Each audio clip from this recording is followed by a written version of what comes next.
rejected the UFO phenomenon. I thought it was hallucinations, Marsh gas, Venus. I was on Carl Sagan's bandwagon during the 1960s, and while I was in NASA.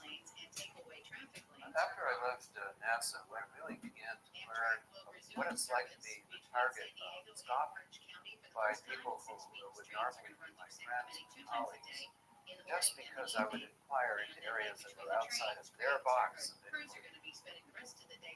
were these attitudes passed on to all astronauts, or just to those who were interested in UFOs?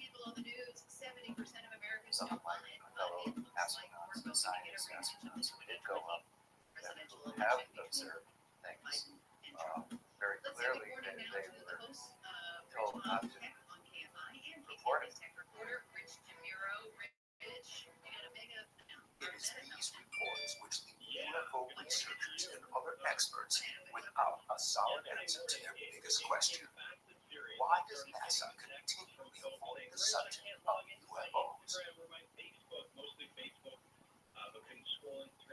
We've got documents here, the Condon reports, the testimony of Ed White and Jake from UFOs they saw. I think I've moved beyond believing that there are clear contradictions in NASA's UFO policy to believing that there may, in fact, be some kind of UFO cover-up at NASA. I doubt it. I'm not sure there is that much on record to cover up, besides these sort of very spurious idiots and testimonies. What about the testimony of the astronauts themselves? I mean, can you ignore that? You can't ignore it. Has NASA already gained knowledge of extraterrestrial intelligence? The team believes that until all NASA photographs and video evidence are released and open discussions on the events are allowed, the NASA files will remain open.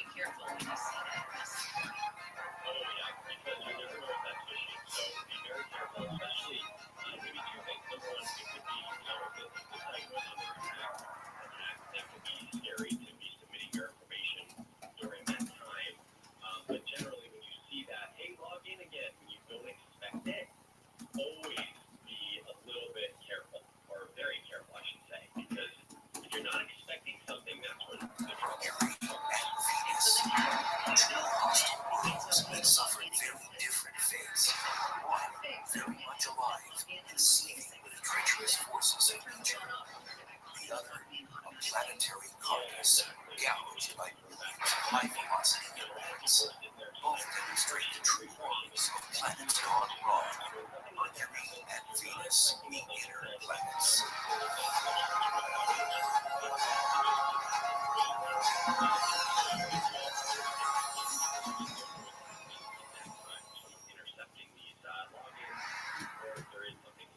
Along with Earth and Mars, Mercury and Venus make up our inner solar system.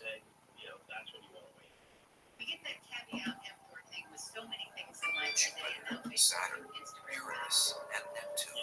These planets farthest from the Sun make up the gaseous outer worlds of the solar system.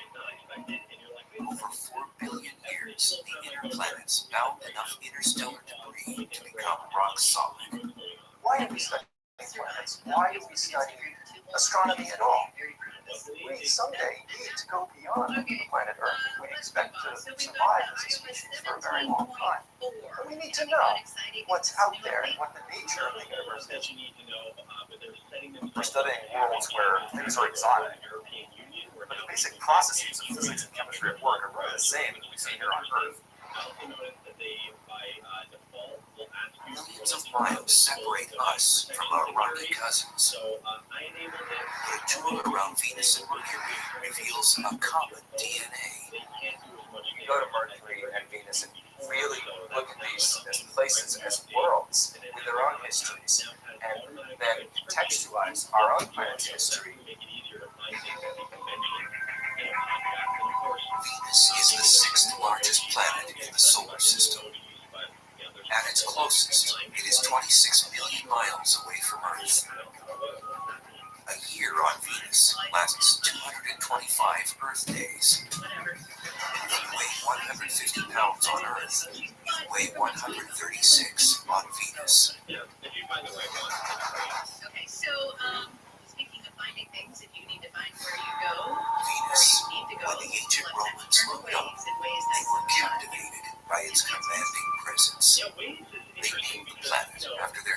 goddess of love and beauty.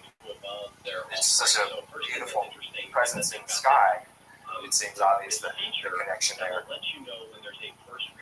Venus has long been considered our sister planet because of its closeness in composition, gravity, density, and size.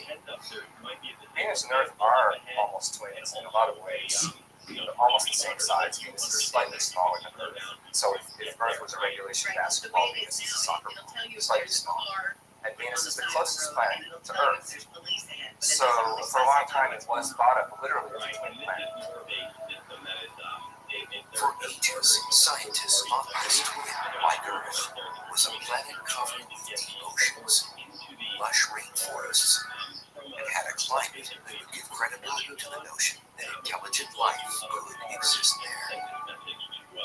Before the space age, people thought it might be during Earth like on Venus. But the paradox is when we actually got to Venus and started exploring the conditions so different.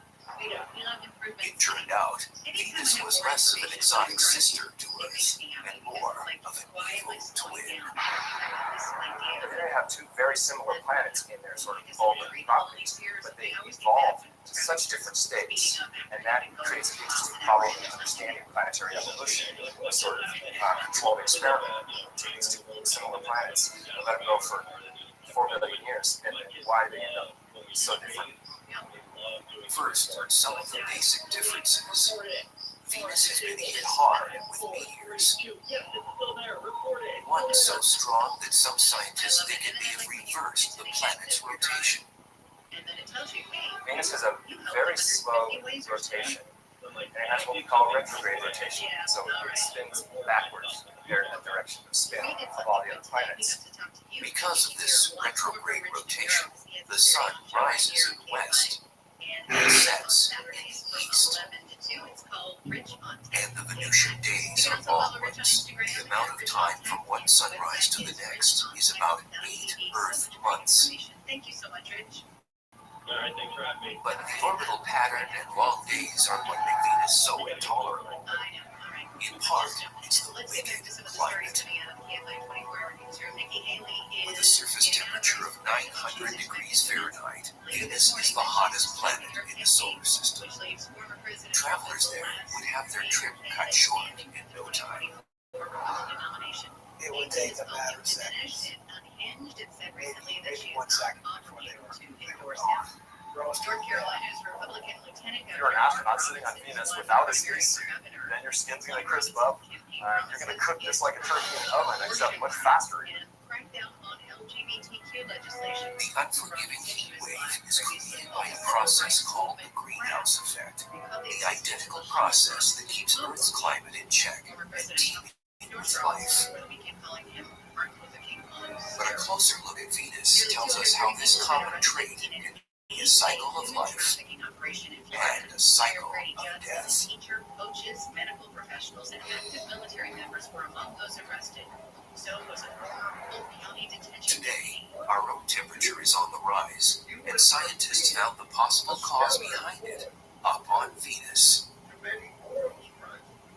Global warming Judge as a result of greenhouse gases 21 of those that are arrested are believed to be in the U.S. illegally. He says therefore of getting the hotter 66 and hotter. prostitutes arrested during the investigation, 13 Look were at Venus and identified say, as aha, possible human here it is actually happening. California is In coming the for New York 1990s, after the Magellan spacecraft was launched, planetary watchdogs began turning to Venus to surmise just how bad it could get here on Earth. Space exploration has told us a lot about the study says LA ranked the third environment. in average score And in for fact, the and greenhouse its effect, pizza seed that is as everybody's diverse talking as its population. global warming, Bowlers was actually ranked discovered on sixth. Venus. When we come back, Amy's on it. That's me. When they found out about Venus, shed new light on how fragile Earth's greenhouse effect really is. See if I can stay Venus didn't always used to be this hot. We think that early in its history, it was more Earth-like on the surface and it lost its oceans due to what we call runaway greenhouse effect. So Venus is an example that the circulated global change can happen on the planet, and it's sort of a worst-case scenario. We don't have to turn Earth into Venus before we're in trouble in terms of movement in that direction, and we are moving in that direction. But the real value of studying Venus, it allows us to test our climate models. Through computerized general circulation models, or GCMs, scientists were able to calculate temperature increases on Earth based on the amount of greenhouse gases on Venus. So just how does Venus's greenhouse effect work and make the planet so hot? This is Biosphere 2. Located along the foothills of Arizona's Santa Catalina Mountains, it was built by a group of researchers to explore the idea of colonizing other planets. It is the largest greenhouse on Earth. Biosphere is a perfect example of a greenhouse because it's a big building with glass panes from the sun. It's really hot here. The solar rays that penetrate the glass panes cause the temperature inside to rise. The air heats up, and the air cannot escape, cannot move vertically into the atmosphere because of the walls. The windows trap the heat, warm the building, and provide the plants and trees with a livable planet. On Venus, greenhouse gases don't exactly trap the sun's heat, but they greatly slow the rate in which it can escape. Greenhouse effect on any planet is a situation where the surface temperature becomes hotter because of gases in the atmosphere that trap the heat and pull that into the sunlight. These same greenhouse gases that believed to be fatal to us on Venus are essential to life on Earth. Without the greenhouse effect, the average temperature would be far below freezing. The oceans would be totally or almost totally frozen. It's not even clear if life would exist on the Earth. We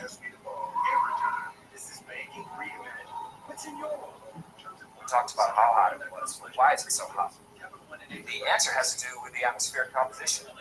It's almost all carbon dioxide. Carbon dioxide, or CO2, makes up 95% of the ocean atmosphere. And that high volume of gas traps more heat. That's going to give you a strong greenhouse effect, and that's going to make it really hot. And that's why it's so hot on Venus. It's an extreme example of global warming. It's up to you. On Venus, volcanoes are the natural spring source for CO2 and other gases. It's a process atmospheric chemist Jeff Sutton studies on Earth at Hawaii's Kilauea volcano. Deep below the surface, atomic compounds ignite during volcanic activity to form CO2. The gas is born from the pressure created by the heat of molten rock or magma. And rising here from the surface, it reaches the summit of magma storage complex. The pressure is decreased on the magma. And the effect of that is to allow gases that are trapped at a very high pressure to be released and bubble out.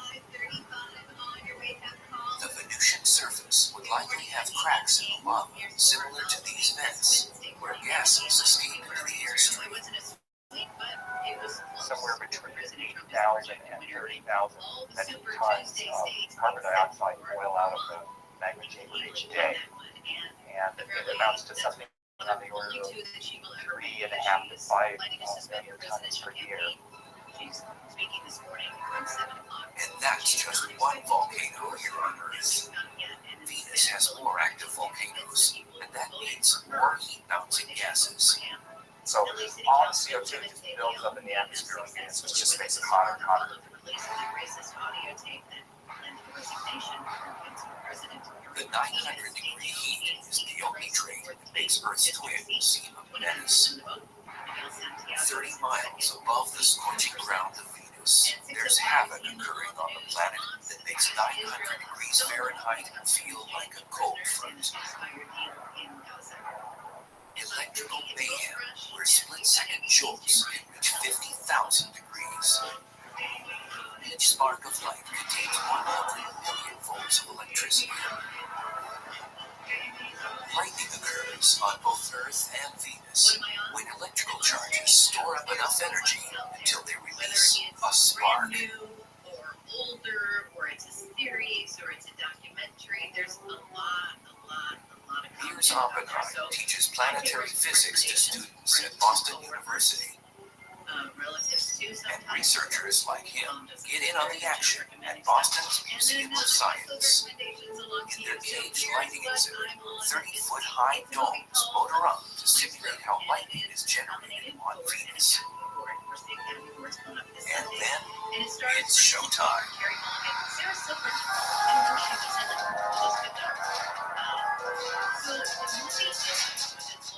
So look at this. It's generating so many millions of volts on these domes that voltage has to escape. And it's actually ripping molecules in the air apart.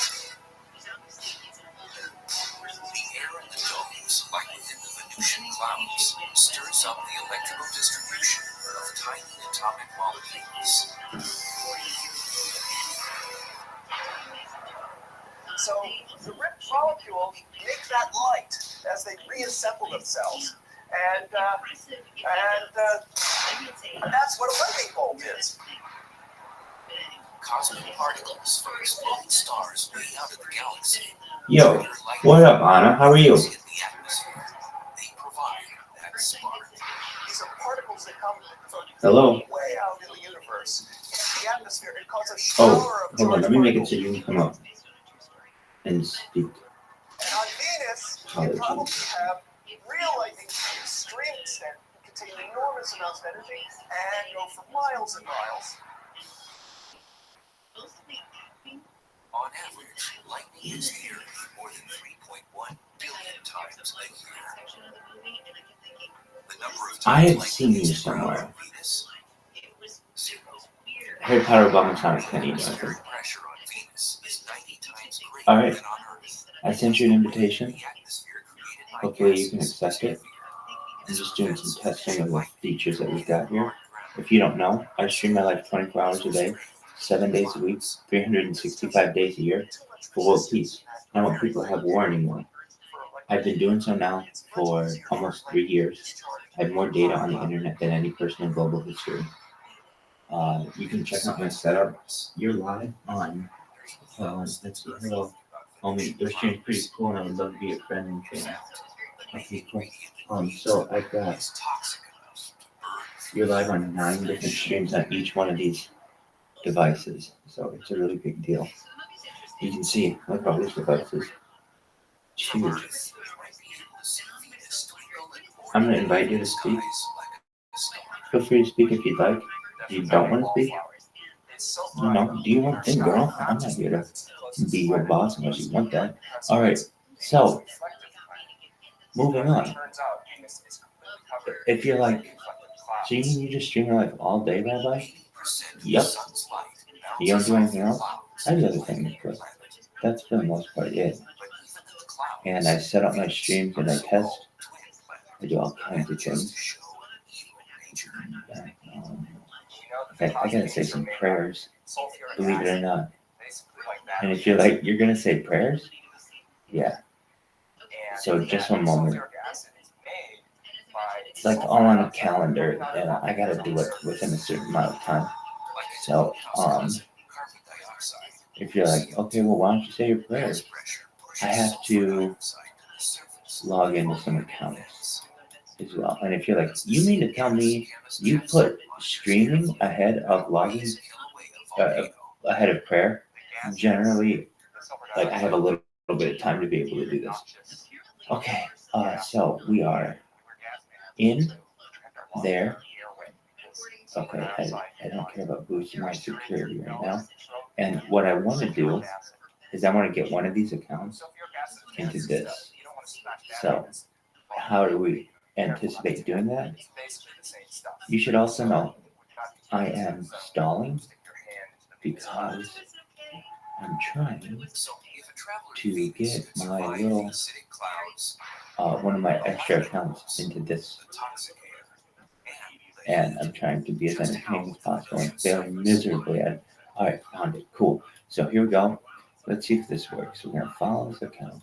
We're gonna join Volcanologist Jeff the Burke space, and hopefully the video is showing. Geological Survey, or USGS, Okay, so circles the globe to understand what drives you, volcanic activity on the planets. um, When Burns imagines let's see if the this is surface of working. Venus, he considers the Okay, it seems to be working. Hold on. of Kilauea's lava fields Yeah, on the big island of Hawaii. but I don't want that feedback to come in. Maybe if I move away from it. Okay, so yeah, I am using Harry. And if you're like, I don't normally do it. I do it on stream all the time, but I don't do it when I know someone's here. I don't really know if you're here, so I don't really care. I mean, I care that you're here. I'm glad you're here. Appreciate it. But I don't really care if anybody sees me. All right. So I have a quick way to do this because I got some stuff to do. I don't know how to hold my camera up though. So that would be a good question. Hold on 1 second. Having a rock on Earth is our best analog for trying to understand rocks on other planets. Basaltic rocks are the most similar. If this works, I consider myself very smart. Oh my god. Okay, so here's what I did. I took a top and I put it, like I put the camera in it so that the charger can still charge into it. And let's see if it holds you correctly. It might. You never know. It might be a first good shot at this. I just need a little more whack. There you go. All right. So that.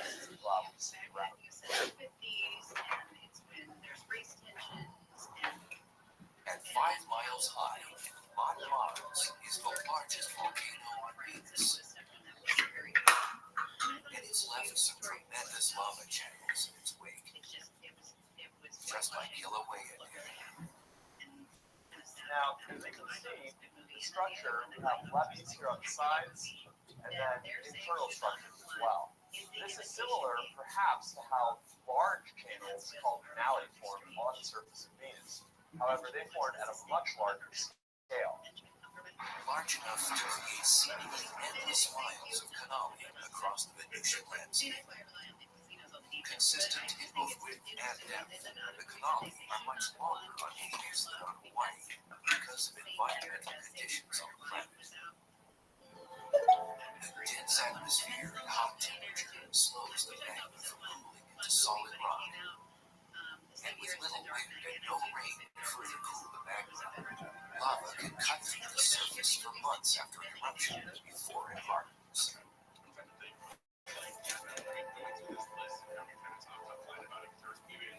On Venus, if you did see layers, you would expect to see layer after layer of volcanic rock that would all be relatively black, basaltic in composition. You'd probably see little bits of color due to oxidized iron, red.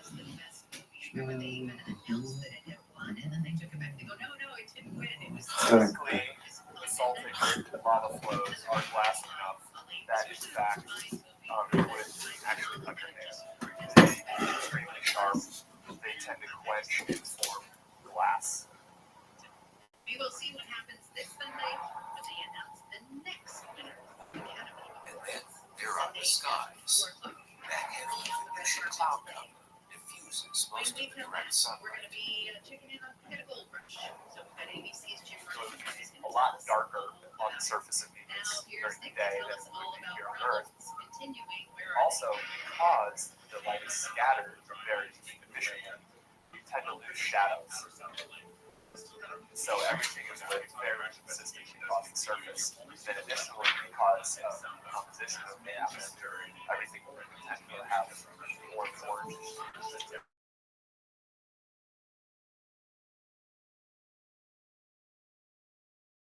Jagged mountain ranges scrape the Venusian skies. The planet's highest peak is on Maxwell Mons. Maxwell is about 35,000 feet high, which puts it at a healthy distance above Mount Everest or any mountain. on Earth. Everest is something like 28,000 feet high. So it's definitely larger than anything on Earth. Our sister planet seems to have outdone one of our 7 natural wonders. But how will the Venusian terrain measure up against another geologic feature, our canyons? The Grand Canyon, a great chasm eroded over 250 million years by the Colorado River. When the Colorado Plateau was uplifted millions of years ago, it gave the water more energy to cut back through the canyon and wear away the rocks. The vast canyons on Venus may have also been formed by erosion, but not by the river. Volcanic systems can erode canyons by having fluid flow that's very fluid, not very viscous. Materials can erode similar to water. And the Grand Canyon is only part of the Colorado River system, but even looking at the Colorado River system as a whole is not nearly as long as the longest channels on Venus.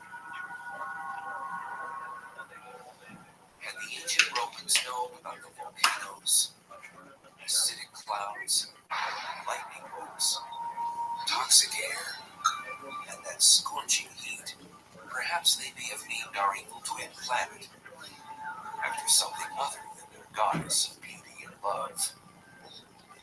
There's irony there because, of course, the Greeks and Romans didn't know anything about the conditions on Venus. And here we are a couple thousand years later, and we're actually exploring this place, and well, it's not quite so nice according to our taste. But how do the dangers found on our sister planet compare to the cosmic violence on Mercury? On the iHeartRadio app, #1 for music, radio, and podcasts, all in one app. All the good stuff, yeah. Camps keeps 48 million miles away from Earth, Mercury's dust-covered hills and inland plains stretch as far as the naked eye can see. It's a colorless body. It does not have really any colors like you see on Mars or the Earth or Venus for that matter. Netflix said the next 3 entries for the night agent is offered to most view originals. Dr. Robert Strong with the University of Arizona's Planetary Lab has been a chief authority on planetary geology for more than 35 years.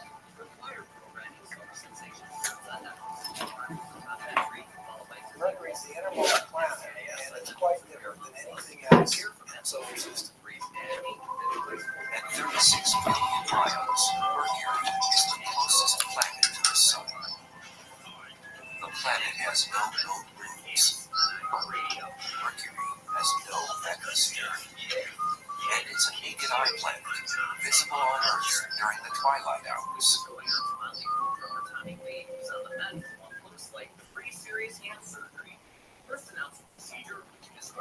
With a diameter 60% smaller than Earth, Mercury is the solar system's scrawniest planet.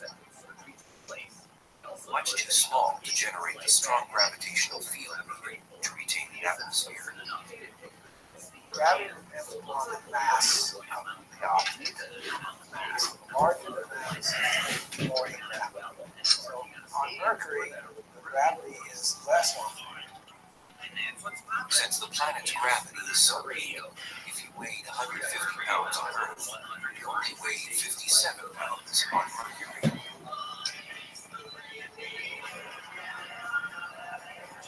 Planet size matters when it comes to the internal heat needed to sustain geologic activity. The internal convection currents that drive geology stop, and in general, it just freezes up, and there's no way to sustain that geological activity. And that happened to Mercury a long time ago, probably after less than 1 billion years of its life. The days when the planet beat with a strong pulse that produced volcanic and tectonic mercury quakes are long gone. Mercury at that time depends on what you mean by dead. Is it internally active? Probably no. It's probably not active at all. Pickup call's almost over. Things are It is essentially a dead planet and has been dead for about 4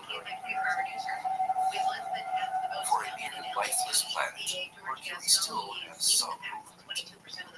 Named by the ancient Romans after the swift-footed messenger god, Mercury orbits the sun in 88 Earth days, the fastest of any planet.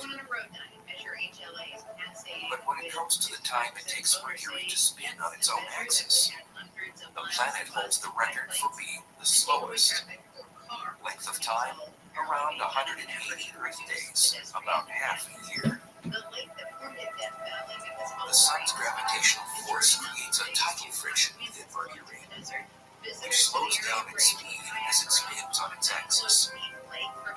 This means a year on Mercury is shorter than a day on the planet. And that sluggish rotation gives Mercury a somewhat weather forecast.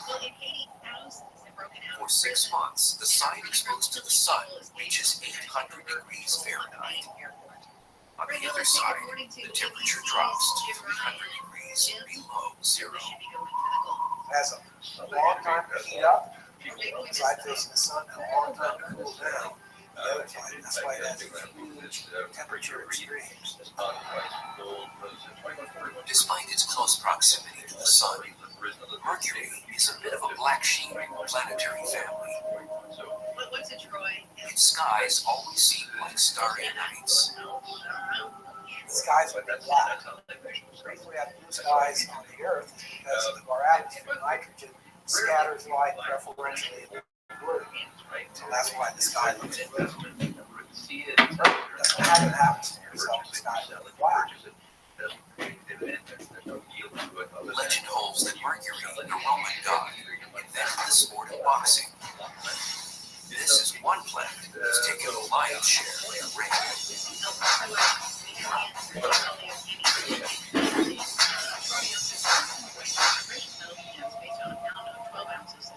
Mercury has had millions of meteors and asteroids explode on its surface because it doesn't have an atmosphere to protect it. Our atmosphere guards Earth from most impacts, like a force field. When a small object slams into it, usually at more than 10 times the speed of a bullet, the collision with air molecules vaporizes it into a gas.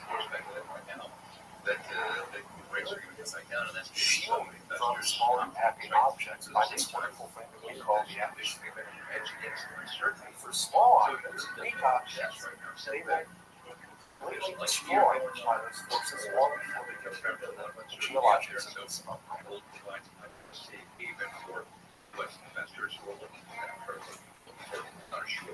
On Mercury, without that atmosphere, the asteroids and meteors smack down at full throttle.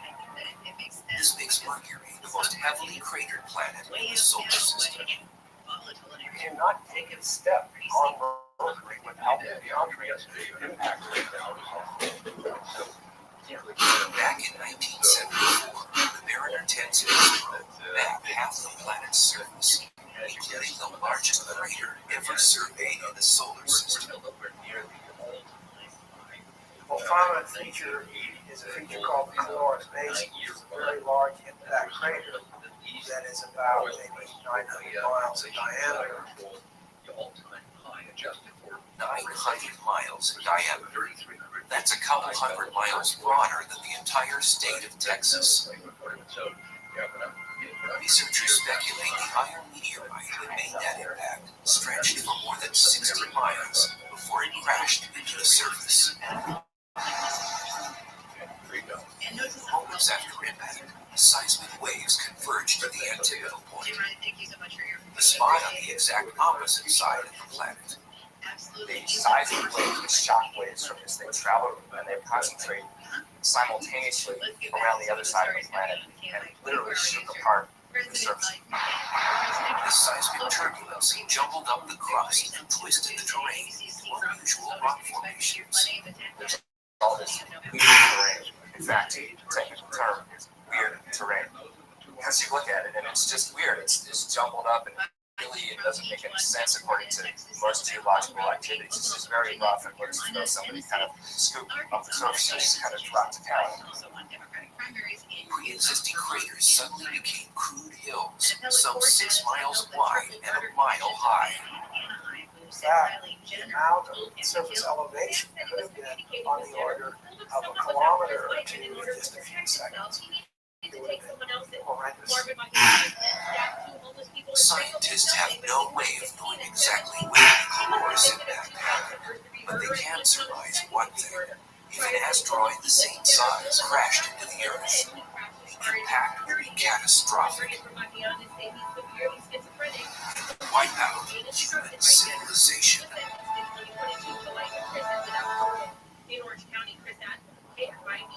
The state Supreme Court has ruled 18 to 25-year-olds. Countless meteor and asteroid impacts have left Mercury scarred with dense crater rings. Today, the planet looks beaten, a terrestrial corpse. Like Mercury, Earth's surface is vulnerable to bombardment. And Arizona's meteor crater is one of our most preserved and Mercurian craters. The desert basin has given geologists a better understanding of what happens when a meteor strikes Mercury's surface. Upon impact, energy from the shockwave rips through the surface and moves tons of rock upward to shape the crater. And that flow of rock excavated this bullshit cavity, caused debris on the landscape for kilometers around. Same energy swept up the crater walls, caused flattening layers of rock behind it to actually be uprooted. The rock under the influence of shock wasn't moving brittlely like rock does, but more like taffy. It's one of the hallmarks of impact craters, not only here at the crater, but anywhere in the solar system. But imagine if a mighty object that formed Mercury's caloric basin crashed down on the site of the meteor crater. It would be a massive explosion, with chunks of molten material flying around the Earth ballistically, re-entering the Earth's atmosphere and causing these massive meteor showers everywhere. 7,500 miles, the shockwave would push up the soil, stir up tsunamis with 2,000-foot waves. Massive tsunamis propagated around the Earth, creating much of the world's coastlines. It would flatten Las Vegas, Nevada, the cities of Salt Lake City, Utah, San Francisco, California, and Los Angeles vanish in a split second. Shockwaves from the impact propagated through the solid Earth, thousands of miles from the site of the impact like that. Those seismic waves would converge to impacts on typical point off the coastline of Africa's Madagascar and the bottom of the Indian Ocean. Suddenly, a mountain range would explode to the ocean floor and crash up and form that meteor Mercurian giant. Like, unbelievable. Probably everywhere on Earth, but not that large. Meteor crater making the surface compared to the Mercurian ash left behind from the Dolores type impact. Gouge could consider a quarter of the continental United States. Not with that size. Eliminate a large portion of the West Coast of the U.S. if it fell safe in Arizona. Literally change the coastline instantly.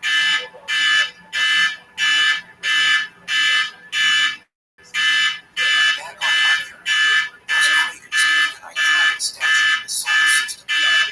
Some of these polymarks are mysteries.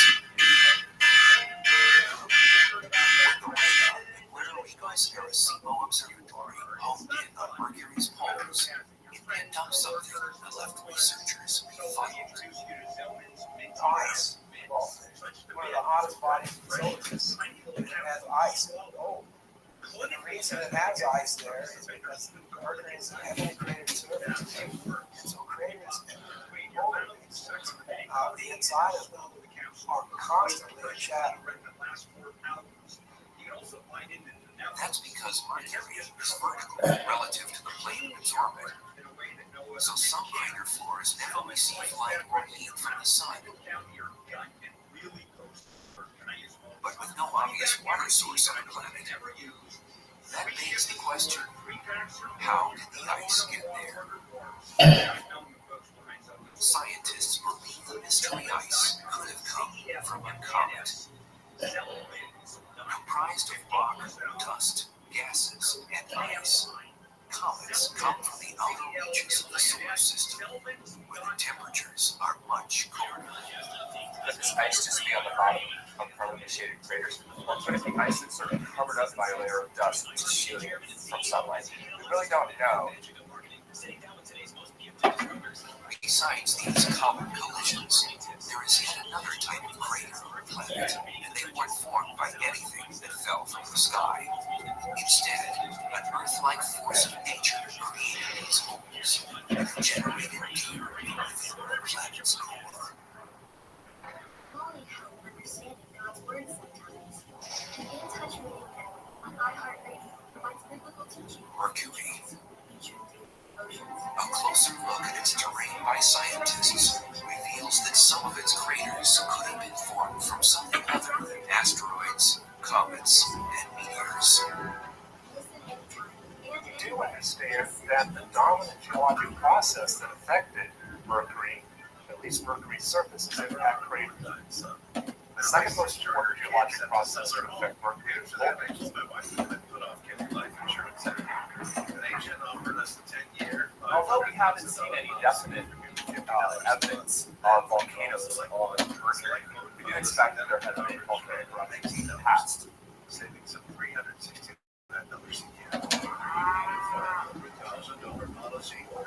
This remote cow pasture, 3 hours drive north of Phoenix, might contain a telling link to Mercury's volcanic history.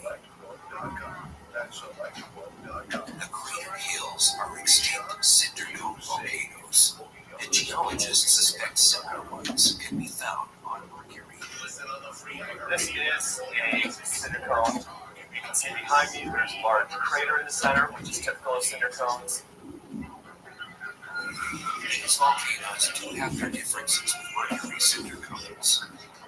Because Mercury has less gravity, we would expect cinder cones to form to be much wider and much flatter. All volcanoes erupt when the pressure from the magma or molten rock inside is greater than the strength of the rock containing it. Pressure increases for two reasons: too much magma and too much gas. And when pressure increases in a volcano, it usually has one place to go. Lava comes up to the surface and erupts explosively. You have the vent area, and you have what's called a fire fountain. If the pressure is great enough, its force can spew lava higher than 100 feet on Earth. But on Mercury, with such low gravity, the fountain could eject lava 30 stories high.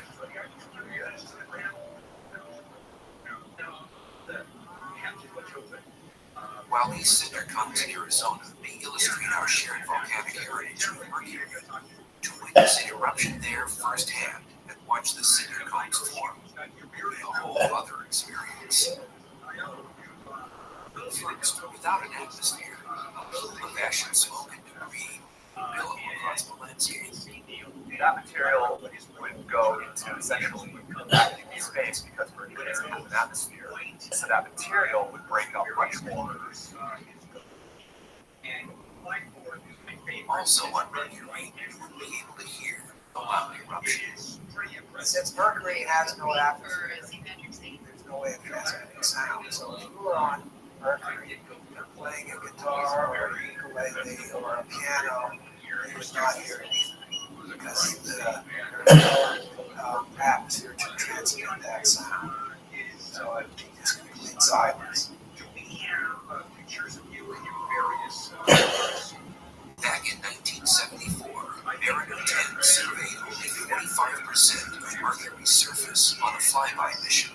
30 years later, NASA messenger spacecraft. The satellite will map the entire planet and transmit data to eager scientists with a deluge of unanswered questions. I want to see the other side. I don't know what's over there. Is it by the side of the song? Or is it something very unusual? But even with resources being earmarked for future exploration of this rumbled dwarf in the solar system, exactly how different or similar they really are may be left up in the air.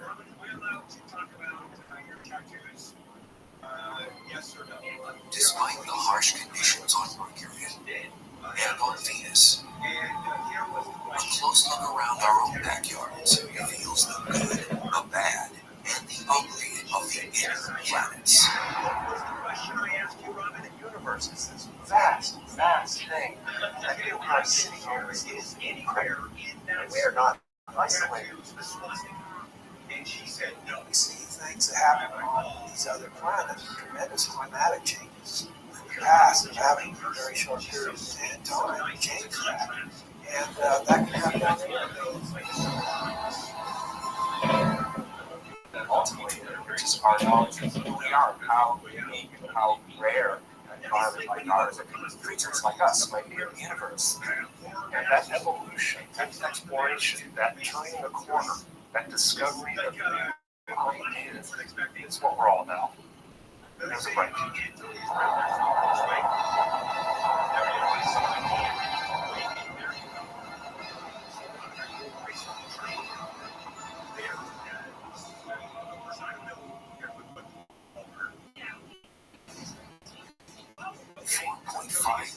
Years ago, in the high-performance race to become a planet, this glistening blue sphere made it to the winner's circle. But the competition was filled with chaos and violent collisions. But when the Earth was forming, rocks, boulders, still raining at much faster than cars crashed when they ran into walls of other cars. After tremendous perseverance, it became a special place in the solar system to sustain oceans, land, and life. Bacteria help to create oxygen. We owe our heritage to the scum of the earth. Despite modern disasters that now plague the planet, it still remains one of the most mystifying creations in the universe. Blast off aboard Spaceship Earth.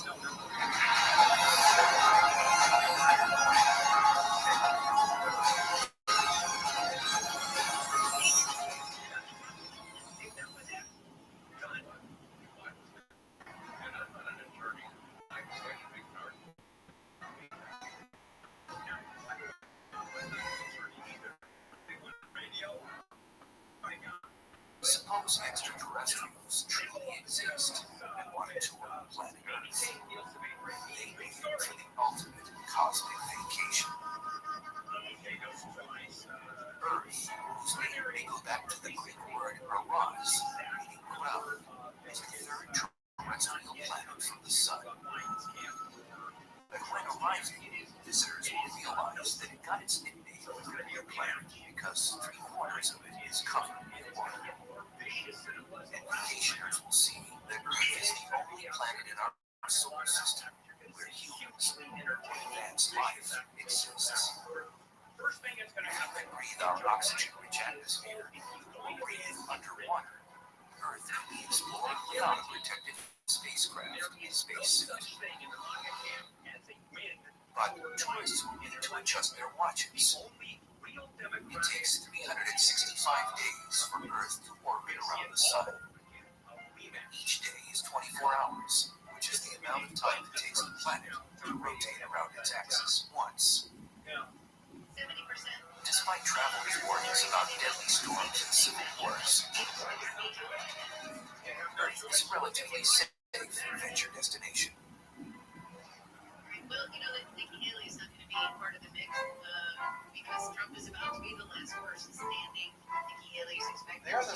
very special planet. Just like a Porsche is a very special car. Our planet is just the right place in the solar system. In fact, it's the only place we know of in our entire solar system where plants and animals can live under natural conditions. Renowned astronomer Donald Brown has spent his career on a cosmic quest to solve the mysteries surrounding the origin of Earth.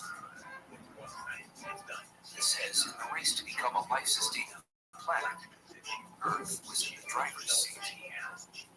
But he cautions the ride is full of danger and intrigue. The Earth has many things that happen to it to make it the way it is right now. And many of these things did involve luck.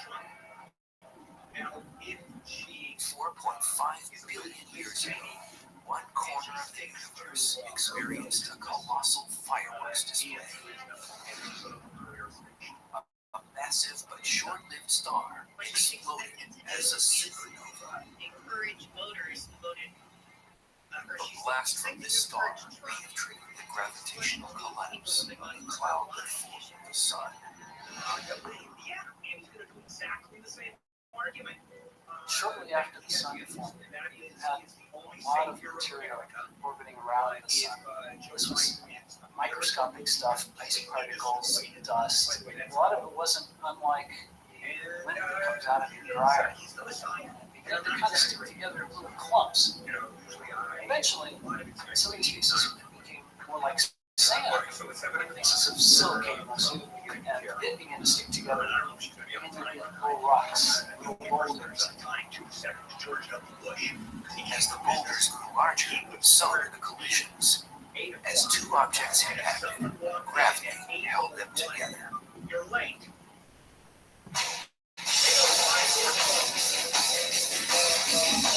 Porsche is known for speed. Planets are also known for speed. When the Earth was forming, particles and rocks and boulders were screaming at much faster than these cars crashed and then ran into the walls of our cars. Through multiple collisions, infant Earth was formed. But it would take many more impacts for it to become the size it is today.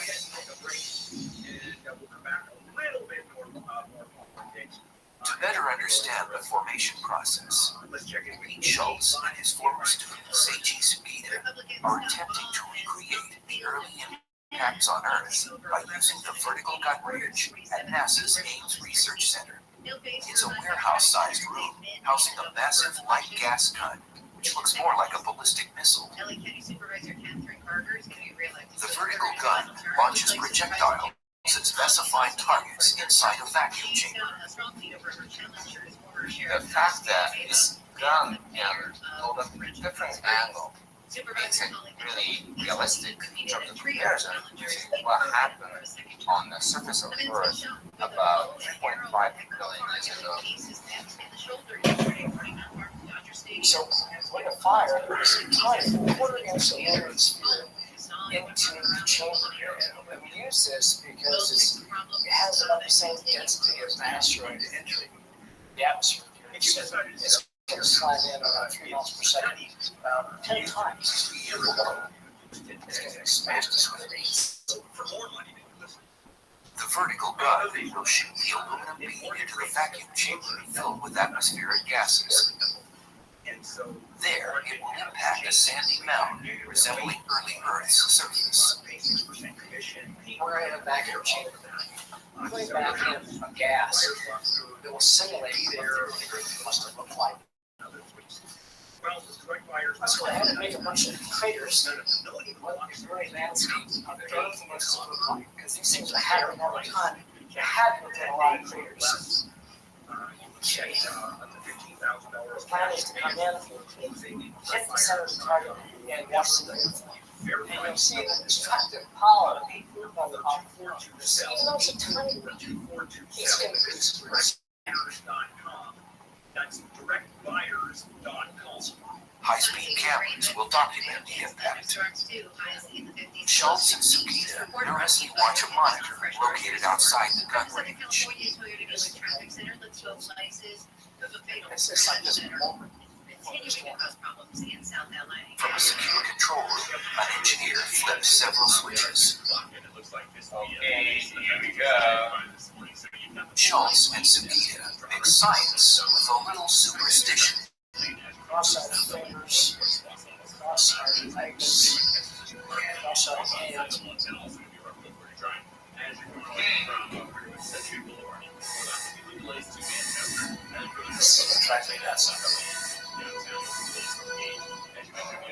Oh, gorgeous. Oh, fantastic. Okay, let's take a look. The experiment worked. Look at this. Oh, that is unbelievable. If we imagine this on the Earth, Yeah. clouds that would be rolling, velocities comparable to tornadoes. Or even higher. Yeah. The video taken reveals a frightening and realistic picture of what happened on early Earth. That's a brilliant wake. Okay, let's go.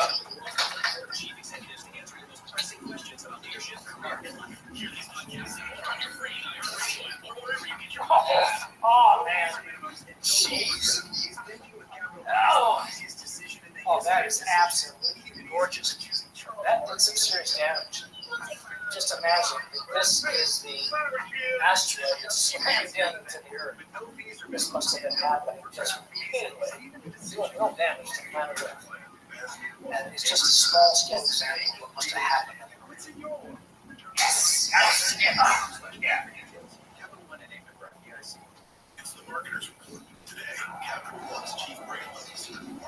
Some of the objects blasting into infant Earth were over 300 miles in diameter.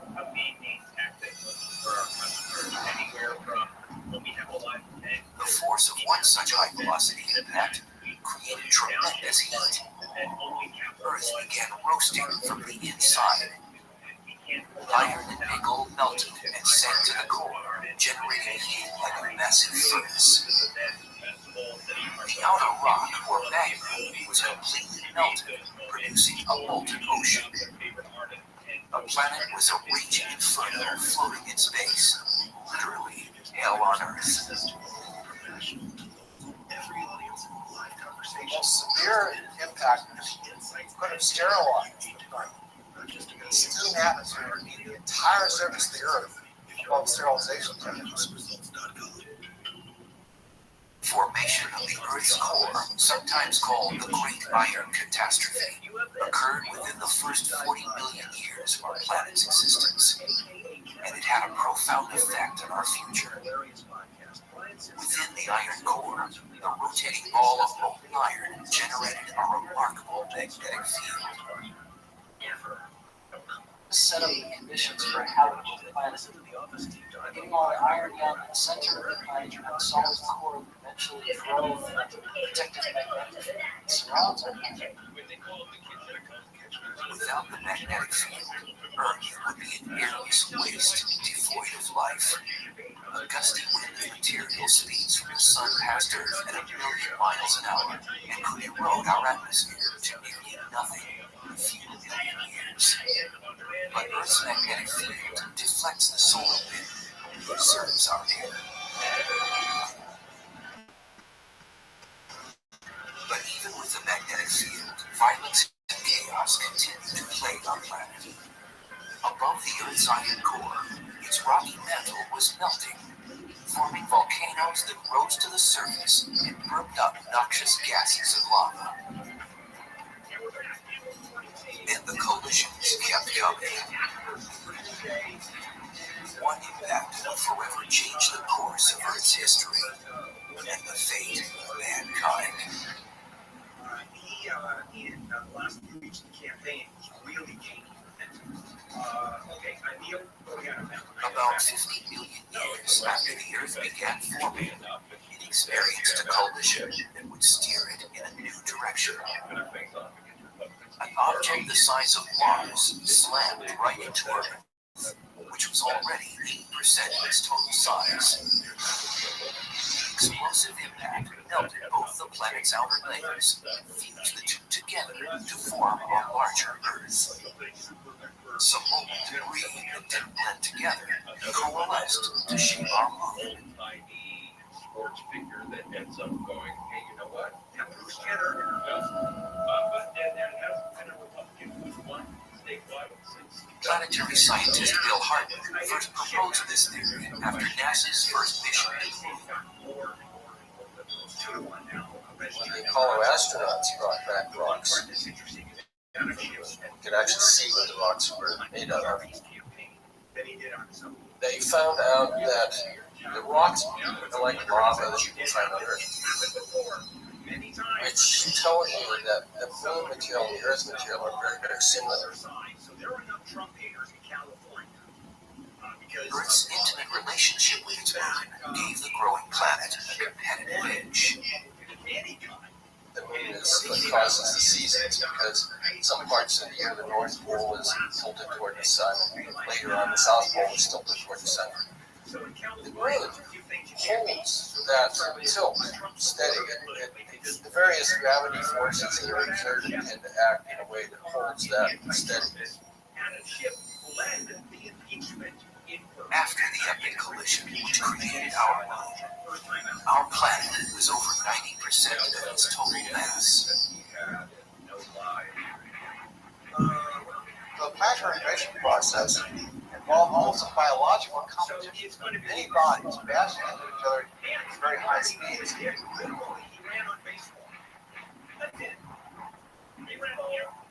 When the collision subsided 3.9 billion years ago, our solar system was left with 8 planets, or 9 if you still count Pluto.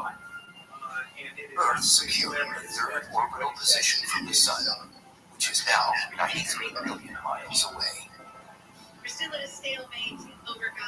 Planets don't like each other because their gravitational touch, so that they're equally spaced. Each planet is a certain fraction further from the Sun. The objects that didn't become planets became refugees. Asteroids made of rock and iron found asylum in the asteroid belt between Mars and Jupiter. Comets composed of ices, dust, and rock sought shelter in the Kuiper belt just beyond the planet Neptune. Others migrated to the Oort cloud over 1 trillion miles from Earth. Tells the Israelis, you leave Gaza, and we stay in power, and you have to allow humanitarian aid, which they have to be able to do that now. These bad portions are a good analog to the early solar system. Comets and asteroids survived in the early days. And likewise, cars, which are kept here for their parts. We can also go to comets and asteroids where vital parts have been stored information from the solar system. And we're done. We're out of here. Over the course of Earth's history, many misguided asteroids have strayed off their orbital path and landed on our planet as meteorites. Over the years, scientists have analyzed these meteorites and determined their age through radioactive dating. And since meteorites were formed at the same time as our planets, they provide the age of Earth, roughly 4.5 billion years old. Scientifically, this is fantastic. It's like looking at your family history and finding pieces of your first relative all the way back in Earth history. They're still out there.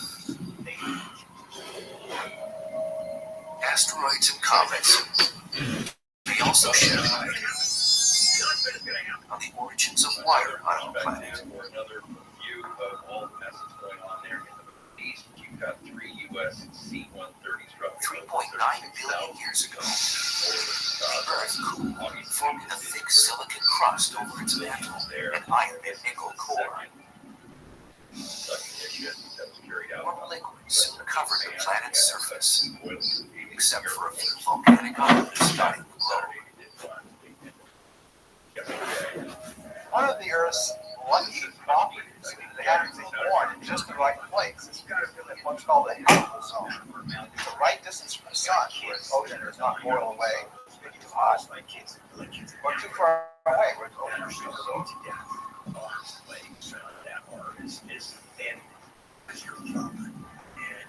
But where did Earth get all this water? One view is that water came from volcanoes, which have been around since the early formation of Earth. And the most efficient way is not. Volcanoes spew out massive amounts of steam into the atmosphere. And you can't get enough. That's why ship. When the Earth cooled, volcanic steam condensed into rain, thereby supplying the planet So you with think water. crime is bad here? But where did the steam and water embedded from volcanoes come from? Volcanoes basically recycle material from melted This is rock Chico. and mantle. Yep. That's not really new water. In the sense that it was there before in the ocean. It's coming out again for a second time. Overran the prison and released thousands. Apparently now they're running through the streets massacring. NASA senior scientist Michael Moore says our planet's water came from space. Comets, which are made up of frozen gases, could have showered Earth with water over the relentless impacts of its infancy. Delivery of water from an icy body depends very critically on how large the particle is. The smaller bodies that came in would break up high in the atmosphere. The other bodies deliver their material to the surface of the Earth, and they can actually vaporize that material. It becomes water on Earth. Yeah, we just released them. Moore is trying to determine if cometary water is made up of the same ingredients as our planet's water. We know that the Earth's oceans contain a mixture of normal water, H2O, and heavy water, HDO, which includes deuterium, a form of hydrogen that is twice as heavy as normal hydrogen. But comets are difficult to study. Few pass near our planet because most orbit in the outer solar system. But in 1986, Europe's Giotto spacecraft had a close encounter with Comet Halley, also known as Halley's Comet, which was 38 million miles from Earth.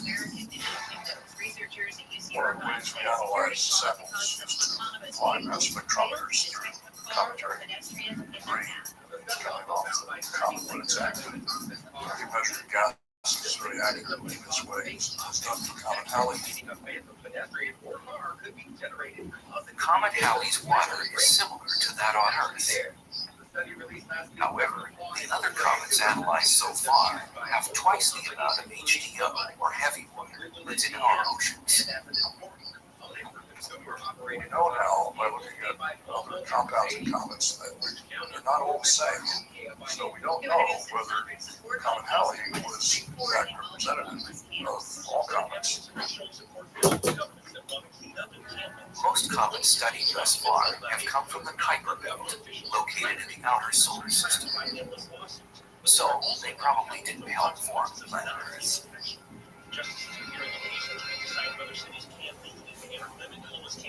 But the Gemini North Telescope in Hawaii recently discovered comets in an unlikely place. The asteroid belt, located between Mars and Jupiter. These warmer ice-bearing bodies may have the same water as Earth because they were all formed in the inner solar system, which is closer to the Sun. What's more, startling new evidence suggests that these unusual comets may not only have delivered water to Earth, they also may have seeded our planet with the building blocks of life.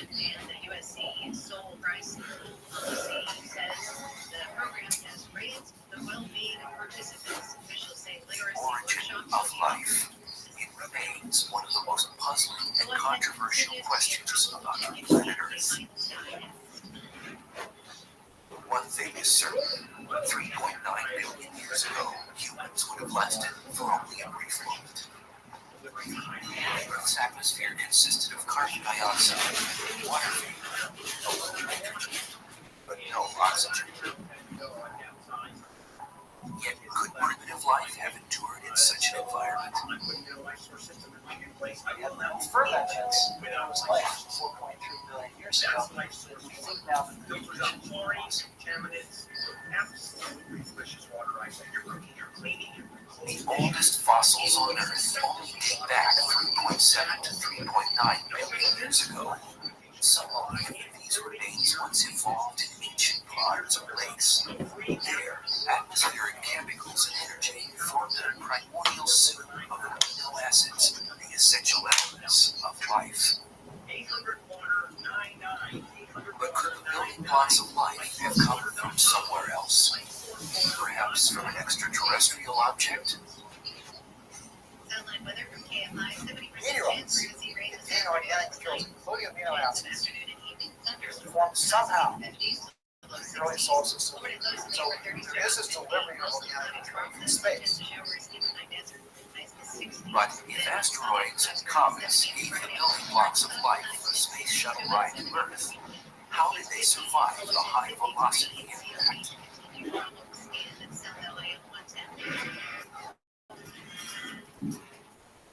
Back at NASA's Ames Research Facility, Pete Schultz and Seiji Sugita are conducting another cutting-edge experiment using the vertical gun range. They hope to one day confirm that meteorites and comets could have delivered life's essential ingredients to Earth. Of course, what we are trying to look at, what's the supply of some of these building blocks that would help us planet so the conditions for life. Comets and asteroids probably brought essential ingredients for life on the surface of Earth. Then in that, it would make the surface environment much more favorable for life. Their experiments show that meteors delivered primitive carbon compounds to the Earth. Some of these compounds may have produced the building blocks necessary for life. But more research. Yeah. Right. Yeah. Still, many scientists agree that the first life forms were single-celled organisms that lived in the oceans. And today, biologists are digging up the descendants of our earliest known ancestors in some of the most uninhabitable places on Earth.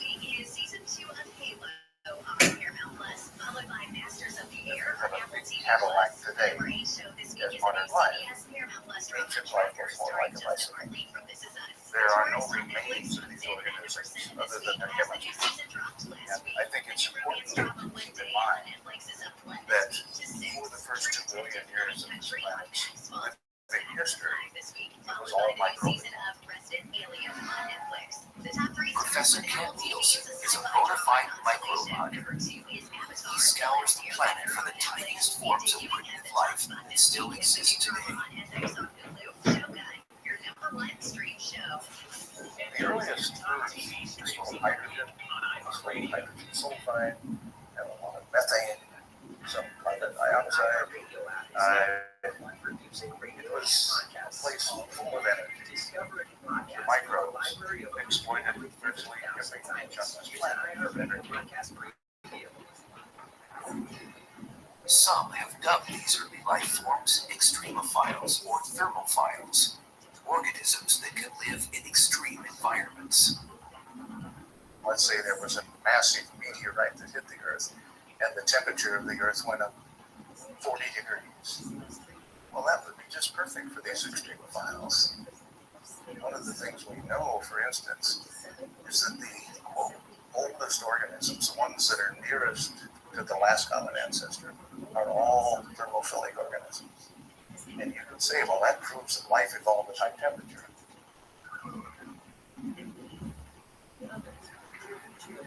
Descendants of these hot-blooded organisms can be found today, and they can live at temperatures of 230 degrees Fahrenheit.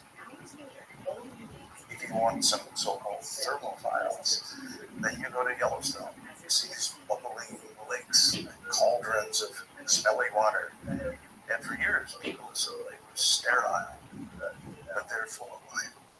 And all these organisms adapting to that extreme. Modern-day extremophiles may prove that life could have survived and adapted under the extreme conditions on Earth during its turbulent infancy. But how could single-cell microbes transform into complex life?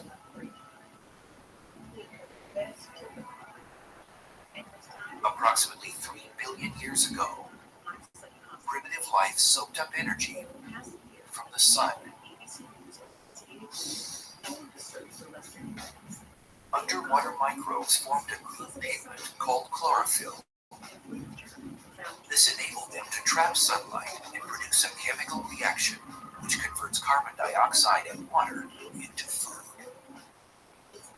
This process, called photosynthesis, led the way for bacteria to multiply into one of Earth's earliest structures, cyanobacteria, formerly called blue-green algae. Cyanobacteria injected vast amounts of free oxygen into the water and air and sparked the oxygen revolution. Listen and follow this podcast for All free of a on the sudden, iHeartRadio app. life Number divided one for music, radio, and podcasts. one that ran away from the oxygen and hid in the anaerobic part, and the other that started using the oxygen as a great energetic advantage, and then could evolve, I think, to become bigger and perhaps to evolve much faster. One thing is for sure, when the cyanobacteria got this ability, they had to beat everybody else. For Tuesday yesterday, and we'll talk more about a little bit about politics. We have 7 o'clock. Thanks to cyanobacteria, life was able to quickly diversify and become more complex. Presidential. Without it, molecular oxygen wouldn't exist. Therefore, plants, animals, and humans would never developed. Negotiations started on Monday with the International Alliance. So if we didn't have the cyanobacteria, we wouldn't be around. We owe our heritage to the scum of the earth. As contracts are set to expire. All of us The can only use thing it. that is kind of better We have so many things in common wages. with Because bacteria. there's not a lot of residuals and things like There's that. just no doubt about it. Maybe it will be easier this time, but we are looking at least a small possibility of it up to right. Yeah, The Mojave Desert near Death Valley in Southern California appears void of life.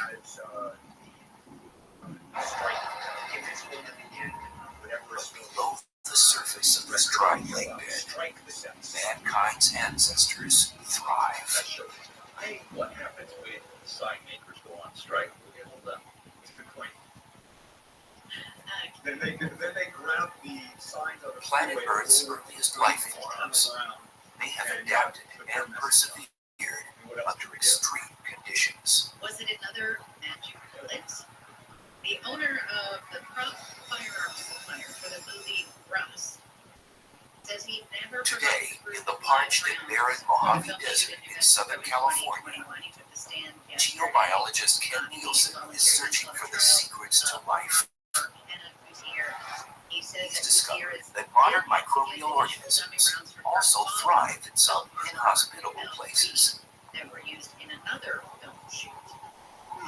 What you see when you glance at this environment are a bunch of what appear to be tunnels and mounds here.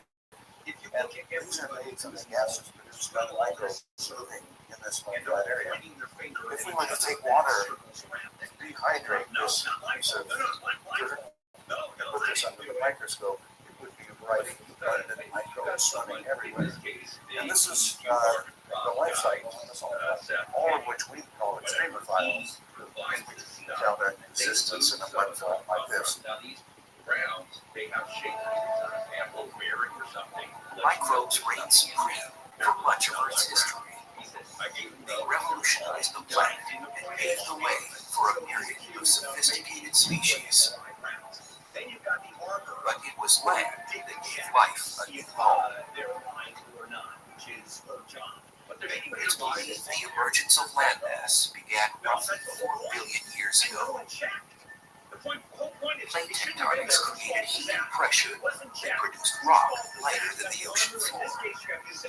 Ultimately floated and accumulated, creating continents that would change in size and shape over time. The presence of vast continents would enable Earth to sustain its most distinctive component, complex life. After 2 billion years of planetary and biological evolution, the first plants and animals emerged from water onto land. But it would take hundreds of millions of years before humans evolved. And once man claimed dominance over the planet, Earth would never be the same.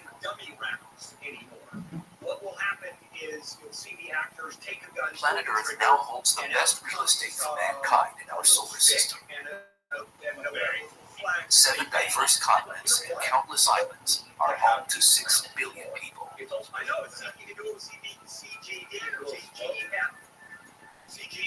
Yet, remarkably, most of Earth's existence thus far has been without humans. Trying to figure out ways to become more profitable. 2 major chains coming together, combining space. The planet's history has been compared to a 24-hour clock, with the presence of man being the last 2 seconds of the day. All the kitchen space, and then they'll blend the front of the house, that's the readers, and the front-facing stuff, and they'll have an Applebee's/IHOP restaurant. They've done a few of these. We're driving around the track now at a relatively modest speed. This car handles very smoothly. It's a very controlled ride. Oh, yeah, This reminds me of life on Earth. Life on Earth has had its ups and downs, but compared to evolution on other planets, the Earth has had a relatively smooth ride for billions of years. This is where you're doing. That's why life has flourished here. And you're going to see, fast food place, connected with a auto parts store, for example. They are going to combine. But with mankind now navigating its future, spaceship Earth may return to its tumultuous beginnings. That's very good. And Humans, through trial and error of evolution, are suited to live on this particular planet. Now, that's true right now. We don't know if that'll be true in the future. I swear. Earthlings created what once would seem almost unimaginable. Technology, Countries. mechanical fields, gadgets, and gizmos have simplified and bettered our lives. One of the guys is Many of these conveniences are run on or made using fossil fuels, which are harvested from the Earth's crust. Ceremony said today's very special after many years dreaming about this. I was 11 years But old. over the last 100 years, our innovations have gotten us into planetary trouble. And it was, I think, in Long Beach. Humans are having a major effect on planet Earth. Global warming and population explosion. So we're having a very large effect on the environment. My parents were crying. The natural greenhouse effect is the absorption of infrared radiation by our atmosphere, which warms our planet. Without greenhouse gases, the Earth's surface would be up to 86 degrees Fahrenheit cooler. He or she will say, But in the last 20 years, there's been an increase in greenhouse gases, especially carbon dioxide, produced by burning fossil fuels. it's The very increased heating is affecting agriculture, sea level, and weather.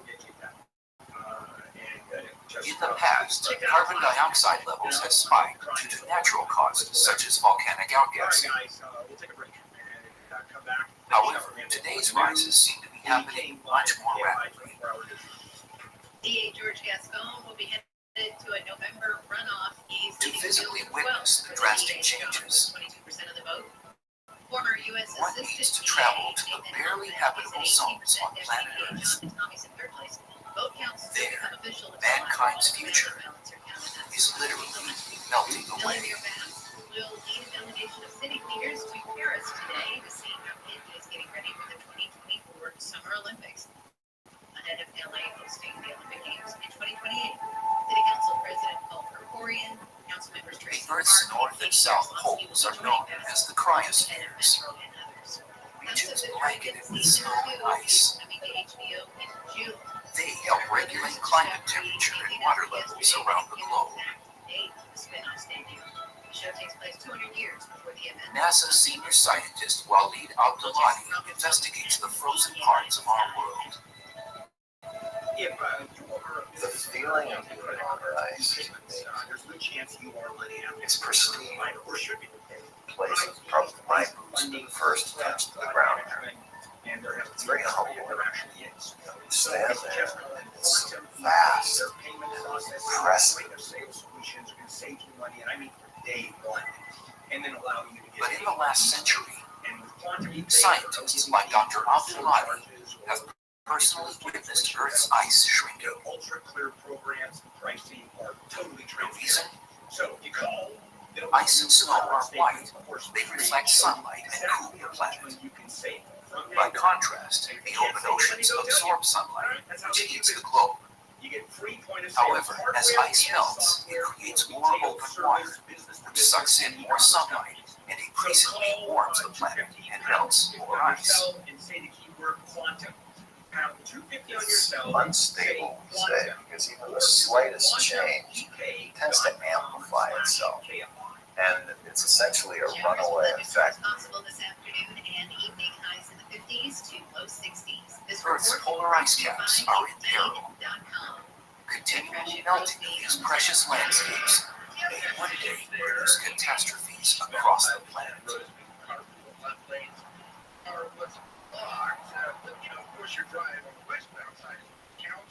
At the South Pole, the continent of Antarctica holds 70% of the world's fresh water. Ice shelves surrounding the continent hold back ice like the Hoover Dam, but they are weakening. After 12,000 years of solidity, the Larsen B ice shelf collapsed in just 5 weeks.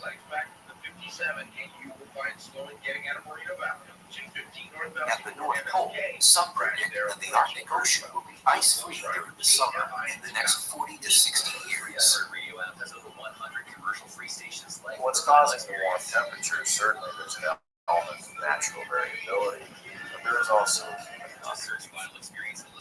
We know that the warm environment subsequently contributing to ice cover. In Greenland, the Jakobshavn Glacier, one of the fastest flowing glaciers in the world, is now moving like a runaway train. So it's now going about 5 feet an hour, which moves the glaciers very fast. The worst case scenario would be that all of these glaciers start to speed up and deliver huge amounts of ice to the sea. That will leave 3-foot increase worldwide, and 3 feet in coastal regions is plenty to displace millions.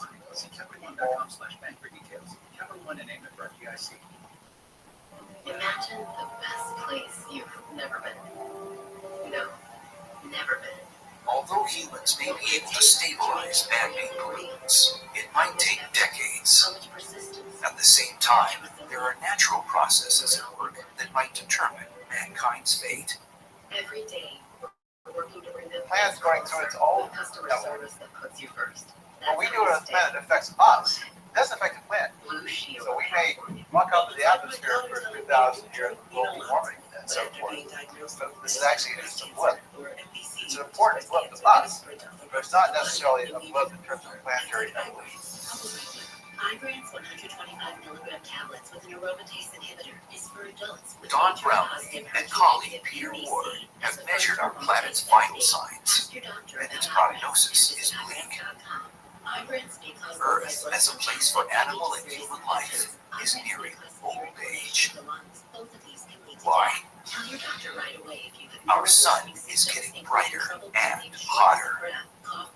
Problem down the line for advanced life on Earth is that as the sun gets slightly brighter, the expectation is that carbon dioxide will be almost completely removed from the atmosphere. There will be an end to the age of plants now. Hey, it's Conway. Join us this March to Make March Matter for Children's Hospital Los Angeles. Humans could die out 500 million years from now due to the brightening of the sun. But in the grand scheme of things, man may have had a good run. Before reaching extinction, perhaps humans will have lived longer than any other complex species because of their ability to adapt to changing environmental conditions.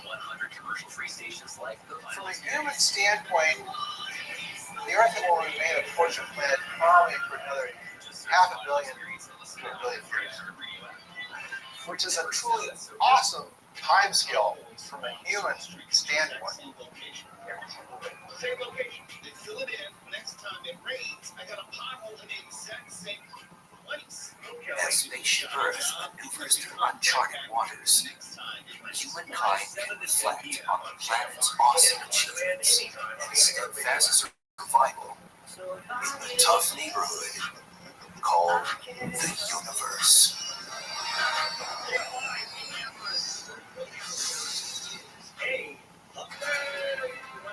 It is the showstopper of our solar system. Basking in its own glow, it seduces all admirers. However, it is a beauty with a big streak. It's a massive, frigid ball of gas surrounded by icy rings, hurtling at 40,000 miles an hour. It is a planet of violent weather with a polar storm bigger than the United States of America.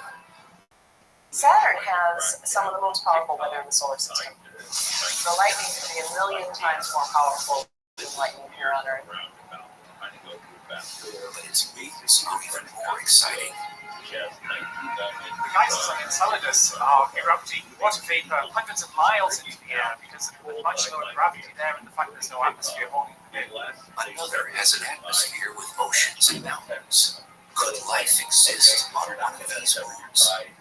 Saturn, Lord of the Rings.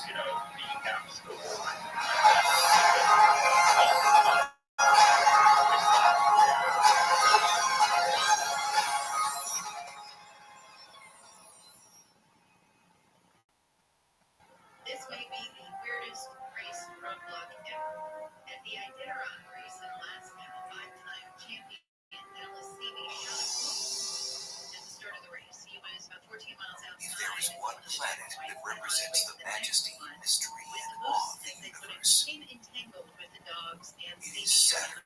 trail. Apparently the moose that fell on his sled.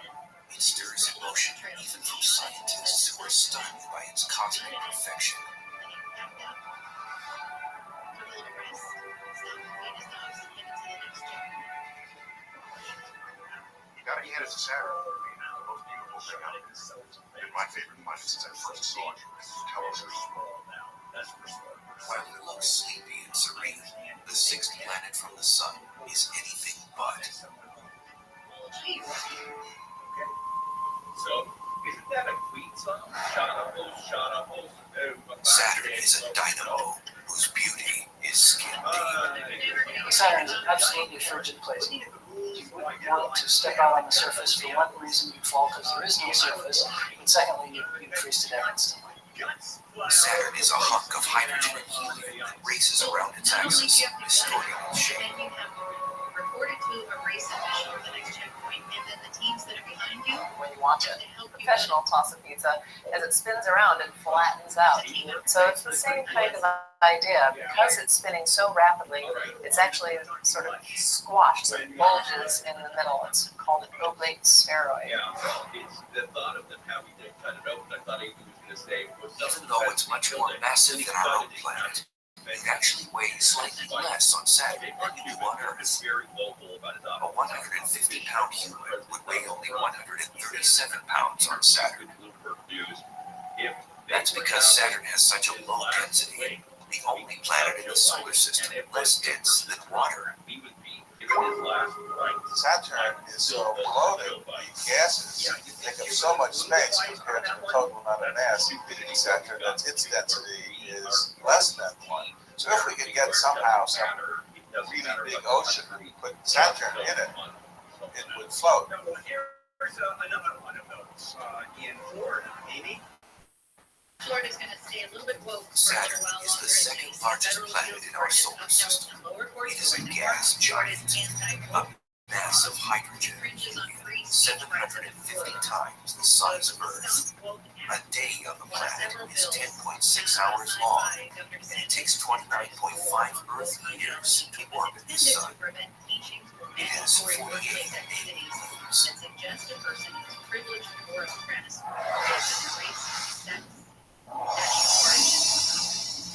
Saturn has been around for 4.5 billion years. It formed by accreting carbon dust particle by particle into a rocky core several times the size of Earth. Then it was able to attract gases like hydrogen and helium, which collapsed under gravity. As things started collapsing, this cloud began to compress and began rotating more rapidly, but along its axis from, let's say, top to bottom, it wasn't rotating, so it was free to collapse because of gravity. It's called the conservation of angular momentum, a principle on display at your local ice rink.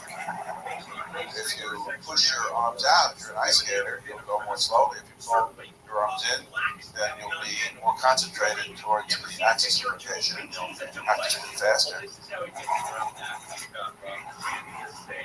And that's just what happens for a planet as it gets out.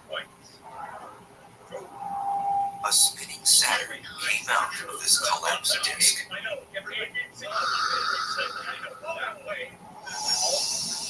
The feature that has made Saturn the most iconic planet in our solar system is her majestic shimmering rings. They are incredibly big, 173,000 miles in diameter, wider than 21 Earths side by side. So it would take you 2 days in a really fast rocket ship to get from one side of the rings to the other. They're huge. However, these huge rings also are unbelievably thin, measuring about 65 feet. When viewed from the side, they virtually disappear. They are no thicker than about 1, maybe 2 stories in a modern day building. They're paper thin in comparison. The rings may look like perfect solid discs. However, they are actually made up of billions of pieces of space debris. What the hell is going on? What exactly are they? They are countless icy bodies that range in size from objects as big as houses all the way down to the finest powdery snow you might ski on in Utah. And they're made of water ice. They're particles that have been polarized, so they've smashed into each other. They've broken up into many, many little particles. California has not had a Republican senator since the 1980s. You were inside those places, like, they're all over the place. Because the hostile places do not want to try to put space back through those rings. And these particles spin very fast. And they're screaming around the planet at 20 to 40,000 miles per hour. The inner rings spin faster than the outer rings, and there's a reason for that. Kepler's laws say that if you orbit a circle around a single body, if you're close up, you can go fast, if you're far away, you can do it slow. If a particle the size of a grain of sand moving at hypersonic speed were to strike a spacecraft, it would be like a shotgun blast at point-blank range. Get outside the rings. You want to take your country drive around Saturn, go this way instead of following the rings. Why the rings are there is one of the planet's great mysteries. The rings might have once been some of Saturn's moons that got too close and smashed into each other. The fractured pieces were held by the planet's gravity to become its rings.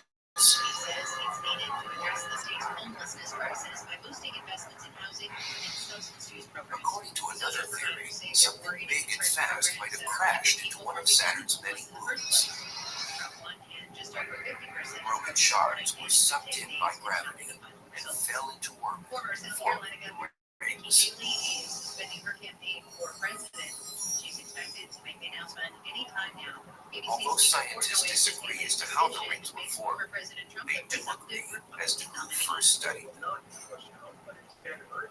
In 1610, the Florentine astronomer Galileo Galilei first noted the rings of Saturn. He saw these little things sticking out on the side, and he had no idea what they were. So like any good astronomer, Galileo kept a journal, and he wanted to write into his journal what he had seen, but he didn't have a word for it. So in his journal, writing with the words, he drew them, drawing in place of a noun.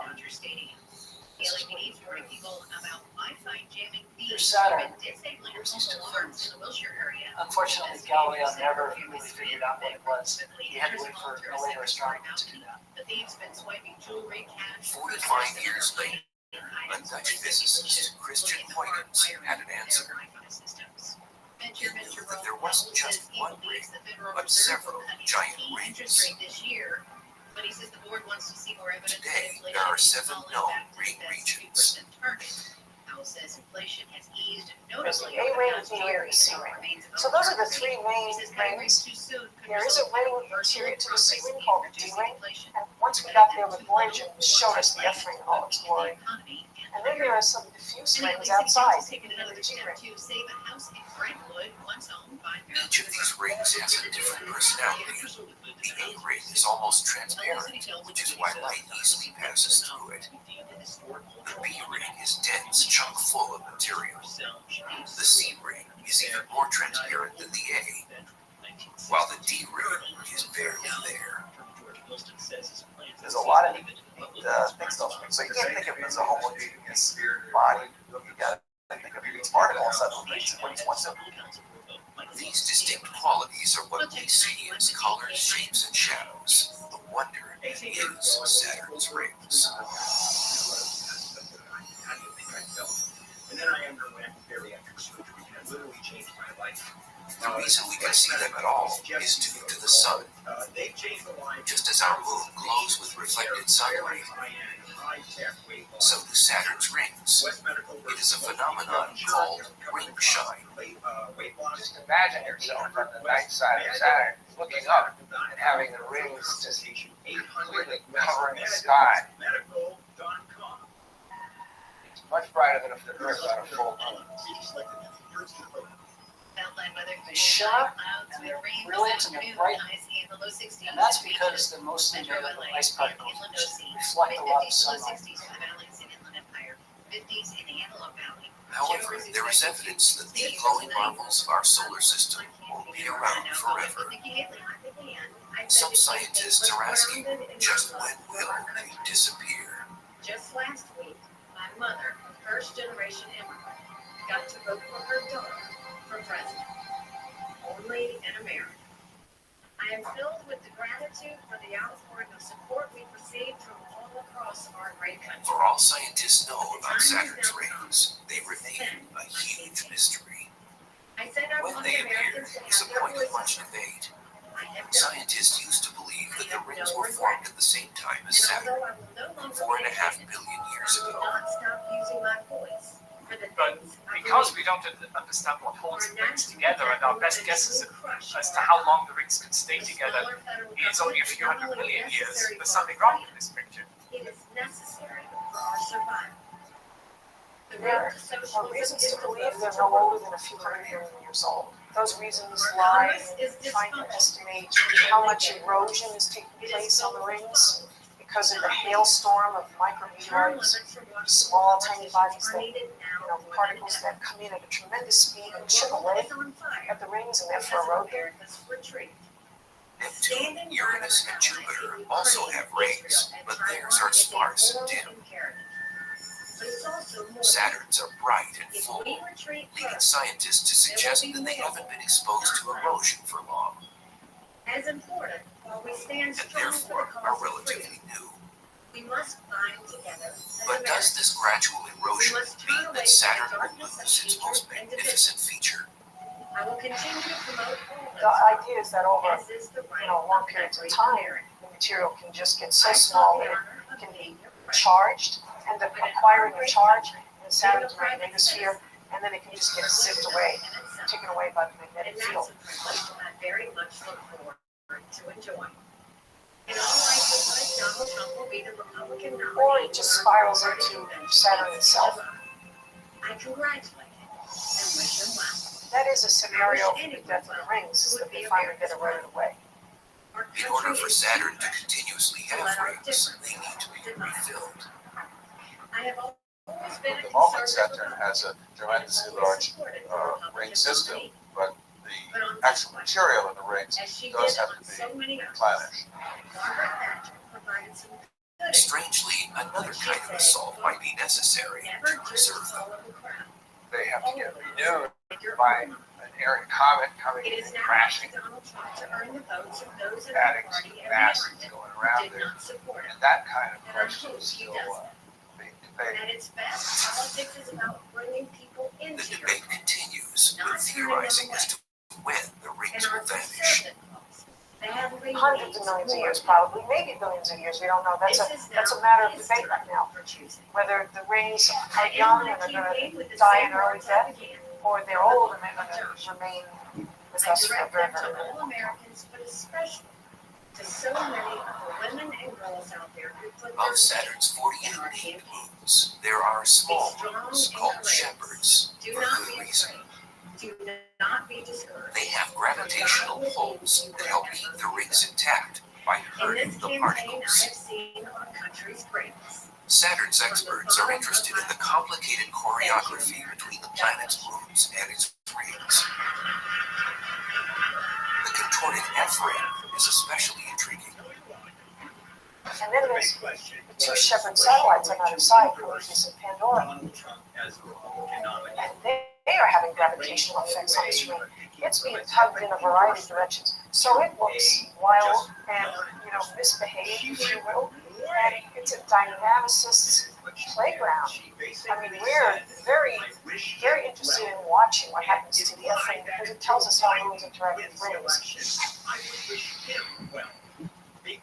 Saturn mesmerized civilizations as early as 700 BCE, when the Assyrians took note of it sparkling in the distant sky. Hundreds of years later, the Greeks gave it a name, Kronos, after the god of harvest, possibly due to its position in the sky during harvest season. The Romans' god of agriculture was Saturnus, which is why we call it Saturn. They also named the day of the week after it, what we now call Saturday. However, had the Romans actually seen the planet close up, they might have named it for the god of weather. And so Donald Trump picked up all the other delegates. Saturn is a wild, ever-changing place, but unlike on Earth where things change on a daily and even an hourly basis, the storms on Saturn can last for days and weeks and months. Things change on a large scale very slowly over time. Do not vote for Nikki Haley. Vote for insert name of any other Republican who is running. The discovery of this violent activity on Saturn came as a surprise to experts. For centuries, their view of the planet had been obscured by an ammonia gas haze. This is Liz Cheney. New satellite data is changing everything. And we see now that Saturn is a dynamic place. It's been revealed now as being probably more dynamic in a lot of ways than Jupiter. Just the number of storms we see, the forces that they do. Incredibly, winds blow at speeds of 1,000 miles per hour. We measure the winds literally by watching the different little cells of the atmosphere move in imaging. So you need sequential images to see how much things have moved. There are new mountains on the surface of Saturn. It's cloud features that we look at to see how quickly they evolve and change and move to measure the wind. Recent exploration has shown other phenomena that aren't yet understood. We can see features, clouds, eddies, big plumes of material like we see on Jupiter. And we see these oval storms, lots of them. In fact, there's one latitude in the southern hemisphere where lots of storms sit around this band, okay, and we've watched them create, we've seen them die, they die by many trees. Scientists nicknamed this area Storm Alley after a region in America's Midwest that produces violent weather.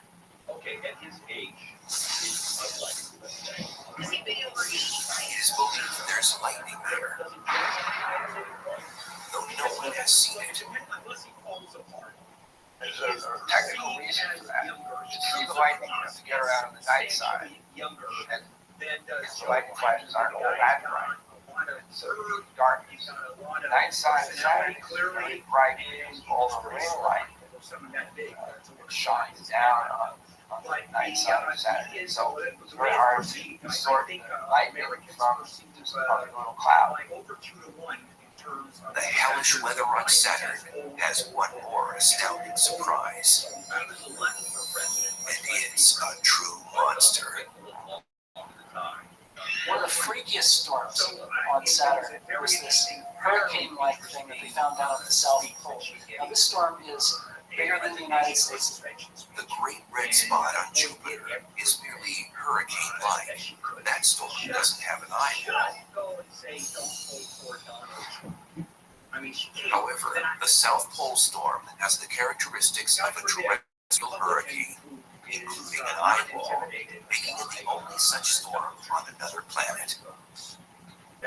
It's not clear that it is a hurricane in every sense, like we have here on Earth, but so far the morphology of it looks very much like a hurricane. That was very exciting. Everyone got very excited about that. It even surprised us. You can see right down into the eye, just as you can with a hurricane on Earth. You can see farther into Saturn's atmosphere than I've ever been able to see before. So this thing is literally a window into Saturn. And it's amazing to see something so similar to Earth on Saturn, and then find out that we can actually do some science because of it. The South Pole storm measures 5,000 miles across. That's 2/3 the diameter of the Earth. If a hurricane that huge were to form here, it would cover a distance from New York City to Baghdad, annihilating all in its path. By the way, if it is +1 vote, I think that's a recount, don't you? Basically a swirling vortex of air that is centered around a hole right at the center with a walleye around it. What powers this monster storm is still unknown. Winds are stronger on Saturn than they are on Earth, which is a puzzle in itself because Saturn gets so little energy. The sun or its own side. It's centered around the South Pole of Saturn, rather than being, in the equatorial region like a hurricane on Earth. In early 2007, modern imaging technology revealed something else on Saturn that astounded scientists. We see it very, very intensely now. It's something big, something strange, and something never seen in the universe before. Amtrak's going to resume service between San Diego and Orange County for the first time in 6 weeks. Trains will start running through San Clemente 2 times a day in the morning and evening. Crews will spend the rest of the day Saturn, working the solar system's most bizarre yet beautiful planet, has just gotten even more mysterious. In 1979, the Voyager spacecraft showed a perfect geometric form over the North Pole. In October 2006, the Cassini craft found that it is still there. It's just bizarre. It sits there kind of still. It doesn't move the planet. The pole, there's a hexagonal feature, a 6-sided polygon that encircles the pole at about 78 degrees north latitude.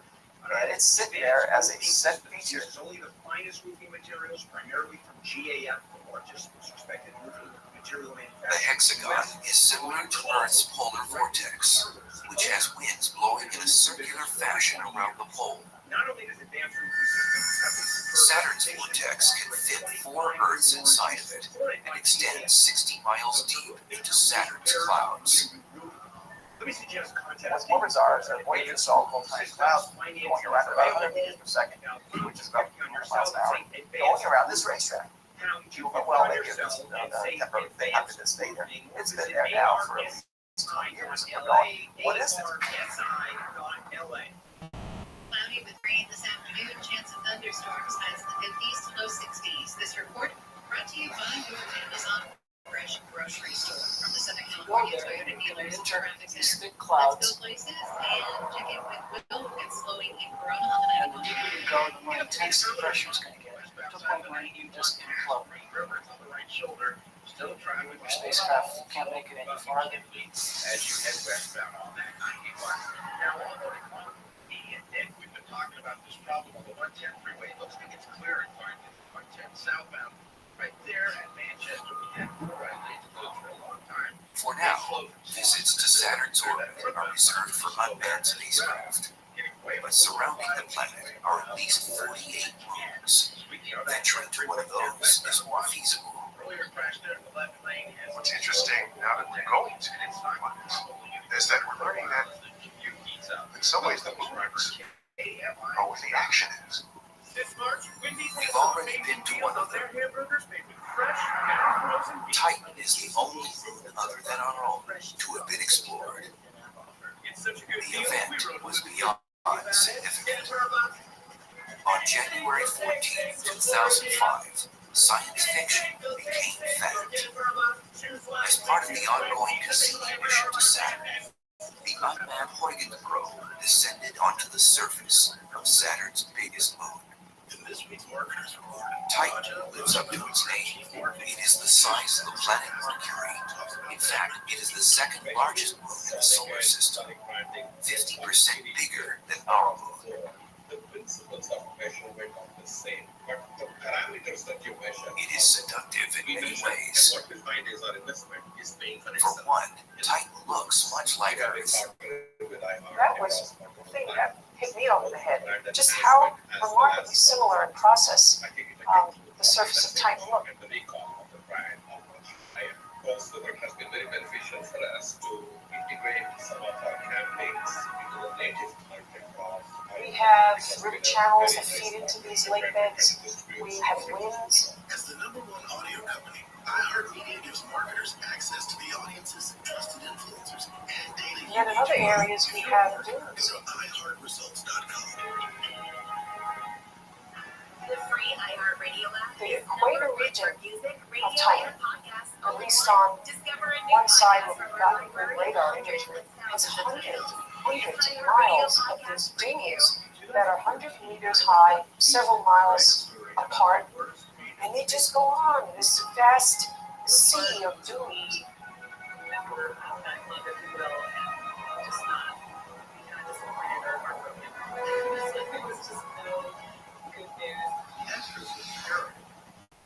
There are possibly deposits of solid hydrocarbons. And we didn't really know until that program whether it was going to hit liquid or some solid surface.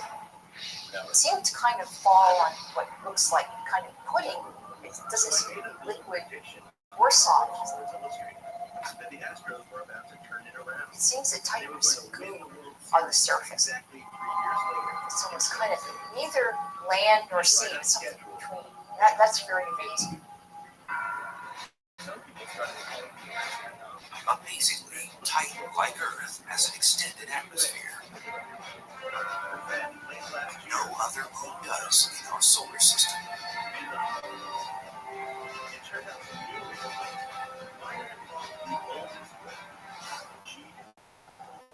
The atmosphere of Titan is very, very thick.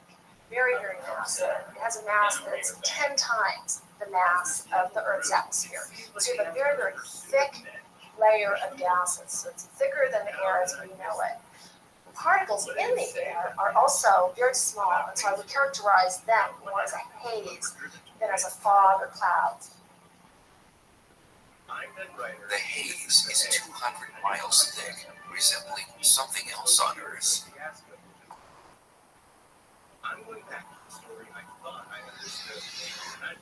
From the outside, it appears essentially opaque, like a big orange ball. But as the white probe descended through the atmosphere, it's transparent enough to be able to see the surface features as it fell through. But it's not unlike an amazing day here in Los Angeles. It's not the color of the atmosphere that most intrigues scientists. It's the composition. Nitrogen and methane, the same gases they believe made up much of Earth's early atmosphere. The idea that Titan's atmosphere mimics the atmosphere of early Earth 4 billion years ago is something we're very, very excited about and interested in, and it's one of the things we're studying very hard in our laboratory. Let's see if we can get this aligned. At the University of Colorado, Dr. Margaret Tolbert is simulating Titan's atmosphere in her lab. Might it too have the necessary ingredients for life? In this experiment, we're trying to simulate the chemistry that goes on high in Titan's atmosphere where the haze is forming. So what we have is a reaction chamber here, and all that we have in there is nitrogen and methane. So the two most important components of Titan's atmosphere. And then we're just going to flick on a lamp, and that lamp is going to simulate the sunlight hitting Titan's atmosphere. Incredibly, Tolbert's research has shown that Titan's atmosphere, when stimulated by sunlight, begins to produce organic compounds. To scientists looking for life beyond our planet, this could be big. So with that, the big story was Adam Schiff versus Steve Garvey. And it was actually Steve Garvey beat Adam Schiff. How is that possible? As scientists scour the galaxy for signs of life, there are some exciting results from within our own solar system. Saturn, Titan seems to have the necessary ingredients. Testing at the University of Colorado has shown that when sunlight interacts with Titan's nitrogen and methane-rich atmosphere, organic compounds are created. So these organics are floating down to the surface of Titan, and you can see them in the pictures, and who knows what they're doing once they're there. They could be providing energy to some new kind of light. Further research is needed to determine if there really is life on Titan, or if it might someday develop. Although its atmosphere resembles early Earth, the environment is vastly different. That's in LA County. It's cold. It's 300 degrees below 0 Fahrenheit, and there's no liquid water, so that's a big difference between early Earth and Titan. Really close, but Schiff is The lakes and riverbeds on Titan were carved out of the ground by something. There's no liquid water on the moon, so what flows on this terrain? The hills on Earth are made of silicate rocks, whereas the hills on Titan are ice, methane ice. The river channels on Titan are formed by methane rain, as opposed to the Earth river valleys formed by water. Liquid methane seems rains down on Titan, or did at one time. On Titan, it is so cold that gases have been liquefied, and there are coastlines and rivers, and all this terrain shaped by methane. It's just completely intriguing. Methane is the principal component of natural gas, butane, and propane, all sources of fuel. The other interesting A lot of hydrocarbons is George Gascon. light hydrocarbon. George Gascon. There's a lot of it, and it burns if you put it in contact with oxygen. So there's a lot of energy out there. They hated Enough on the surface of this huge moon to supply all of Earth's needs for a very long time. There's this tremendous supply of natural gas on Titan. It would be great to go out there and tap into it better back. But I think that you would find that it would cost you so much to go out and get the methane and bring it back that you would never be able to effectively power anything. While Titan is Saturn's largest moon, one of its smallest may be even more exciting. It's a brilliant ball of ice and rock called Enceladus. It's a tiny object. It's only about 300 miles in size, so that's what, about eighth the size of our own. And we've never seen a body that small that has activity on it. This activity was discovered in 2005 by Dr. Carolyn Orko and her Cassini imaging team. One photo seemed to suggest that jets were coming out of Enceladus. We've seen very likely to the members of my team that it's possible that these jets are actually geysers. They're erupting from pockets of liquid water not too far beneath the surface. And this is backed up by greatest and what it does. The closest thing we have on Earth to Enceladus is something like Old Faithful Geyser here in Yellowstone National Park, which is shooting water vapor and water about 150 feet into the air. The geysers on Enceladus are erupting water vapor hundreds of miles into the air because of the much lower gravity there and the fact there's no atmosphere holding them in. Another $6.4 billion issues a bond. Many geysers have since been discovered all in a region of Enceladus' southern hemisphere. They are coming out of these fissures, these big cracks that go on for about 135 kilometers, something like 80 miles. Cracks. Well, the argument is how much money can you spend? We call them tiger stripes. When we first saw them, they really looked like the stripes of tiger. There are four areas that seem to be ridges or kind of active geologic areas, and the plumes seem to be coming out of these areas. And we've counted about 20 or 21 plumes. Southern Enceladus is covered in cosmic Old Faithfuls. Who would have thought that a ice ball about the size of Texas would be alive with plumes and geysers? I mean, it's astounding. Enceladus is heated in its interior by the tides of Saturn. The Earth's moon is pulling on the Earth's oceans and distorting their shape and producing the tides that we're familiar with here on Earth. But on Enceladus, the planet Saturn is pulling on that moon, and as Enceladus goes around in its orbit, that pull is changing, and the ice inside Enceladus is creaking and corroding and rubbing against itself and creating a lot of heat friction. We think it's that frictional heat that is producing the evaporation of the water ice that is then escaping through these cracks, making the geysers that we see there. And there's more. Enceladus' eruptions have clarified a theory of what powers one of Saturn's rings. We knew there might be jets, something coming from the surface that was injecting material into orbit around Saturn to form the ring. The E-ring is furthest from the planet, about 74,000 miles away. It happens to be just in the same orbit, same distance from Saturn as Enceladus. And so it suggests that the origin to Enceladus and thickness of the E-ring sort of matches the thickness of particles that were ejected from the south pole of Enceladus. If these geysers disappear, so might the ring.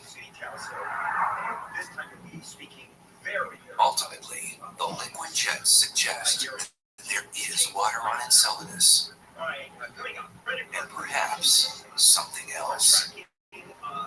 So the search for water is not that one day we'll be thirsty, so we'll have something to drink. The search for water is guided by our interest in the search for life. It's that simple. Follow the water. Nikki Haley is out of the running for president. She won just 2 Republican primaries in Vermont yesterday, Super Tuesday, and Washington, D.C. last week. Haley says former President Trump is now likely the Republican nominee, but she didn't quite endorse him. Saturn's moon Enceladus is one of the most exciting and misunderstood places in our solar system.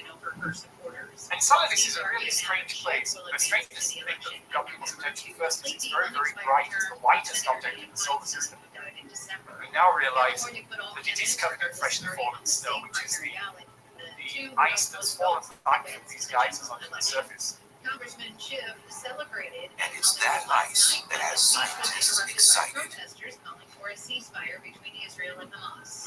Possibilities there are amazing.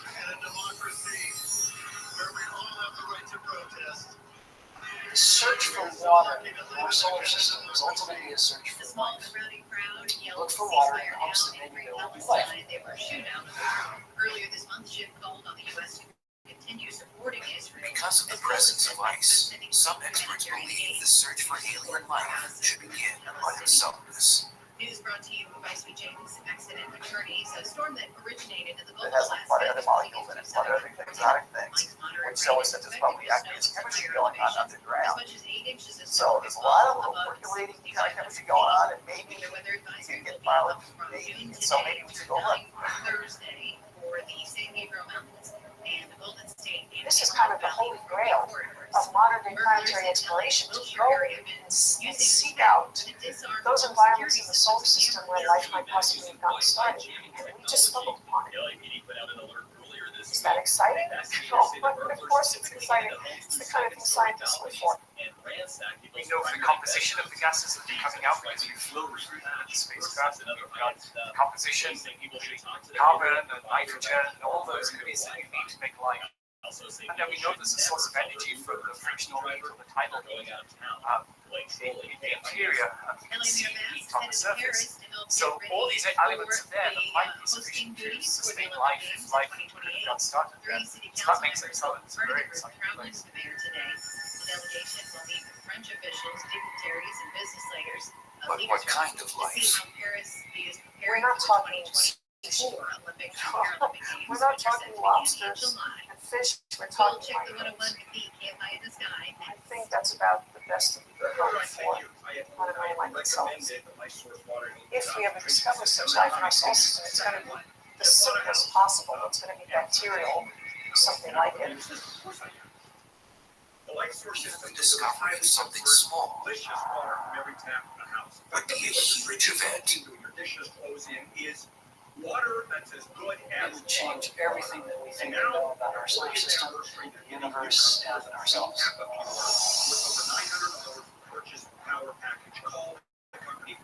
Much of what is known about Saturn and its moons has come from the Cassini satellite that was inserted into the planet's orbit in 2004.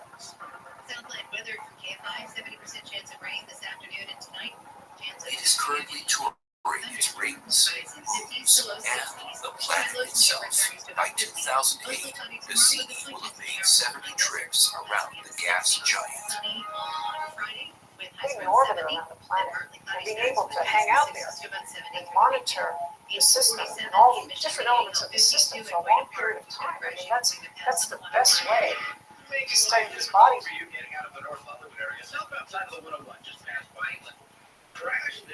Scientists on a daily basis process the information sent back from these close encounters. Again, that's the 101 is where the crash is, but it's really affecting southbound 170. In addition to the camera, there's radar sending radio waves through the clouds to get an echo off the surface. And there's spectrometers to measure the composition and other infrared devices to measure the temperature. So it's a very comprehensive spacecraft. We've got a solo vehicle that rolled over, ended up back on its wheels, so we're going to back and slow from the 60 as a result. As you see better, you learn more. I think it may be Yogi Berra who said see a lot just by looking. Relating this information to processes on Earth could help explain mysteries of our own planet. Saturn is really very different from the Earth. Its diameter is 8 or 9 times greater than that of the Earth. Its atmosphere is made of hydrogen, completely different from our own atmosphere. But the same physics is going on. The same forces are controlling the weather on Saturn as are controlling the weather on Earth. It is part of our history. It's the solar system. So understanding how our solar system formed is really understanding how I got here. And understanding the nature of the other planets that are in the solar system. I mean, they're like my neighbors. Cassini's new imaging technologies are giving us never-before-seen views and information by the day. Cassini's close encounters with Saturn will bring us nearer to unlocking its secrets. It's quite complex. It'll take us a long time to figure it all out. I don't think we ever will figure all of it out. But it's just the beauty of being able to be in orbit and monitor a rich planetary system like Saturn. That's the beauty of iHeart's network. The Earth has context in the rest of the universe. And you want to know where we fit in the universe? You don't get the answer right now. Just studying the Earth itself. For as much as we discover about the Lord of the Rings, it will always inspire us. It's so close. For thousands of years, man has found comfort in its presence. It's been a beacon for nocturnal travelers, a timekeeper for farmers, and a location finder for sailors at sea. For some cultures, it's even been a god. It's the only cosmic body ever visited by human beings, and today, NASA is planning a permanent outpost there. But how did it get there in the first place? How did the moon come to be? The answer is more astounding and spectacular than most residents of Earth have ever imagined.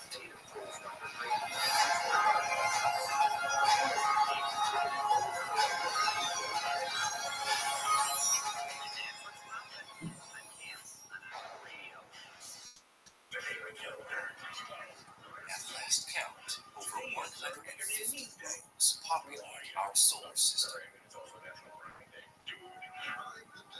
It's the day of the dude, as the movie The Big Lebowski was released on this date in 1998. And it's National Oreo Day and Dentist Day. So happy birthday, musicians and Neptune claims 13 of them.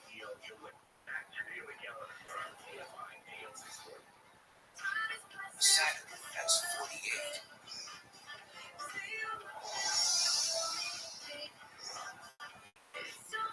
And Jupiter boasts an astounding 62. Super Wednesday, Monday, Tuesday, Election Day, and one more thing. He was accepting his win. Earth, on the other hand, has just one. The single analogy. But it's a special one. That was with. That's all he did. And remember, this is why Our moon, as the Romans named it, is remarkable in its size. it deserves you and I. You as the witness, my witness. It is by no means the largest moon in the solar system. Several others are bigger. One of Saturn's moons, Titan, for instance, is twice the size. But our moon is the largest in relation to its host planet.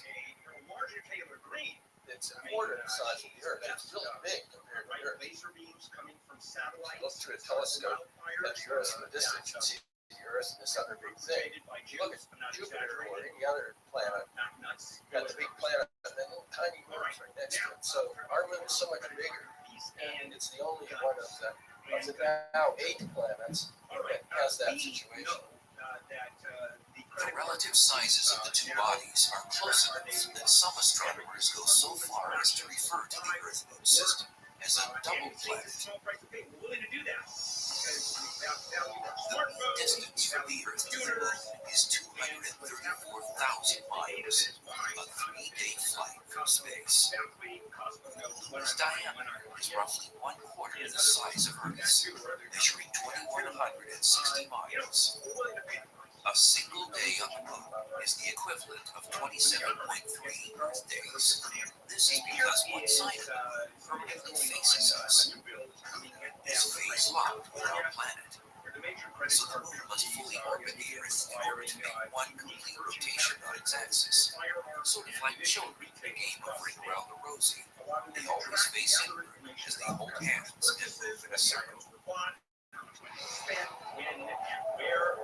Guns, ammunitions purchased, and that is turned over to the state. Okay, Second Amendment issue. Yet as closely related as the moon is to our Earth, it would only take a brief visit to Pluto to make it quite clear that it is in fact a very different world from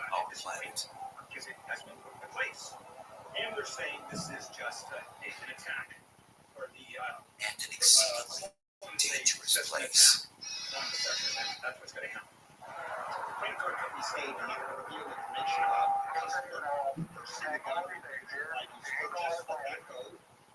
No air, of course. Space. Has to do with purchase of firearms, and that's it. Indeed, the moon has absolutely no atmosphere at all, so there is nothing to carry sound waves. Well, first of all, If you were standing on the moon with a friend and tried to converse, the person would be able to hear you, except by radio. That's correct. There is no evidence because the law has not been implemented yet. I'm just saying we don't need it. The National Instant Criminal Background Check System, NICS. No atmosphere also means that there are no air molecules to scatter light from the sun. And it would have So the sky is always black. transactions. Okay, this is what I understand. The illegal transactions that have already happened before And the landscape has little to help brighten the scene. it's not going to affect those Kind of monochrome there, not much color there. The rocks are mostly gray, brown colors. So you can get a little warmer tone in one direction, maybe toward the sun, cooler tones, grayer tones in another direction. But not so colorful. only allows the government to arbitrarily Extreme temperatures would also add to the unpleasantness of a visit. that is the argument The swings between hot and cold are brutal, from 270 degrees above zero at midday to 240 degrees below zero at night. any weapon at any point at any time. For example, California can't have an assault weapon, and I think there is a limit to magazines. Low gravity, just 1/6 of Earth's, could present a hazard to a tourist. Is lacking. Now, A reality that Apollo astronauts kept at the tops of their minds you during their cannot carry more than 2 assault weapons. They realize that 60 bullets beyond the thickness of their visor and their you spacesuit, can't have more than kill 2 deaths. that you take Should they do something and fall into a rock and lose their footing and fall and hit an outcrop, this visor could be cracked, exposed to the lunar vacuum. We would have a serious situation on our hands. Here's another one, and I'm exaggerating on this one. You've got a bunch of, let's say, burglars, and they know that there is a really While a spacesuit could protect lunar tourists against the vacuum of space, a lack of oxygen, temperature extremes, and lethal solar radiation, a potential hazardous spacesuit would do little to protect against is high-velocity micrometeorites. They pummel the lunar surface frequently. anything limiting the use of Tiny anything, any Well, law. the little ones that burn up in our atmosphere make shooting stars. It isn't a violation. There's no atmosphere on the moon. They're coming right down, hitting the And surface. if you talk to the insane They pulverize the lunar surface, generating a dusty blanket of gravel-like material called regolith. any violation or any bill passed Dr. Amanda Hendricks studies the moon at NASA's Jet Propulsion Laboratory. This plant here is kind of a regular factory. It's Roundup rock, is what it is. The timescales in this gravel mill are a lot faster. Here, it's made in less than an hour. But on the moon, it is the result of more than 4 billion years of bombardment by meteoroids and micrometeoroids raining in on the surface and breaking up the rock. Like the product of this gravel mill, lunar regolith has formed in a variety of grain sizes, from large rocks to fine dust. This very fine dust is familiar to us from Apollo images that were seen of astronauts' footprints in the dust. It's very fine, and so fine, in fact, that the astronauts had problems with it, sticking to their spacesuits, getting into the equipment, and it can end up causing a bit of a problem. Where the ammunition was won, that Big meteorites have also hit the moon in the past. In fact, these massive impacts are responsible for the dark circular regions on the lunar surface. The shapes, to many observers, seem to be arranged like the eyes, nose, and mouth of a human face. They make up the illusion of the man on the moon. Let's talk to Amy Kim. The blasted heat basins in the moon's surface, some of them are 700 miles across. Dark lava eventually burst through at the impact points and flooded the basins. Senate Republican leader Mitch McConnell has endorsed Donald Trump for president. Today, we call these dark regions Mari, the Latin word for seas. On January 6, 2021. This dates back to the 17th century. Renaissance-era observers looked up at the moon. The lake that formed in Death Valley because of all the rain this winter is drying up thanks to high winds. They speculated that the dark areas might be oceans, and astronomers of the time gave the many dark spots or seas whimsical names. The seas are all named after effects that were once attributed to the moon. So you have the Sea of Storms, and the Sea of Crises, and the Sea of Tranquility, and so forth. Some of the younger impact basins have had less time to erode, so their features are still relatively crisp. One in particular is called Mare Orientale, or the Eastern Sea. It's some 600 miles across, and the impact that created it was so massive and direct, the result looks very much like the bullseye on a target. This Orientale scar is kind of like a bullet shot into glass where you see all the veins around it and fractures going out.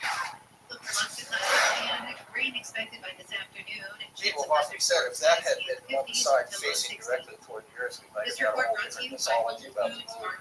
Because it looked like big eyes staring at us.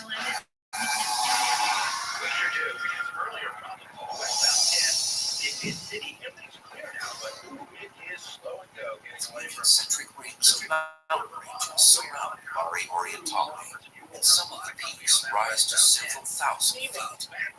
They're all effects of the monster impact. When we see mountain ranges on the earth, they're mostly caused first by the continents moving around, crashing into each other very slowly, buckling up, and then creating mountain ranges, which then erode into all the spectacular shapes that we see in the Matterhorn and so forth, from water erosion. On the moon, there are no continental plate tectonics. The surface is static. Yet you still have mountains on the moon. The reason is that those are big impact basins. That's a big explosion. It excavates a pit, throws material up on the outside. So you have the rings of mountains, marks of mountains that surround the impact sites.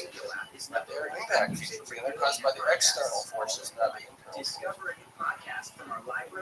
Another notable impact crater, much smaller than Mare Orientale, but every bit as spectacular, is Tycho. Named after a prominent 17th century Danish astronomer, this impact feature is located in the southwestern quadrant of the moon's near side. It's in the bright area. You can almost see it with your naked eye.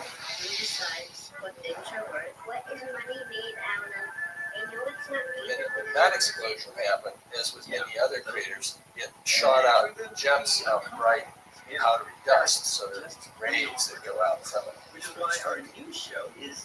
The rays of dusty ejected material extend some 900 miles from the Tycho impact site. A mountain of debris also rises from the center of the crater. This is a result of recoil from the asteroid strike. Some of the highly compressed material at the center of the impact site springs outward once the impacting body either ricochets or disintegrates. But long before any of the moon's specific features could be discerned through sophisticated telescopes and space travel, careful observation of lunar behavior and appearance was still vitally important to Earth dwellers. And we're going to figure out why things cost what they do, starting with pizza, with help from somebody who knows pizza. I'm just eating pizza every day, which is also Plus, finding out how advertisers trick For 15,000 years at least, man revered the moon as a source of light, as a navigational guide, as a reference on agricultural recipes, and most of all, as a convenient timekeeper. In the days before our modern systems, timekeeping was no simple task. Early timekeepers had two choices. They could monitor the sun or the moon. If you think about trying to keep track of dates, if you use the solar calendar like we do nowadays, there are 365 days a year. That's an awful lot of days to keep track of. And it's not something that the ordinary person can do very well. Compare that with the lunar calendar. Everybody can tell when the full moon is, when the new moon is. You don't see the moon at new moon. You see it as big and round at full moon, so it's easy to tell. There are only 28 to 29 days in the lunar cycle, so it's easy to count them. And so most societies actually start out with the lunar calendar. Early observers of the moon also recognized that our planetary neighbor has a very real physical effect on the Earth itself. The moon is responsible for the rise and fall of our ocean tides. If we think of the moon as being this tennis ball and the Earth as being this football, the tides are caused by the moon's gravitational attraction. So it's obvious here, so the moon kind of pulls the Earth's water towards it. Wednesday following Super Tuesday yesterday. So this creates a slight bulge in the direction of the moon. What's less obvious is there's also a bulge in the direction away from the moon. So there's in fact two high tides every day. The other high tide you can think of as being caused by the Earth's centripetal force. The Earth and the moon are both rotating around, and that causes the water on the far side to also move out. An extreme illustration of the difference between high and low tides can be found along the shore of Canada's Bay of Fundy. The water level from high tide to low tide drops an astounding 55 feet. For some forms of life on Earth, the advance in between the tides creates useful habitats. So, the Wall Street Journal did this article about Bori Hanasco. But another of the moon's gravitational effects on our planet is directly responsible for nothing less than the continued survival of terrestrial life itself. The moon stabilizes Earth's climate. The gravitational effect keeps the degree of tilt in the Earth's rotational axis constant. This tilt is what maintains the repeatable cycle of seasons as the Earth orbits the Sun. If we didn't have the moon, or if we had a much smaller moon, for example, then you can mathematically show that the tilt of our North Pole would vary widely. With that angle going from, say, 0 to 90 degrees, currently it's 22.5 degrees, and it would actually vary chaotically. And so the moon has played an important role in the stability of our axis of rotation of our planet, and therefore in our climate. Over the millennia, with the moon's prominent and constant presence in our night sky, men ultimately began to speculate on its origin. How did it form? How did the moon come to be? In 455 BC, the Greek scholar Anaxagoras theorized that the moon was simply a rock that was flung off by the Earth.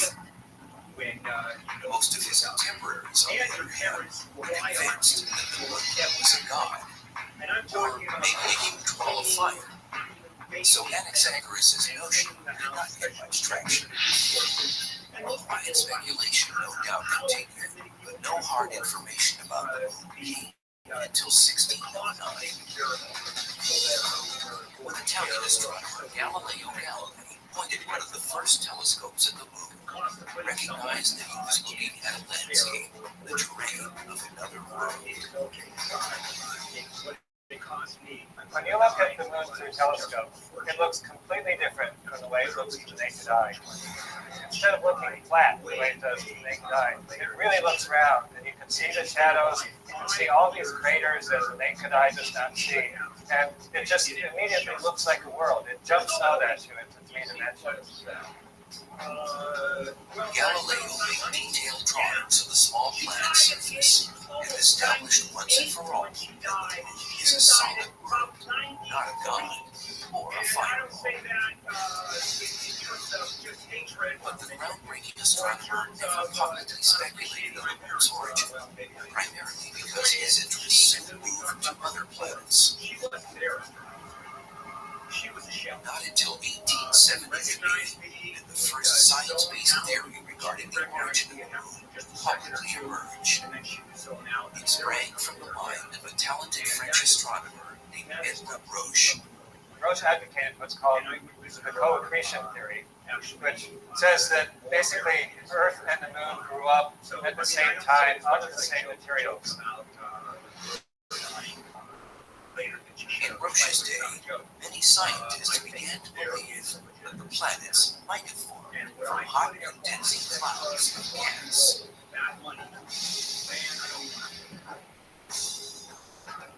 It gradually contracted and cooled, and as it contracted, it would separate out rings of gas. So you have a ring of gas here, a ring here, and so forth. And these rings of gas would then eventually coalesce and form the planets. Roche saw the Earth and the Moon as a solar system in miniature. His idea was that the Earth starts out as a ball of gas, and then cools and contracts, and sheds a ring of gas, and then itself coalesces to form the moon.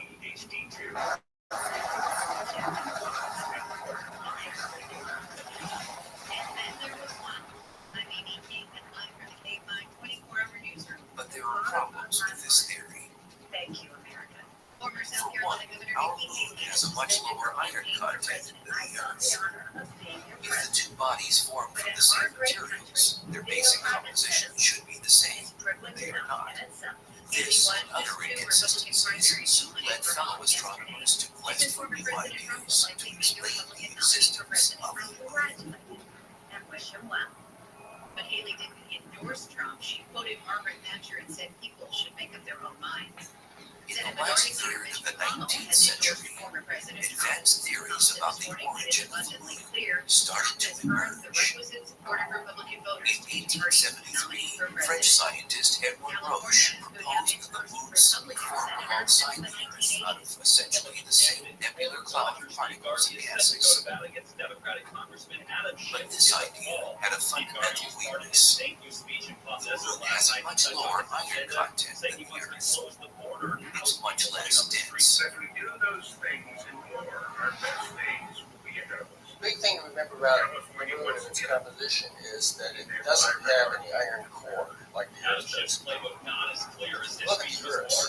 It's a very large central area, something like half the side of the Earth. It's iron core. That's metal vein deposition. The moon is more like this cold rock. Scientists initially proved the massive through observation and mathematical calculations. If the moon had formed from the same stuff that made the Earth, the iron content should be similar. It was a hole in the theory Edward Roche couldn't explain. But another idea soon followed on the heels of the co-accretion hypothesis. A state resolution In calls for the Fed 1878, George Darwin announced his envision theory of lunar origin. cliffhanger in Tustin.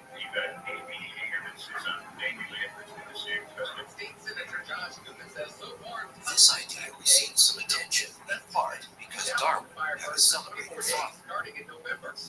Charles Darwin, author of Origin of Species. In time, though, George Darwin stepped out of his father's shadow and became known as England's leading expert on tides. And through extensive analysis of the tide-moon relationship, George Darwin came to the realization that the moon is gradually moving farther and farther away from the Earth.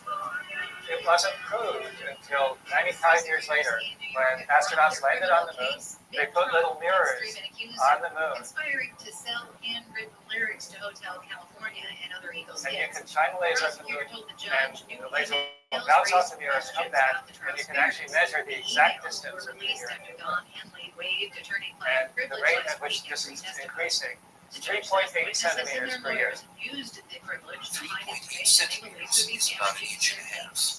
If you made a movie, extreme time lapse, you would see the moon moving away from Earth gradually. That's what we see nowadays. Dug out in the snow and the pushed out where it needs to go. We get rid of all these big trips. I think we'll have a great weekend coming up. But again, it is going to take us a couple days to have the whole mountain. Reverse the process. Operations manager is here at the top of Brian Hickman says the 4-day storm dropped about 6 feet at the summit. As we move backwards in time, and the moon moves closer, We will check the 605 rotation of the Earth will get faster and faster. Well, this rain, And so, well, what happens is that eventually the moon must coalesce with it. It must hit the Earth. and they start doing their The logical conclusion for Darwin was that a portion of the molten, rapidly spinning Earth must have separated from the main mass and spun off to become our And moon. to tell you, whether you do or you don't have termites, even if you don't think you have termites, I recommend that protocol. He immediately began work on mathematical calculations to reverse the trajectory of the moon all the way back to the Earth. Frustratingly, he reaches a point where it gets almost to Earth, and then he couldn't work it out any farther. The mathematics doesn't let you go any farther. What you get to is a point where the moon is whipping around the Earth at a rate of 5 revolutions a day, or 6 revolutions a day. So it's just zooming around the Earth. Okay? And it's about 5,000 miles away from the Earth. Still, mathematics did not allow Darwin to bring the two cosmic bodies into contact. Rain this afternoon, highs in the low 60s at the beaches. The fission theory was debated for decades. Scientists eventually concluded that the relative movements of the Earth and Moon could not have resulted from it. The thunderstorms too. Partly to mostly cloudy tomorrow with a slight The chance of Earth would have showers. been spinning too fast to account for its present Sunny clouds rotation about rate. 70 for Friday. Mostly sunny with some clouds rolling through for the weekend. Highs in the 60s to about 70. The quest for an explanation of lunar creation continued, and a new theory would soon originate The with KMI America. report brought to you by Revive Real Estate. The Dow is trading up. In 1909, Thomas Jefferson Jackson Sea was a U.S. naval captain based in Ryland near San Francisco. His official job was to keep the standard time for the U.S. West Coast. But Sea was also a gifted scientist. As a young man, he had trained as an astronomer. He was one of the first Americans to actually get a doctorate in astronomy. He went to Germany and got a PhD in astronomy, which was, almost unheard of back then. The U.S. was still scientifically total backwater in the 1800s. Sea's duty station, Bear Island, had an observatory, and the captain's job allowed him plenty of time to view Earth. He could spend time analyzing both the co-accretion and fission hypotheses regarding the origin of the moon, and he wasn't convinced. Gradually, Thomas Sea developed a completely different idea. It came to be called the capture theory. Essentially, Sea theorized that the moon had actually formed in a different part of the solar system from the Earth, that it orbited the sun just like the other planets, but that at some point it had moved too close to Earth and was captured by Earth's gravity. His idea was that there's something that he called the resisting medium in outer space, which we know is not there now. Sea never adequately explained what this resisting medium was supposed to be, possibly containing particles of matter. Regardless, it was sure it no longer existed. His idea is that for the Earth to capture the moon would have to come in from far away, and then it would hit this resisting medium and slow down, and then gradually get captured into an orbit. Maybe not at once, might take a little while, but gradually it'd be captured into Earth's orbit. It's a little bit like a bungee jumper jumping off a bridge. They go down, come back up, not quite as far, go down, come back up. Listen on the free iHeartRadio app for all your music, sports, talk, and podcasts. Now eventually they settle down at the bottom. Thomas C's capture theory would certainly explain the difference in iron content between the Earth and the Moon. If the Moon formed elsewhere, its composition would be very different. On the other hand, the notion that Earth's gravity could capture and retain such a large object was unlikely, since there is no obvious resisting medium to slow down an object as big as the Moon. All three theories had significant weaknesses. The origin of the Moon, a mystery. Also, what else is going on? Hamas says going to continue. On July 20th, 1969, U.S. astronauts set foot on the lunar surface for the first time.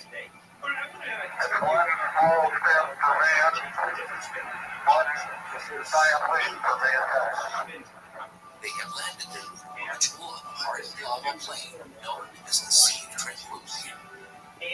And mission pilot Buzz Aldrin described the view as magnificent desolation.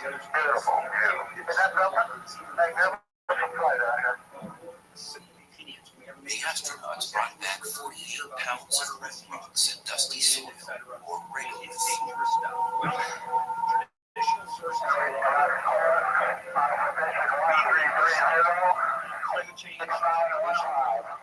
Geologists at Johnson Space Center in Houston eagerly awaited their arrival.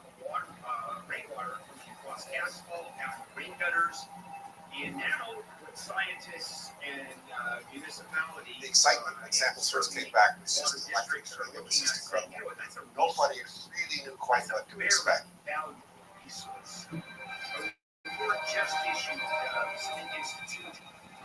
And realized right away that we had salty rocks, like one might see in Hawaii. In fact, very similar to rocks one would see in Hawaii.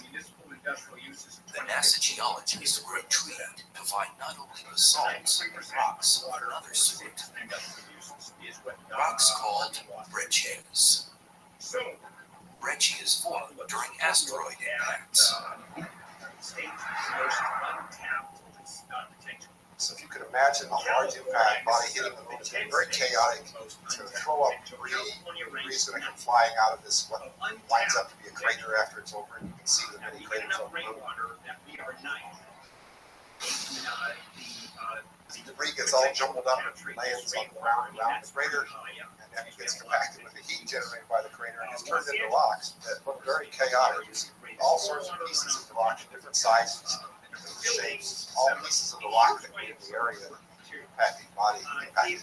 We had just not seen anything like this on Earth. Those that are anti-climate change, and there really aren't too many. Rocks began to tell a fascinating tale. When we've had one of the worst winters, and first, the rocks and soil samples contained particles, indicating that the moon must have been covered by a deep ocean of lava after it formed. Well, here is what the National Climate Change This notion was reinforced by the discovery that the rocks were lacking significantly in what scientists call volatile elements. Volatile elements are those that can evaporate easily and therefore be lost when you heat up a rock. And some examples of volatile elements include water or potassium, for example. And if you compare the molten Earth rocks to lunar rocks, you find that the lunar rocks are extremely parched. It's as if they've been heated and they've lost a lot of their volatile elements. But along with these stark contrasts, the lunar samples also revealed at least one astonishing similarity between the lunar surface and rocks and soil. The isotopes of individual elements, like oxygen, have different forms of oxygen, and exactly the same ratios of different forms as the Earth. But all the other rocks we knew from elsewhere in the solar system, which are meteorites that fall out of space, all have different oxygen isotope ratios, which tells you that the moon material and the Earth material are very, very similar. In the end, the lunar samples had supplied a wealth of hard evidence regarding the geological makeup of the moon. Well, conservation certainly. But astronomers trying to understand the moon's origin were still left with a puzzle. But the water flow used, the faucets, shower, the valves. For William Hartman of the Planetary Science Institute in Tucson, Arizona, the information gleaned from the moon rocks supported some ideas he'd been working on for nearly a decade. Now a distinguished astronomer and painter of space images, in the early 60s, Hartman was a graduate student at the University of Arizona, taking part in a project to map impact craters on the moon. From the enormous basins or seas to the smallest visible dimples. We realized during this mapping in the 60s that the big basins are actually impact features.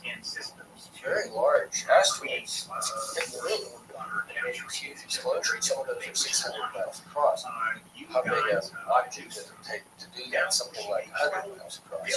So we had large objects running around in our solar system as the Earth was forming, and they were crashing into planets.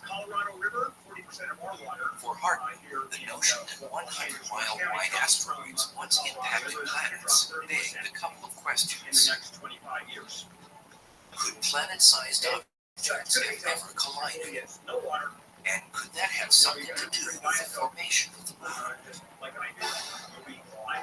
1972, Hartman and fellow Tucson astronomer Don Davis created a computer program to help them explore these ideas. The program made a rough attempt to simulate the accretion process of the solar system. The astronomers wanted to see if any other planetary bodies formed near the Earth could have crashed into it. Desalination is very expensive. The idea was if some other body that finally crashes into the Earth, blows off all this crustal material from the Earth, as well as from the impactor itself. But the bottom line is, we really have no choice. Sure enough, the simulation showed that a second planet could have formed in the Earth's accretion zone, one about the size of Mars. It wasn't the moon, because it had formed from the same elements as the Earth, and should therefore have had the same iron core and heavy density as the Earth. The moon, of course, does not. That was evidence enough for Hartman to formulate a new fourth hypothesis. It came to be called the giant impact theory. You bring a sense of analysis to this show and response that I think. In 1974, a new hypothesis explaining the origin of Earth's moon debuted on the world's scientific stage. Its proponents dubbed it the giant impact theory. Let me go and just tell you the story. Basic idea is that about 4.5 billion years ago, Earth collided with an object roughly the size of the current planet Mars. Let's check in with Amy. It's a very large object. And it started South Carolina Governor Nikki Haley has dropped out of the race for president, leaving just Donald It's what gave us our current 24-hour thing. She won just one of 16 Super Tuesdays. And this collision was so massive that it launched material in orbit around the Earth. And it's from that material that we'll be $800 following the SEC approval of exchange-traded funds that have held the cryptocurrency back. It's more than triple. Dr. Robin Canuck and others at the Southwest Research Institute in Boulder have constructed a computer model to study the details of the giant impact scenario. It divides up the Earth and this collided rogue protoplanet into many different particles. And the evolution of each particle is tracked through the course of the impact. The The simulation depicts the impact from a bird's eye view from the top down. The Earth was probably partly molten even before this impact. So initially, the impactor came into this direction, hit the Earth with an off-center collision. And you can see the impactor has been stretched out into this long arm of material right here. Scientists believe the upper layers of the Earth became completely molten following the impact. The collision starts the Earth rotating. And you can also see that the collision has substantially distorted the shape of the Earth itself. After a couple hours, we see that this arm of impactor material has coalesced gravitationally into two large clumps. The inner clump of the impactor material is actually composed overwhelmingly of the impactor's core. So that when this inner clump collides with the Earth, it happens right there. The vast majority of the iron that came in the impactor is actually accumulated by the Earth. While this outer clump comes in and makes a close pass by the Earth and is stripped by the Earth's gravity into a long arm of material, which then breaks up into its disc. The material is thought to have coalesced to form the moon in less than a year following the massive impact. There is no sign of this impact on the Earth today because at the time, our planet had only developed about 90% of its current size. Remaining 10% would accumulate from later much smaller impacts. Also, the Earth's own gravity had a reshaping effect. Within a day after the impact, the Earth had reassumed a basically spherical shape, and any depression that the impact caused would have been smoothed over. Giant impact theory originator Bill Hartman presented his hypothesis at a scientific conference in 1974. But it received little attention for nearly a decade. Interest in the moon dropped off sharply at the end of the Apollo missions.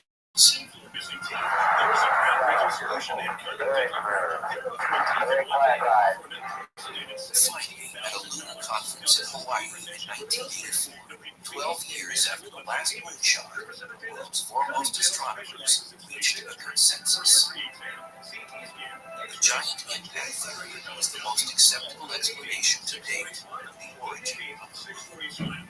I think there's still some people who say, okay, it's not really proven yet, but it's what I would call the default theory. If you look at any textbook of planetary science or geology, it's just the theory that's accepted. And there are certain small discrepancies which have yet to be explained, but by and large it works. Thinking about selling your home? Let's pump the brakes for a second. If it's not in tip-top shape, you're missing out on 20. Even with an agreed-upon theory of how our moon came to be, scientists have not finished studying our closest cosmic neighbor by any means. In fact, talk of returning to the lunar surface with a permanent manned outpost has recently emanated from the White House at NASA headquarters. I want you to get it out the window. Everything looks good, everything goes. Such a base could provide a place to train astronauts to live in space long term, as well as provide a more efficient launch mode for eventual missions to Mars. But such lofty scientific goals are far from the minds of average residents of Earth, who occasionally peer up at low-end mesmerizing lunar discs in the night sky. For us, talk of lava oceans, regular forming micrometeorites, and giant impacts will never diminish the fascination and romance of our mysterious neighbor world, the moon.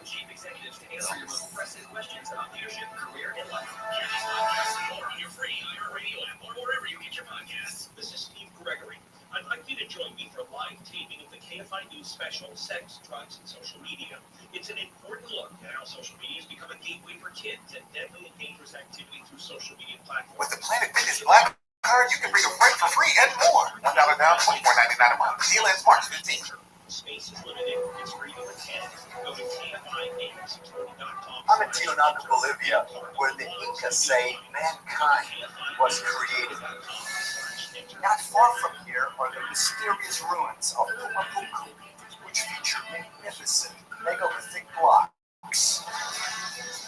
Today, most archaeologists believe that Pumapunku was part of an ancient temple complex, but they are baffled by the uniformly shaped and sharp-edged stone blocks found all over the site. They are also puzzled by an even bigger mystery: what type of structure these blocks actually form.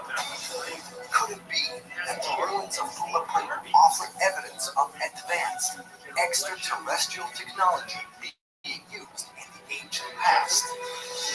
For an ancient astronaut theorist, there are few sites on Earth more intriguing than this one, and that's why I'm here investigating the incredible mystery of Pumapunku. My name is Giorgio Tsoukalos.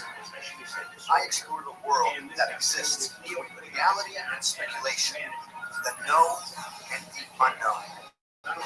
We've been taught by mainstream scholars is not the whole picture. But I'm convinced that every day we are one step closer to the truth.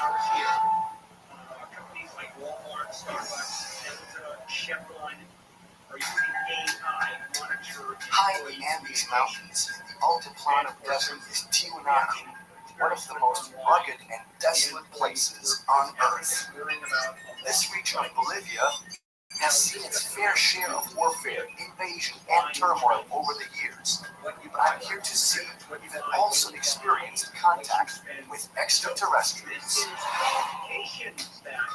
In 1549, while searching for the capital of the Inca Empire, Pedro Cieza de Leon and his Spanish conquistadors discovered the ruins of what looked like a massive temple complex at what is now called Tiwanaku.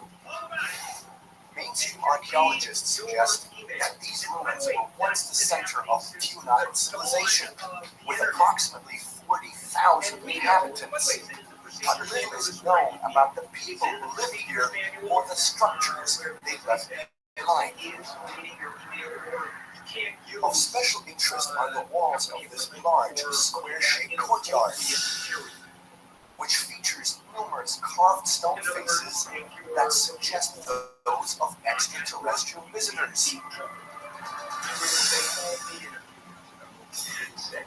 But located just a half a mile away from the temple of Tiwanaku lie the ruins of what is thought to be yet another temple complex, the mysterious site known as Pumapunku, the gateway of the Puma. The name was given by the local Aymara people who found artifacts at the site depicting imagery of warriors wearing masks made of puma skulls. But the Aymara have only inhabited the area for around 800 years, and Pumapunku is believed to have been built thousands of years ago. But what was it? A temple? A meeting place? Some elaborate monument? All of these possibilities have been suggested, but to this day, no one knows just what this place was, who built it, or exactly how old it really is. But what's even more intriguing is that the blocks here don't even look like those found at Tiwanaku. It is one of the places where logic no longer makes sense, because the blocks that we have here are unique on this entire planet. This is the only place. So check it out. Here are the awesome H blocks. They're made from solid blocks of precisely shaped andesite. Whenever I see them, it's just this feeling that you get in Pumapunku. I'm at a loss for words, because this here is something that can't be found anywhere else in the world. Mainstream archaeologists believe that these age blocks were created by hand with primitive stone and metal tools. Tools, I should mention, that they have never found examples of. What's so very interesting is that they seem as if they are part of a larger picture. That if you put them together, they form a solid wall, which is very incredible. If another block was placed on top, or this was placed on top of another rock, these are features that make these two blocks fit together seamlessly. Because the one thing that we have to remind ourselves with this particular construction style, no mortar, no binding agent was ever used. These pieces are so perfect that they fit together interlockingly in such a way that you don't need anything with which to bind together 2 or 3 or hundreds of pieces. Other examples of this type of precise interlocking stonework can be found in Cusco, at Sacsayhuaman, and even Machu Picchu. But nothing with the sophistication of this place right here. I mean, it's incredibly enigmatic. Everywhere I turn, I see more and more incredible blocks that can't be explained by mainstream scientists. This is pretty amazing. I mean, check this out. If you look at this bones right here, I mean, forget chicken bones. You simply cannot do this with primitive tools. And you've got these holes drilled at equidistant, as if it's some type of a female piece to a male piece. So what was it that actually fit into this? Because one thing to me is crystal clear, that this here, or any of these pieces, they have nothing to do with any type of embellishments. I mean, this here, like technical components, part of a larger, almost industrial construction. It was for the purposes of segments that were going to do. I've got a little paper clip, ordinary paper clip that I've just unfurled to see how deep they go. They actually go equidistant all the way down.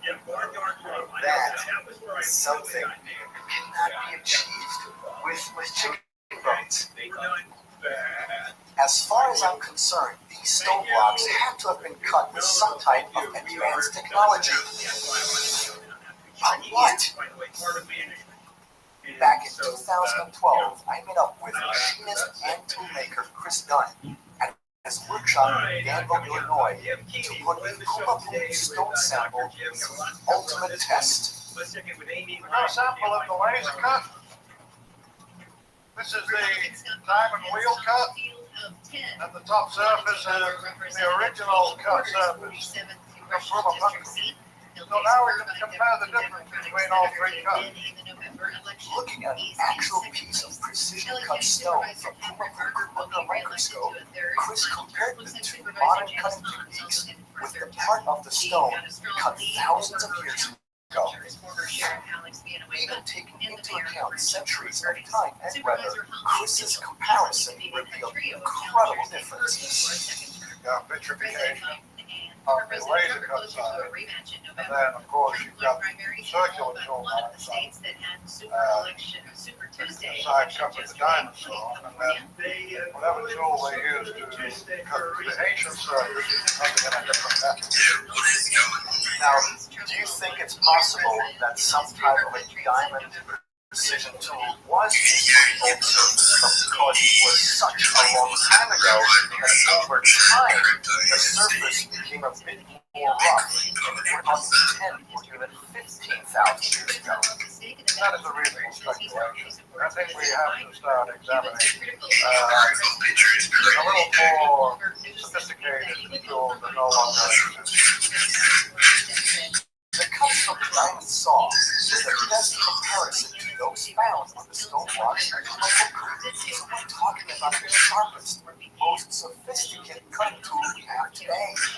So how could a so-called primitive society have achieved such sophisticated stone carving techniques? Check out this block right here. Something really cool about this one.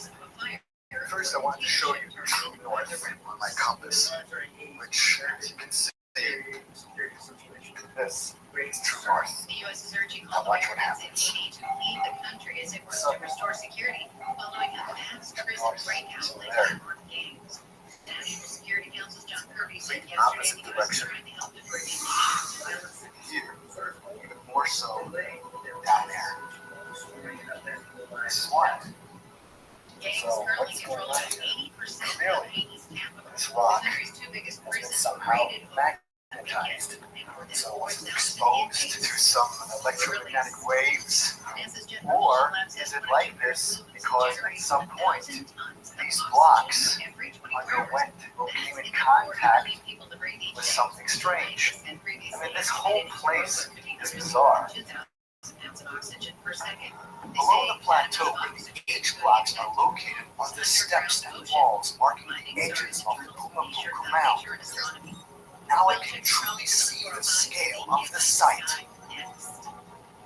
Look down all the way. You can see it's perfectly level. It's perfectly level. This is a newly excavated area that I haven't seen before. And again, it shows tremendous precision. Check out this, for example, right here. What's really interesting is that you can't even put a piece of paper in between the fittings, and no water was used. So, I mean, this is really incredible stuff, and this is very, very, very old. But at the same time, it is just utter perfection.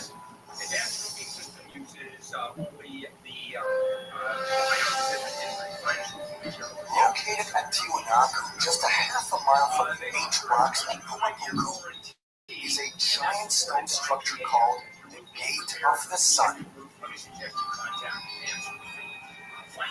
Here, you can find depictions of the god Viracocha and his winged children.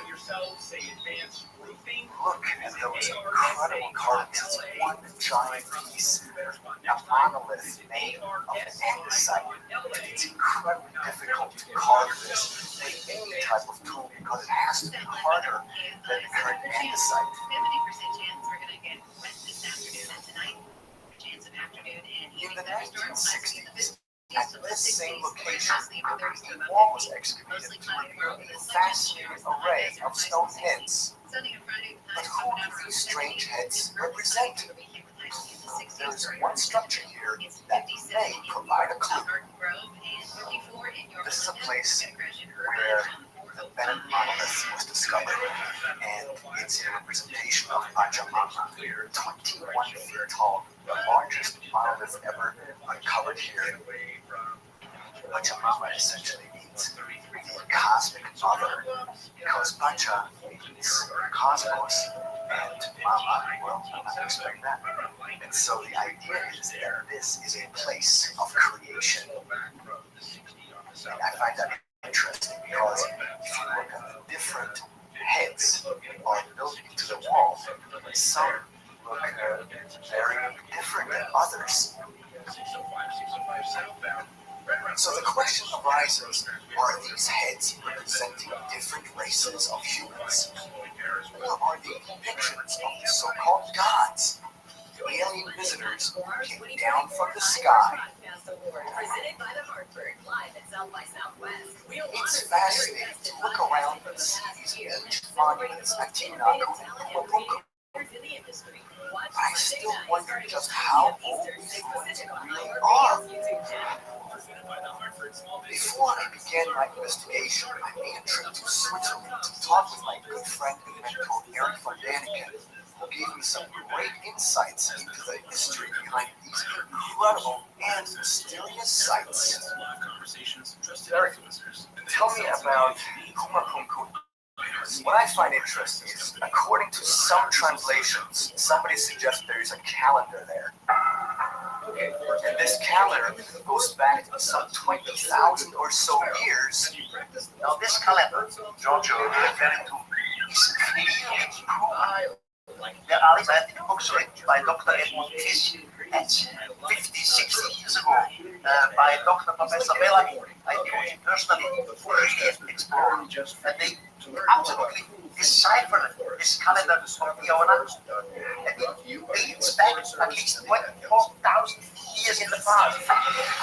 But our modern archaeology does not accept these dates because it contradicts our evolution. In 1928, German explorer Edmund Kiss drew elaborately detailed recreations of what he believed once stood at both Tiwanaku and Pumapunku.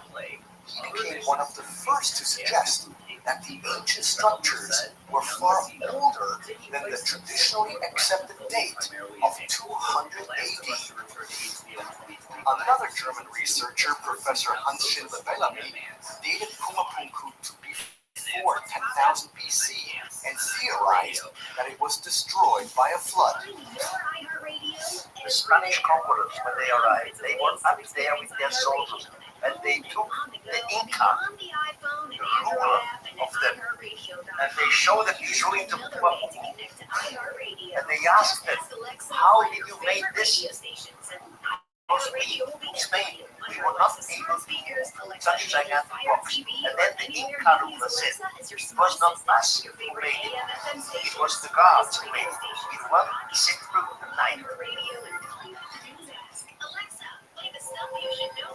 Mainstream archaeologists who dismiss the local stories of gods constructing Pumapunku have long argued that ancient people could have made these megalithic stones through sheer manpower alone.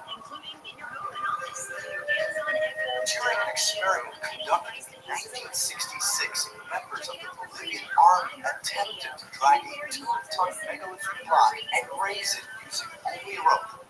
They barely managed to shift it by a few inches. But assuming that the ancient people here really were able to somehow raise these giant blocks using nothing more than rope and manpower, how did they get them here in the first place? Mainstream archaeologists say the massive stones were hewn at quarries over 60 miles away, and then they were rolled to Pumapunku on logs. There is one major problem with this theory. We're at an altitude of over 12,000 feet, which means there are no trees. Because trees only grow to a certain altitude. If somebody proposes that this whole place was deforested, they just cut down the trees working around these blocks, then they don't know what they're talking about. So the idea of wood rollers falls by the wayside. Reasonably focused. Who's a big boy? Yeah, who's one of my better performances? While I'm in Bolivia, I want to find out what the local people know and believe about both Pumapunku and Tiwanaku. Right next to the ruins is the town of Tiwanaku, home to the million Aymara people.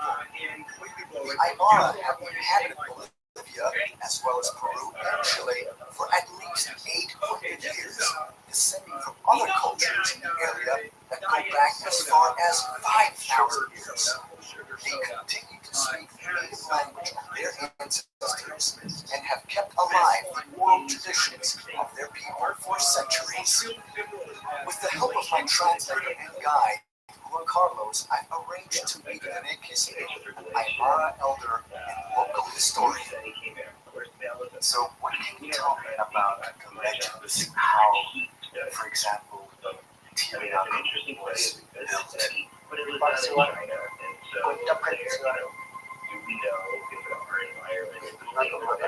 That also is cradled with a concha.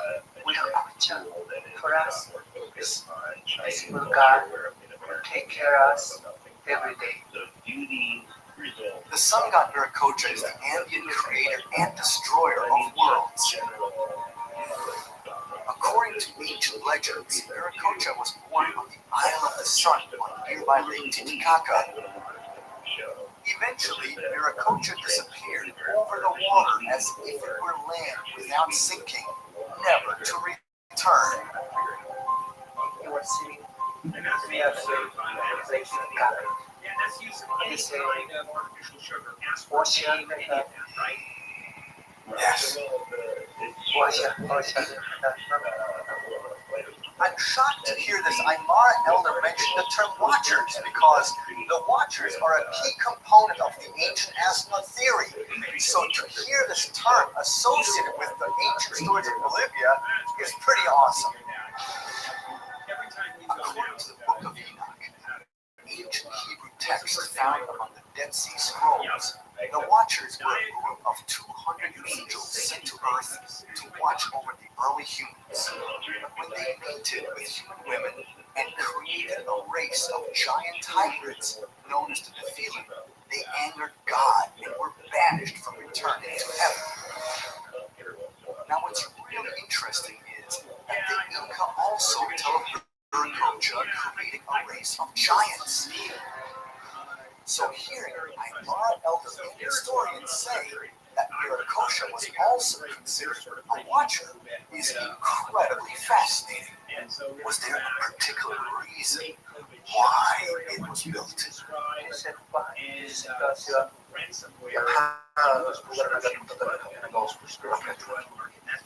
Also, he said that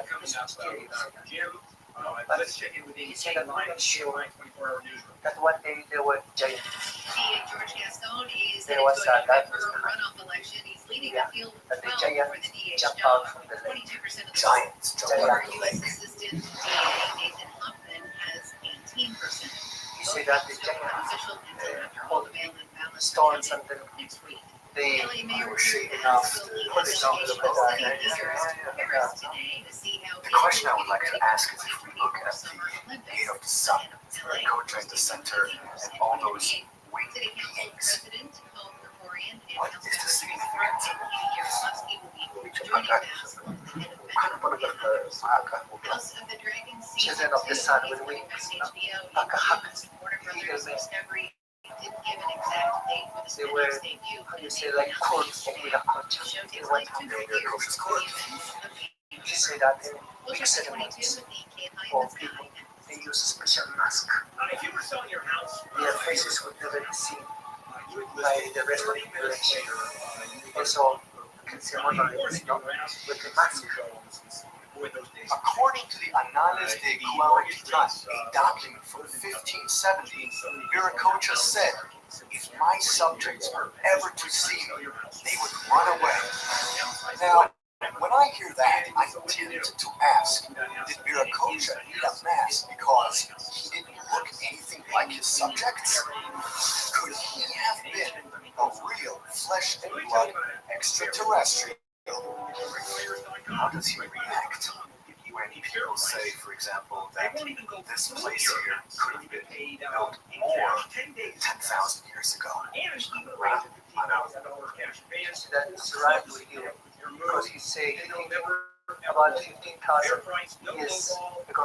I agree that this place existed before the flood. Okay, he said that Poznański, it's really is the beginning of It's really interesting to hear this Aymara elder mention Poznański when talking about the date of Tiwanaku. This report brought to you by Arthur Poznański spent over 40 years in Bolivia researching and writing about pre-Inca archaeological sites. Poznański proposed that Tiwanaku was around 17,000 years old, and he developed this theory after examining the connections between the ancient temple complex and sophisticated astronomical alignments. According to his theory, the structure at Tiwanaku called Palasasaya was built so that the sun would rise directly over the cornerstones on the summer and winter solstices, and based on the changing tilt of the earth, you'd have to go back at least 17,000 years for that to happen. Today, many people say that Poznański's theories are miscalculations and that it was just fantasy. He said that there are travelers from different countries or just from Imperial Bolivia come here, but they come with the mentality of the city. Poznański excavated, he worked too much in his archaeological site. But another archaeologist really they don't know about the traditions, about the, they trust too much to the technology. Even easier than that. What a great honor to meet Aymara elder Rene Crespi and to ask him about the Aymara traditions. The three things that stuck out were, one, giants. Amazing stuff that they came out of Lake Titicaca, that they used stones with which to whittle down the giant blocks. And the second one was the stories about the Watchers. And that is interesting to me because the stories of the Watchers exist worldwide. And then the third one was that he completely agrees with the theories of Arthur Poznański. After coming here and seeing this place firsthand once again, I'm more and more convinced that Poznański was correct and that the local stories about Tiwanaku being built by some kind of extraterrestrial beings might be more than just mythology. Much, much more. Following an iconic songwriter through the making of his 7 Psalms album, while looking back on his storied 6-decade career in the 2-part documentary. I'm in Peru meeting with author and ancient astronaut theorist David Childress, a prolific author on the topic of ancient technology. He has spent most of his life traveling the world and challenging established assumptions about mankind's history. He's just the person I need to help me sift through the evidence and connect all the dots. I really do think that Pumapunku is one of the few places in the world where common sense no longer applies. Something really weird happened at some point at Pumapunku. I mean, when was the last time you were there? I was there just about 6 months ago or so. David has studied Pumapunku for decades, and he believes that it is the key to showing the connection between ancient civilizations and ancient space travelers. One of the things that I enjoy talking about is that when you look at these stones that obviously have been cut in a very precise fashion, that in your opinion, it had to have been done in an easy fashion, with easy means. What do you mean by that? One of the things is when you see the articulation of the stones at Pumapunku, the H-blocks are such a good example. The stone masons were getting very fancy, and they're doing things that are way beyond what they need to do. But it would seem as if with the power tools that I think they must have had, there was nothing they couldn't do. They could be as fancy as they wanted because it was easy for them. Exactly like this. It's unnecessary elaboration and decoration. You're thinking, oh, this must be so much labor and moving the stones and cutting the stones. Yet it had to be easy for them. And moving the stones, too, must have been easy for them. Not something that's so incredibly difficult as we would imagine that primitive architects and engineers would be doing. It has been suggested that some sort of anti-gravity technology may have been used at Pumapunku to lift and place the massive stone blocks. But if that were true, it would certainly suggest that some sort of highly advanced technology was in play here. You have also the areas with keystone cuts and the cord clamps of molten metal that went into those cuts. Yeah, just like these. Yeah, right.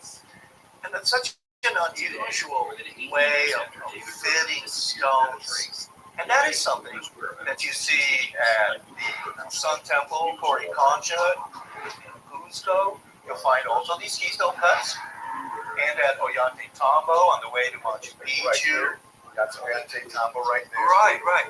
That's an indication that the same builders of Pumapunku and Tiwanaku are also the builders of the Sun Temple in Cusco and at Ollantaytambo and Sacsayhuaman and even Machu Picchu.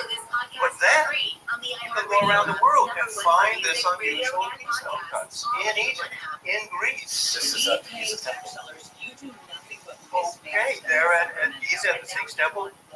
You're also going to find these at Borobudur in Java, at Angkor Wat in Cambodia, and at the megalithic site of Mai Son in Vietnam. These mysterious keystone cuts exist at a surprising number of ancient sites all over the world.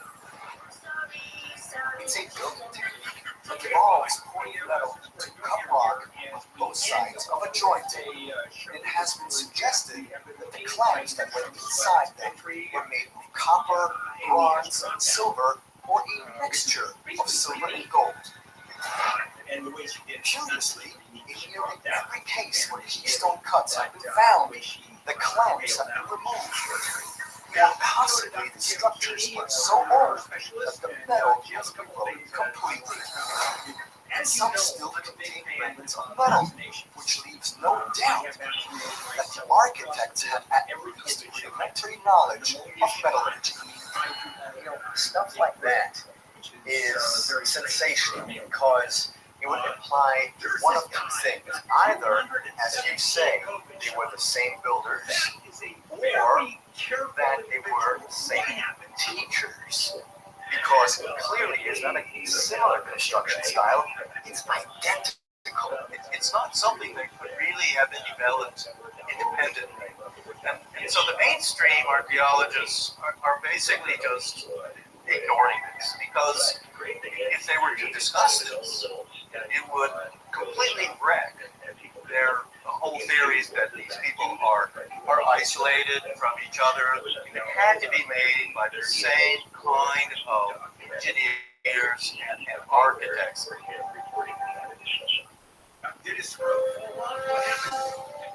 I'm in Peru with fellow ancient astronaut theorist David Childress. He's been discussing the precision-cut stone blocks found all over Pumapunku. Many of the blocks contain keystone cuts, which are also found at other megalithic sites. But these aren't the only striking similarities that exist between Pumapunku and other ancient sites found throughout the world. There's so many similarities, including the monolithic doors that you have at Pumapunku and Tiwanaku, where these doors are just cut out of one solid piece of granite. And you find that too at Persepolis in Iran, for instance.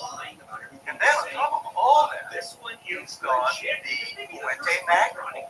It's now in the Precious Metals Museum in La Paz. Thought to be over 5,000 years old, the Fuente Magna bowl was discovered near Lake Titicaca by a local farmer in the 1950s. It features hundreds of triangular carvings that are strangely similar to the cuneiform text used by the ancient Sumerians. But what is a bowl featuring Sumerian text more than 8,000 miles from Sumeria, or as we know it today, Iraq? Could it be further evidence that what ancient astronaut theorists have been saying for decades might be true? Could early humans at one time really have been influenced by visitors from another planet? That bowl has two forms of Sumerian writing, Sumerian hieroglyphs and Sumerian cuneiform. It's been authenticated by Bolivian archaeologists, and all that mainstream archaeologists can do at this point is ignore it. It's not something they could ever address, because it would completely blow all of their theories out of the water. What makes a Bolivian archaeologist less mainstream than all the other mainstream archaeologists? In my opinion, nothing. So why aren't they confirmed by the rest of archaeology? It would change history. Fuente Magna bowl is basically proof that it's a Sumerian Anunnaki coming to South America. I believe that Tiwanaku and Pumapunku were mining centers. The idea of Sumerian writings being discovered near Lake Titicaca would relate to the theories of author Zechariah Sitchin and his proposal that the Sumerians were interacting with a highly advanced extraterrestrial race known as the Anunnaki. History has to be rewritten, and eventually they'll have to address these things. I look forward to whatever results you come up with. I'll definitely keep you posted on my findings. After speaking with David Childress, I'm more convinced than ever that Puma Punku was constructed with the assistance of extraterrestrials. But my questions of what these blocks actually formed and how the structure was destroyed still remain unanswered. To get a better picture of just what this incredible site might have looked like when it was first built, I returned home to meet with Casey Hemachar, a forensic structural engineer based in Los Angeles. With more than 30 years of experience investigating all types of structures and building materials, I knew that Casey would be the perfect person to analyze what Puma Punku was built to be and what violent forces might have led to its destruction. Mr. Hemachar? Yes. Oh, Giorgio, great pleasure to meet you. So, in your opinion, how do you think something like this was cut? The first thing is that how these people several thousand years ago had this ability and this precision and the knowledge to create such a structure. Is it impossible to use a copper tool in order to create these? Probably yes, because material that has a much higher hardness in order to achieve these goals. In modern days, we do these type of structures. We call them tilt-up. Let's say this wall is 3-story, okay? So what they do, they come right next to that particular site. They place wood forms all around it. Once it's placed to the then we pour concrete into this and flatten the surface, and we let it stay there for several days. Then we have a special crane that comes, and then we lift them and bring them out. We're doing this at the same time on 4 sides. So what you're telling me is the way it works is that the whole thing is raised by a crane like this. So in reference to Puma Punku with all of this, I mean, here we have blocks that some have estimated to be around 100 metric tons, and we're also altitude of almost 13,000 feet, so the air is rarefied. You know, it's kind of a dicey place up there if you're not in physical shape. So how would you move a 100-ton block without a crane? I don't know. Even to an expert like Casey Hemachar, the methods used to carve the stones at Puma Punku and then lift them into place remain a mystery. But now I'm even more eager to find out not only how Puma Punku was built, but why. You will be with us, as will Amy, of course, and Anne, and the whole crowd. I'm in Southern California, the offices of forensic structural engineer Casey Hemachar. Using CGI technology, Casey has spent the last 3 weeks constructing a 3-dimensional model of Puma Punku. And now he's about to show me not only what he believes it might have looked like, but how it was ultimately destroyed. Here we've got some visualization of what potential combination of putting this together to create the platform. Man, I'm blown away by what Casey is showing me. A 3-dimensional model of what Puma Punku might have looked like more than 10,000 years ago. It's unlike any other model I've ever seen. It even has a large platform area that I can imagine being used as some kind of a launching pad. Was Puma Punku some type of spaceport for ancient astronauts? Or the headquarters for a team of alien engineers and scientists sent to explore the Earth? This is cool. really awesome. But now I'm more puzzled than ever. How could such a large and magnificent structure have been so completely destroyed? As a forensic structural engineer, do you think that an explosion might have been a reason for the destruction of Kumapunku? The size of these stones, the weight of them, the mass, and the way I look at the pictures of the remains of these, it's my opinion that it would be very remote that would have been the cause.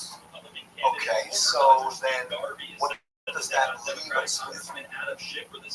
The concept of flood would make more sense to me.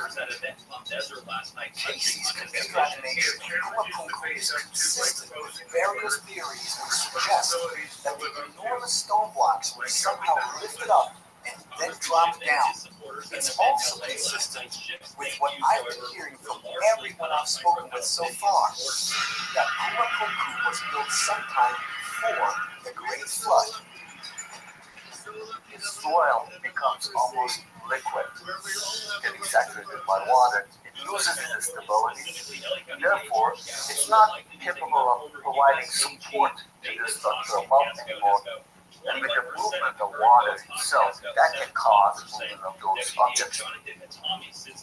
The idea that Kumapunku was destroyed by a flood makes perfect sense because seashells and fossils of fish have been found here, even though the nearest body of water is more than 10 miles away. The cataclysm or the flood is strong enough to jumble up the original place of these blocks right away. Every legend, every mythology has a core of truth, and that is my quest. Thank you very much for your time.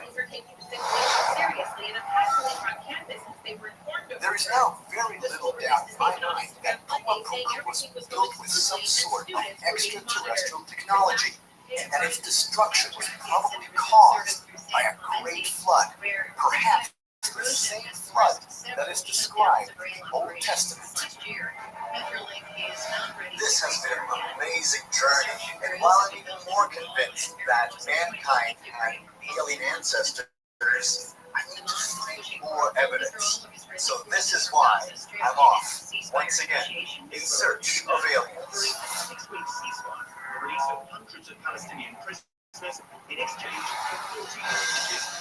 I'm on my way to explore one of the most ancient and mysterious islands in the world, Malta.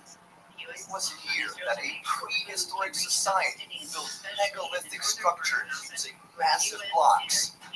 These blocks were arranged into complex designs and are considered by scholars to be older than the Great Pyramid in Egypt. But after a period of 1,000 years, all activity on Malta stopped, and any trace of the people who built these incredible structures vanished. But why? There are stories that say Malta was once home to giants, and even a race of legendary one-eyed creatures known as Cyclops. These stories offer clues as to what really happened on the islands of Malta. And if so, could there also be a connection to ancient astronauts? My name is Giorgio Tsoukalos. I explore the world that exists between reality and speculation, the known and the unknown. What we've been taught by mainstream scholars is not the whole picture. But I'm convinced that every day we are one step closer to the truth.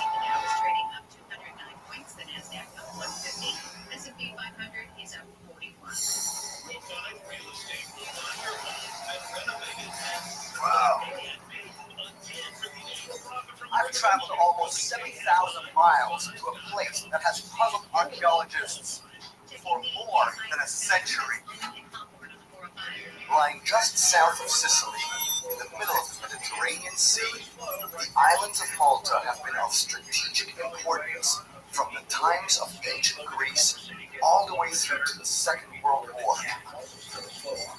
The This small and densely populated country covers only 122 square miles, but it is as rich with mystery as any place on Earth. The islands of Malta contain no less than 7 megalithic structures, and quite possibly they are the largest freestanding stones in the world. To this day, archaeologists struggle to explain how ancient people living on secluded islands were able to accomplish such incredible architectural feats. So I'm here to find out if there may be an explanation that the mainstream has not yet considered, one that possibly has a connection to giant one-eyed beings, the Cyclops. In the epic Greek poem Odyssey, written by Homer 8th century BC, the hero Odysseus encounters a Cyclops named Famous, a giant, one-eyed, human-like creature that, according to legend, was the son of Poseidon, the god of the seas. Now, while Homer never specified where the Cyclops lived, there are some who believe that the giant monster and others of its kind might have actually dwelled right here within Malta's megalithic structures. To begin my investigation, I went to examine Malta's famous so-called cart ruts, which some ancient astronaut theorists refer to as the Nazca lines of Europe, because they are just as mysterious. There are over 100 sites on Malta that have these ruts or giant pairs of grooves in the rock, like the ones here at St. George's Bay on Malta's southeast coast. The mainstream theory on how these strange markings were formed is that the wheels of heavily laden carts compressed the limestone over a long period of time. Now, for that theory to be true, the wheels of the carts would have had to be of identical size and width, and they would have had to follow the exact same path over and over and over, never deviating. Otherwise, they would not form such precise ruts. But quite frankly, I think such a notion is nonsense. On average, these cart ruts are about 1.4 meters wide, which translates to about 4 feet and 7 inches. So let's see how wide these are. Right here, these are a bit narrower. This is 4 feet and 4 inches. And from end to end, we're talking 5 feet and 3 inches. So it all depends how wide those tracks are. For example, right here, they're about 3.5 inches, or actually 3 inches in this part. Then up here, and we have 7 inches. So if it were just a cart, then one could surmise that the width is the same at all times. So how are these deep and precise grooves made? And why?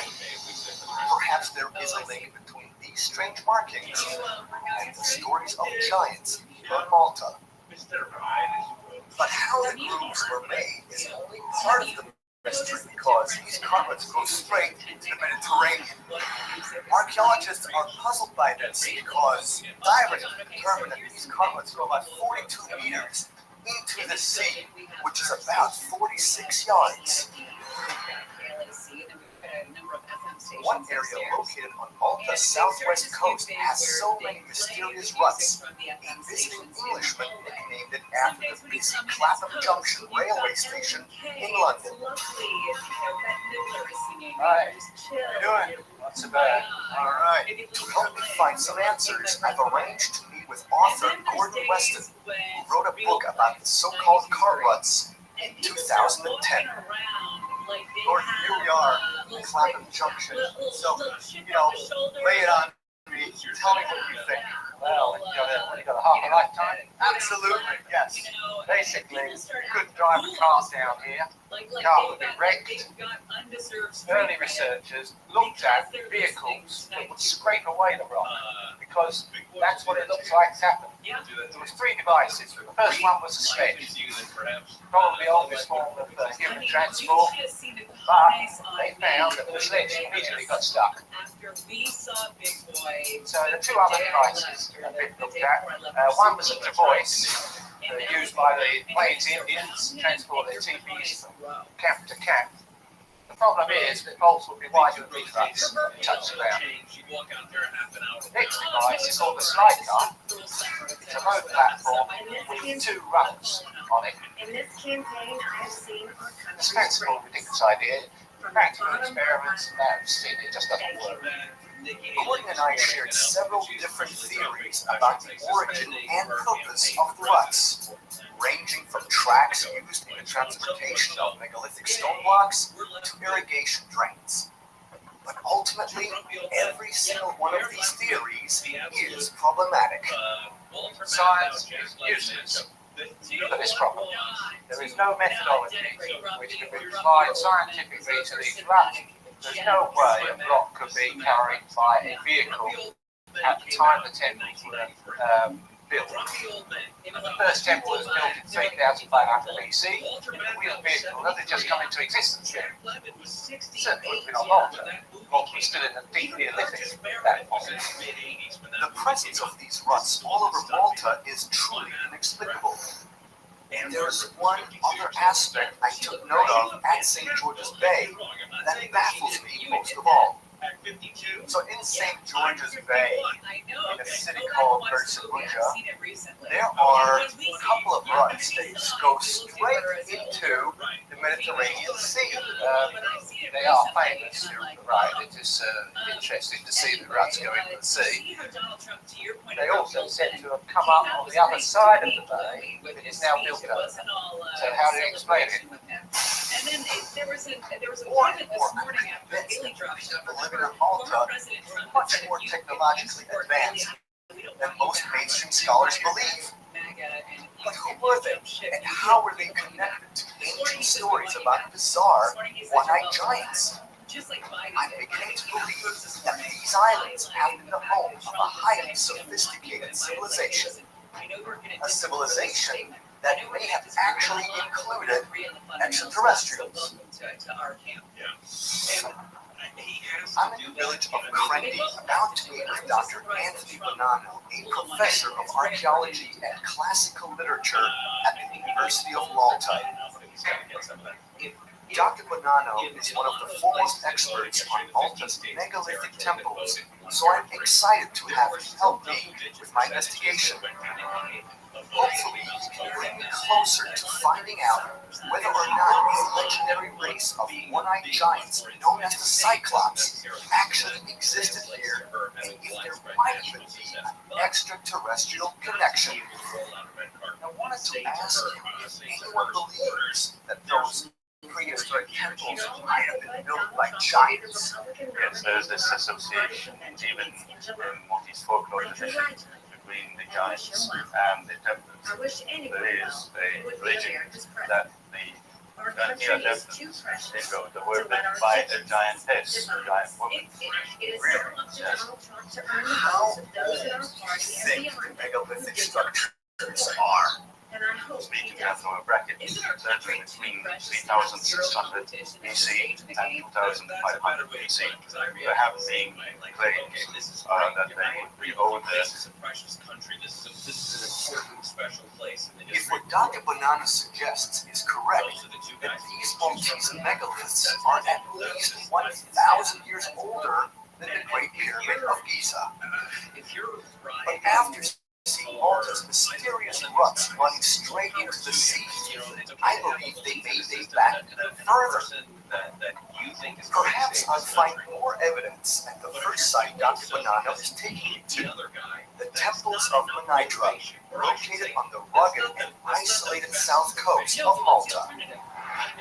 This complex consists of 3 stone structures laid out in the pattern of a trefoil.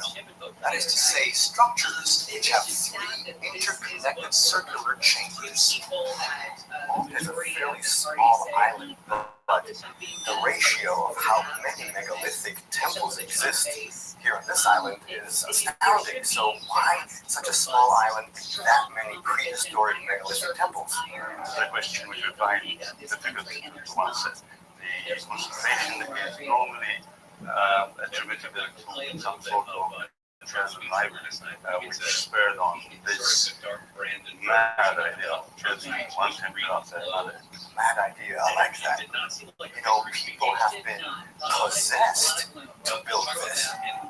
The people must have had a compelling reason to carry all these stones, to put them into place. Do you think the structure was built with anything astronomical in mind, with observing of the constellations? It has been confirmed that the entrance is actually orientated towards rising sun at the equinoxes, but you have also similar alignments in the solstices, where the rising sun hits the edge of these blocks here. In his paper, Menidra, a calendar in stone Maltese investigator Paul Mitsalev concluded that Menidra was built around 10,200 BC. He came to this conclusion because, based on the tilt of the Earth at that point in time, on the morning of the summer solstice, a beam of light would have come through the main entrance of the Menidra temple and been cast directly on the center of an altar stone. The only way this could be achieved is if the monolith at Menidra was placed specifically and precisely with the end effect in mind. Now, what fascinates me is the fact that megalithic structures can be found all over the world, and most were carefully constructed to align with the sun. In Macedonia, for example, there's an ancient site known as the Kokino Observatory, which features 4 stone thrones at the top of a mountain, positioned to track the solstices and equinoxes. In Machu Picchu, there is a stone temple with 3 trapezoidal windows, also positioned to align with the sun during the solstices and equinoxes. Legends say that by looking through them, the mind can connect with other realms. But perhaps the most fascinating connection of all can be found on the northwest coastline of France. Here, a collection of over 3,000 massive rocks, called the Karnak stones, align with both the summer and winter solstices. But even more incredible are ancient legends that claim that the standing stones were actually placed there by giants, just like the legends of the giants we find in Malta. What are some of the biggest blocks that you're aware of that have once existed here? We have much larger stone. We have one particular one that's measured 8, which is estimated to weigh about 20 tons, and we have a series of them, say more than up in the That's just mind-boggling, really amazing stuff.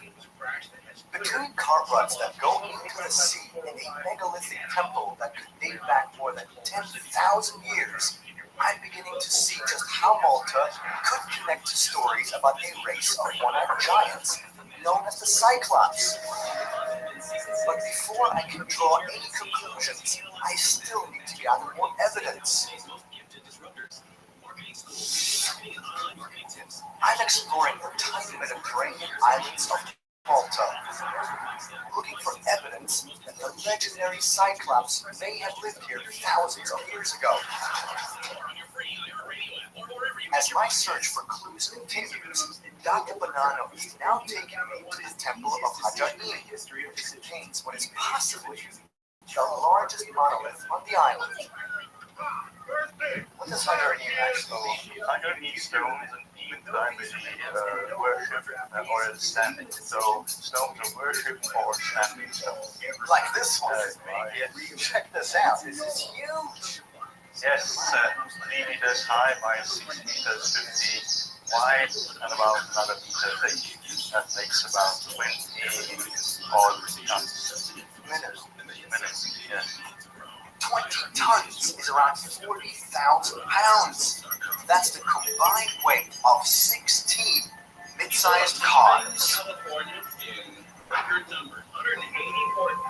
I'm always fascinated by the fact that giant monuments were erected by various ancient cultures all over the world.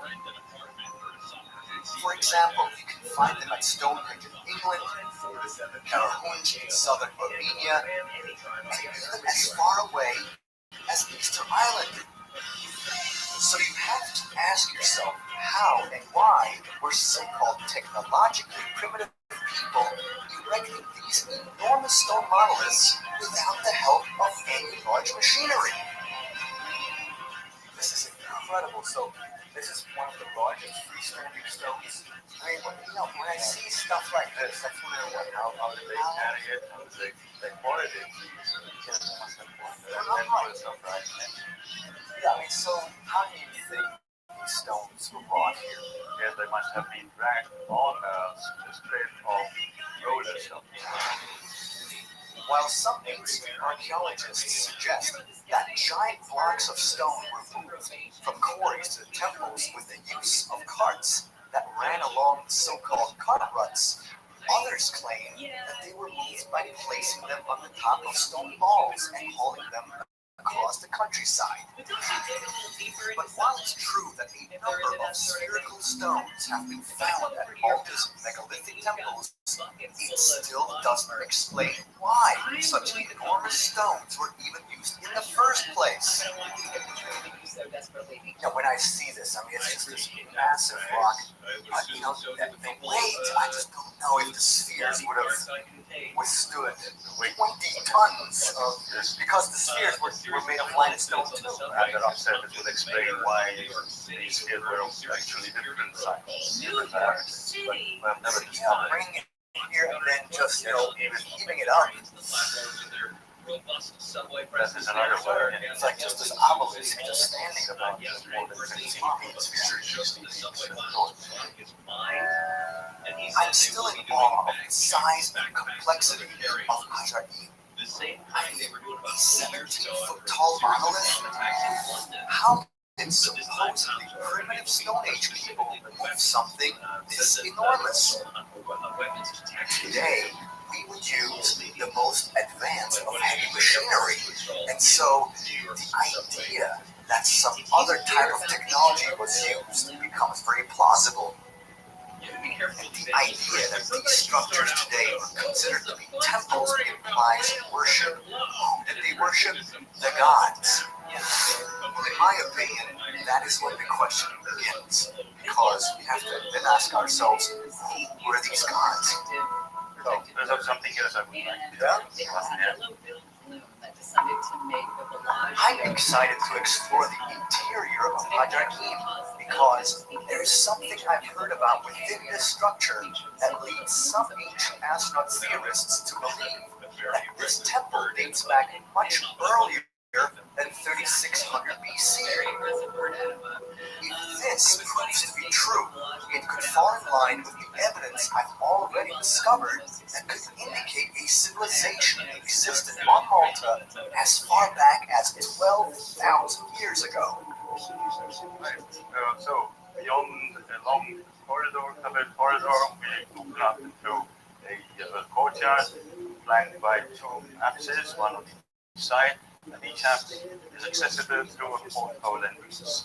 That's one, and on the opposite side we have another one here, with the usual rope poles.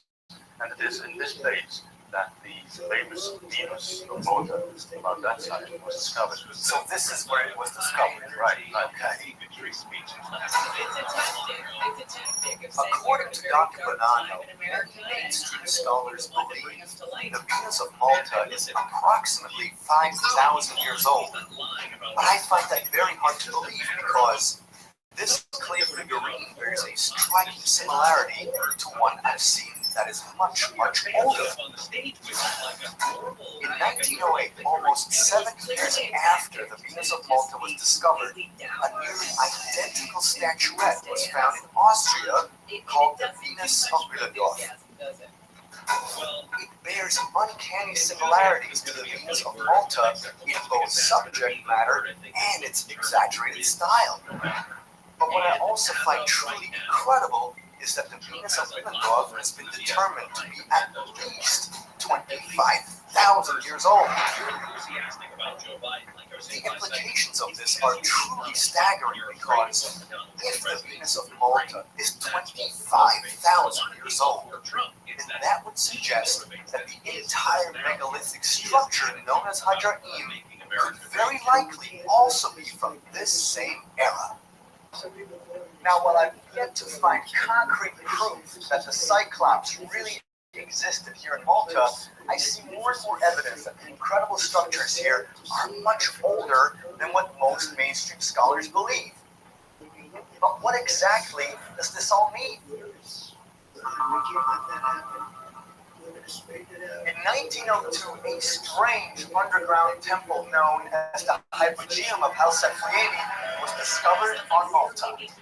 The first archaeological investigations at the site turned up more than 7,000 skeletons, and according to a National Geographic magazine article from May 1920, they were found to be, and I quote, long skulls. I hope that Mario Kasha, an executive of Heritage Malta, can help me find out where the skulls are now, and if there could be a connection to strange legends of one-eyed giants. So tell me how this place is unique in the world. Even today, there are still a lot of questions to be answered. There's no writing at all, no history, nothing to really give us a hint of what actually happened here. Gradually, we started to learn more of the site and what happened in these archaeological sites that we have here all over the island spread out. There are over 33 other megalithic sites, but this is the only one ever found which is to be underground. Those people did vote to show their displeasure. What's the burial site? Talking about the bones that were found here, and also a place for worship. President Biden lost to Jason How many human remains were found here? We'll give a figure of about 7,000 human remains, but obviously it must have been much more. Because the estimate was given from just one area. And most probably the idea was that these burial chambers were used in moving away the older bones and putting in fresh corpses. The idea that this was a burial ground and that multiple remains were found, possibly in the thousands.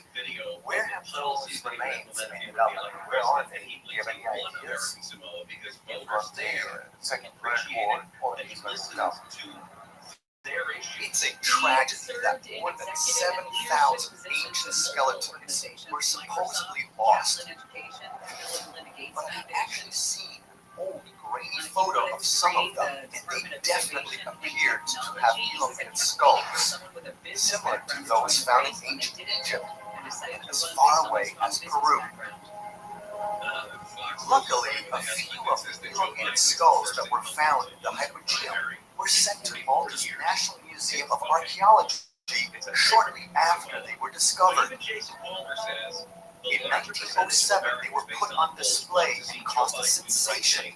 Many believe that they offered proof that the stories of giants inhabiting Malta were true. Some even speculated that the skulls were of extraterrestrial origin. I'm really stoked to go and check out the Archaeology Museum here in Valletta because who knows, maybe they will allow me to see those skulls. A couple steps away from Machine Gun Kelly. Their chair will continue. Still, Baby King live in Michigan about the 24-hour newsroom. Republican Steve Garvey and Democratic Congressman Adam Schiff are advancing to the November check this out. to build the U.S. Senate It's a seat model of the years Hypogeum, so you can see celebrated news when how vast of a complex it is with spiral staircases, different levels, and all hewn out of the bedrock. I mean, how cool is this? It's interesting to come up with different ideas, but once you see the whole extent of it, some explanations all of a sudden don't make any sense. Really cool stuff. LA County Supervisor Catherine Barker has been reelected to the Vanessa? final term. Supervisor How are Janice you? Hahn Thank you very has much for also having been me. for a third term. She's leading Great. Sheriff Alex The Archaeology Museum holds interesting artifacts from Malta's megalithic sites, including the remains of what looks like the statue of a giant female and even an oversized cub. But today, I'm here to investigate the mysterious skulls. I was just at the High Museum. They actually recommended I should come and talk to you about some skulls that have been found there. So, would you allow me to see those? Of course, I will show them to you in my office. Oh, that's fantastic. Thank you.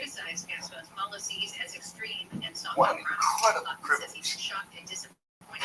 When 11 skulls found in the Hypogeum were examined in 1912, they were found to have significant differences from normal human skulls.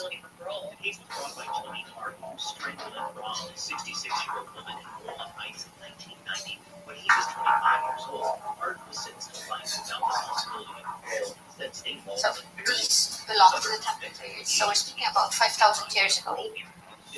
They were found 100 years ago. Looking at the difference of this skull and these here, it seems as if it's an elongated shape, and there are certain cultures, for example in ancient Egypt or in Peru, where you actually find these elongated skulls.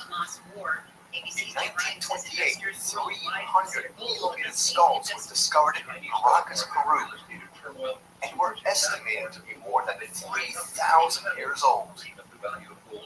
Now, mainstream archaeologists believe that elongated skulls were achieved by ancient people wrapping cords around the heads of infants shortly after birth to create an appearance of nobility.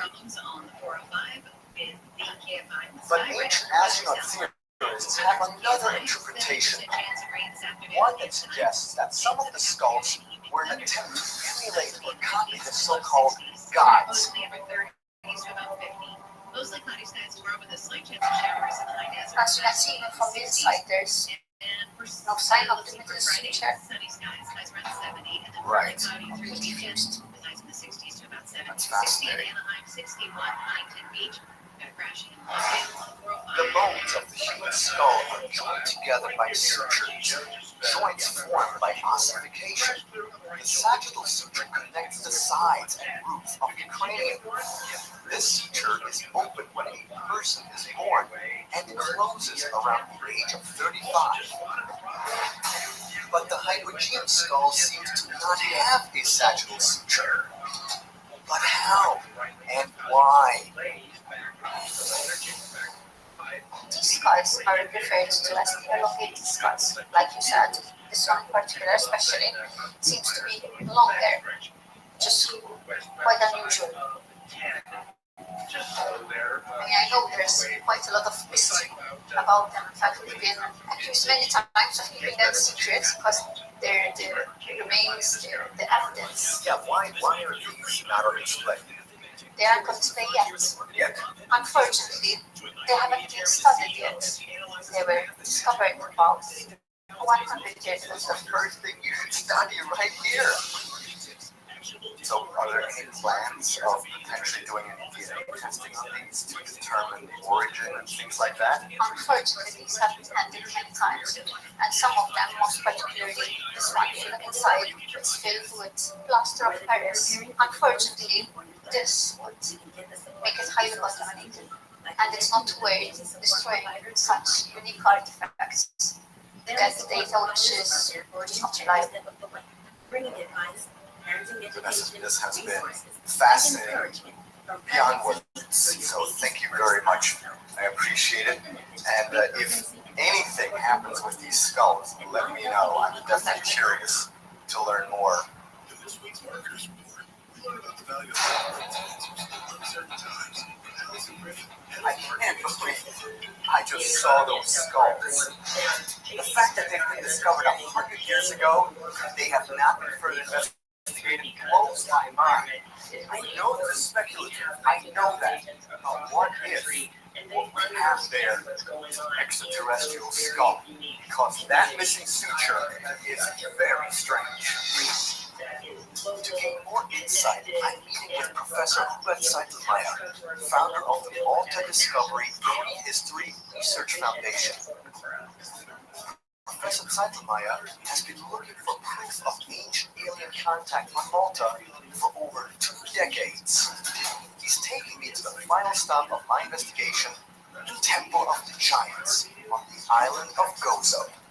It's really cool to go to Gozo, but I wanted to show you these photos that I took of these weird skulls that apparently were found at the Hypogeum 100 years ago. And here, this one is missing the main suture that goes across the ridge of the head. Congratulations. It is incredible. You could see this. You are one of the few lucky ones. Normally they are hidden for the public. I tried to make a DNA test, but I was unable to make the test because I hide it.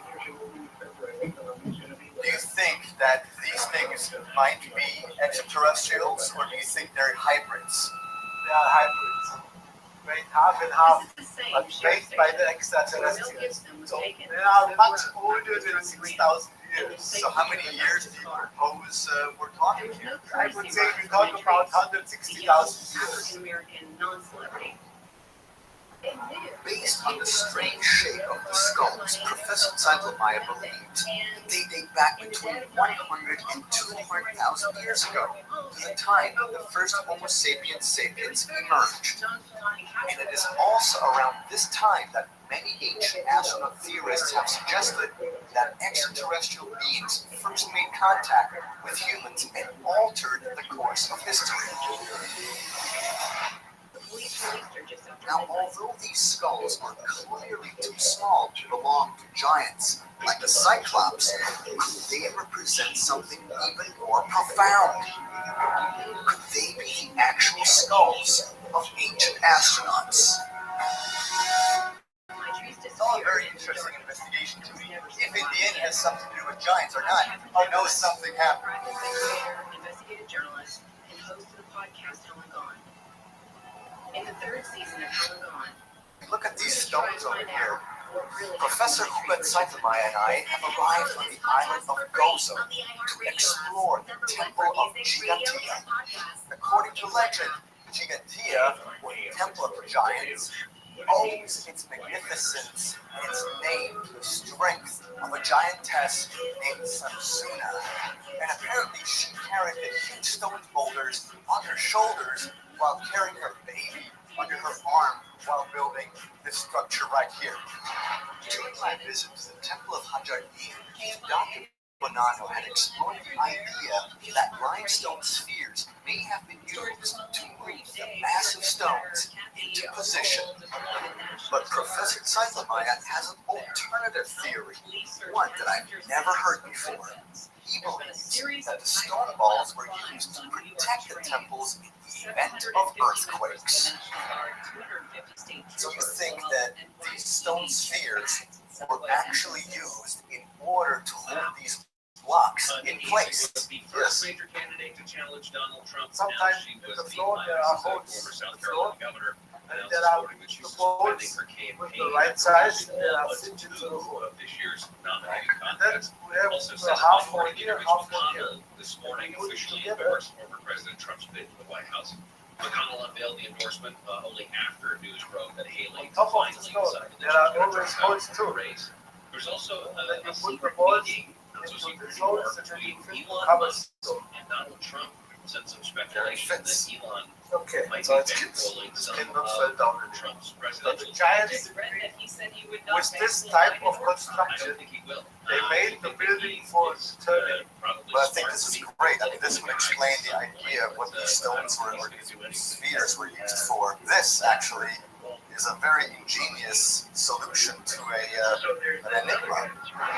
Just as some modern skyscrapers are built on rolling bases to minimize the impact of earthquakes, Dr. Seitelmeier believes that the top and bottom of each monolith was designed with a hole carved out containing a limestone sphere.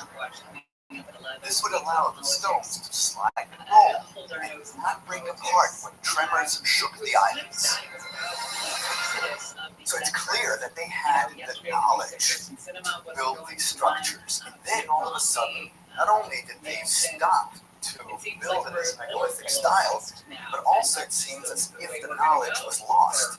In my opinion, the reason the knowledge was lost is the flood. 12,000 years ago, but after the flood, they did not have the technology anymore to move things that don't move. I'm blown away by what Professor Zeithameier just told me. And now I think I can finally make the connection I've been looking for between the islands of Malta and a race of one-eyed giants known as the Cyclops. You're in the middle of America. You don't think about politics. You didn't realize yesterday was Super Tuesday. There's nobody that appeals. During my visit to the Temple of Inertia on Gozo, Professor Hubert Zeithameier proposed that the early inhabitants of Malta were wiped out by the Great Flood, the same flood that is described in the Old Testament. In my opinion, the reason the Well, there knowledge is a was guy in lost is the flood. Pennsylvania who was sentenced yesterday to 2 Because years all probation. the intelligent Wow, people what did were he do? killed. Why is this making news? 2 years probation. And I It's remember nothing. that you Right, it proposed is that this nothing flood compared or to one what of he was these caught with. cataclysms It was an happened abuse many of thousands of force years ago. conviction. So how long This ago was a guy who proposed admitted that to was? buying and Perhaps selling human remains Simpsons stolen had from Harvard happened Medical School 12,000 and years ago. mortuary in So Arkansas. it is He's common known 42. natural And he scientists pleaded that guilty, so the the ice prosecutor age dismissed did other counts abruptly against him. stop about 12 or Now, he has 11,000 faced years federal ago. charges, but in terms This of was the the state, reason all he this gets culture is 2 years stopped probation. abruptly. He bought the body parts from the former So what is manager of what the Harvard they Medical did School after the morgue, flood? who sometimes Very lets low customers come and pick out education body parts from levels. cadavers in the morgue. And that is why we can see the different building styles, because you have the megalithic blocks and then you have smaller stones like this, where that is very odd because you can clearly see the different styles. And while archaeology tries to tell us that the smaller stones were used first, in reality it was just the opposite. And the megalithic style was first, and everything else that followed was smaller, because you can see that in many structures in different parts of the world, where at the bottom you have the megalithic blocks, and then everything that came on top was smaller stones. Professor Zeithameier's theory confirms my idea that civilization existed on Malta more than 12,000 years ago, before the time of the so-called Great Flood. What does that smell like? This would help explain why the cart ruts extended into the sea, because they would have been made at a time when the water levels around the world were lower. And according to most scientists, the water levels around the world were lower between 10,000 and 11,000 BC, just before the end of the last ice age. In the ancient Hebrew text known as the Book of Enoch, which a few Christian denominations included as part of the Bible, it is written that God created a great flood to wipe out a race of giants known as the Nephilim. These giants are said to be strange beings, the offspring of the rebellious or fallen angels mating with human women. Now, according to the ancient astronaut theory, what the Bible often refers to as angels are, in fact, flesh and blood extraterrestrials. I mean, this is some really interesting information. I have to now digest it. So it's been a great honor to listen to you and to hear about your ideas and theories, because not too many people talk about what you talk about. So thank you very much. I appreciate it. So if ancient stories about the Cyclops living on Malta are true, and since there is evidence that suggests that there was a civilization on Malta more than 12,000 years ago, it is possible that the Nephilim and the Cyclops could be one and the same, and that they were a race of alien human hybrids that inhabited the earth before the time of the Great Flood. I think Malta still has many more incredible secrets to reveal and much to tell us about mankind's extraterrestrial origins. But in the meantime, I'm off once again in search of aliens.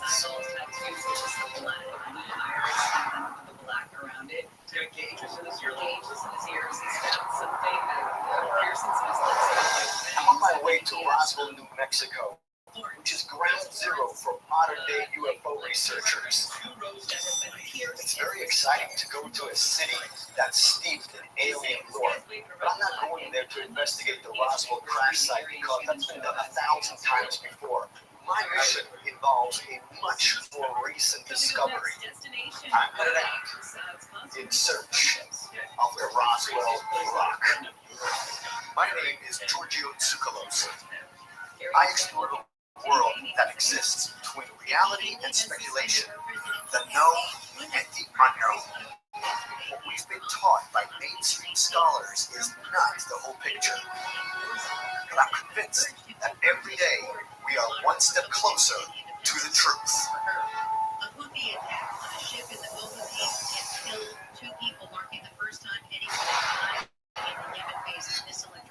On July 7th, 1947, unidentified object crashed on a ranch just outside the town of Roswell, New Mexico. Next day, the local newspaper announced that officials from the Army airfield had reported the capture of a quote-unquote flying saucer. But just a few hours later, the military revised that statement to say the object was nothing more than a weather balloon. According to reports, the government removed all debris from the site of the crash, and to this day, not a single piece of evidence has been recovered. Now, this to me is the most fascinating part of the story, because the object that I'm here to investigate was found near the vicinity of the crash site. So what if it is the one piece of evidence the military missed?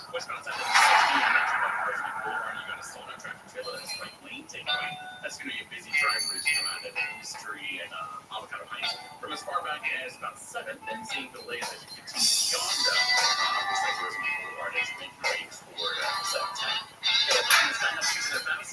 Good, how about you? Good, thanks. What can I get you to drink? Some coffee, please. Just like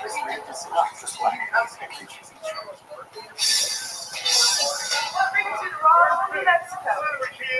shooting a guy who might have potentially found alien artifacts. I'm here to investigate. Really? You're not the first one to ever say that walking into this Ever, right? Never.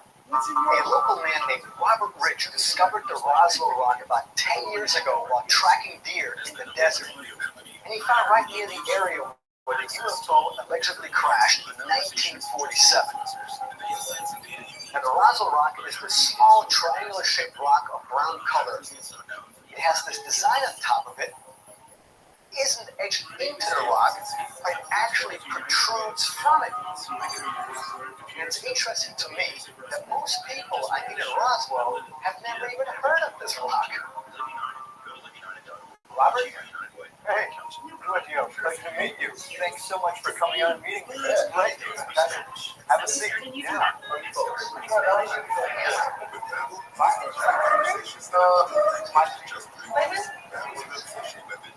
Did you bring the rock? Yeah, I did.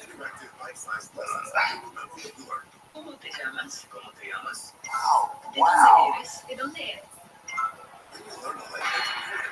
I did not expect this level of detail. It is smaller than I had expected. Definitely heavier than I expected. He just said, I'm very excited to go to Spain with you. I mean, the precision is... Wow. The Roswell Rock reminds me of precision-cut rocks I've seen before in other parts of the world, like obelisks in Egypt or Ollantaytambo in Peru. Are there any strange properties to this rock? It has some magnetic field in it. How do you feel? Yeah. How do you mean? Well, it reacts to a magnet. Did you bring a magnet? Sure. That's my magnet's on with me here. It might come in for me today. I don't know for sure, but there's stories. Oh wow. That's interesting. Let me see if I can. Does it work with anybody, or does it only work with you? Well, I guess I'm probably better at it. Wow. That is super strange. And is this the only space where it makes it spin? No, the other circle, this is over here, will send it counterclockwise. Oh wow. Yeah. There's something else you might find interesting. If you mess with something long enough, you can pretty much learn everything about it now. And so I was messing with it one day and I got adored with it. Kind of drawn to my other hand. You know, I try to keep this hand as still as I can in this. So it's almost reacting with your body energy. Yeah, that is wild. Would you post to show where you found the rock? Oh, no, up for that. Yeah, really? Oh, yeah. All right, let's go. Check, please. So what do you do for a living? Well, I've been paint body business, for basically all my life. I've owned my own shops. Oh, that's cool. Excellent. All right, maybe I need to take a ride up here and then come around and kind of see the terminal up there. A lot of history here. This is air base. In the 40s, it was the SAC base, Strategic Air Command. This is the place that brought the debris from the 47 crash. This is the place. So Hangar 84 must be around here. Over here somewhere, I believe. Hangar 84 is where the military allegedly took the debris and alien bodies after the crash in 1947 before eventually moving them to another location. It's kind of surreal to be walking on the same tarmac. Here's our pilot. How you doing? Ready to go? We're ready to go. Absolutely. Okay, let's get one. Sweet. Firing up the engine. Get right here, begin.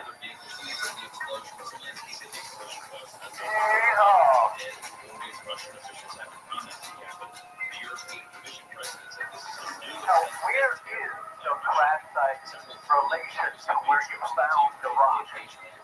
It's 11 miles, what we call the skip site. What do you mean by the skip site?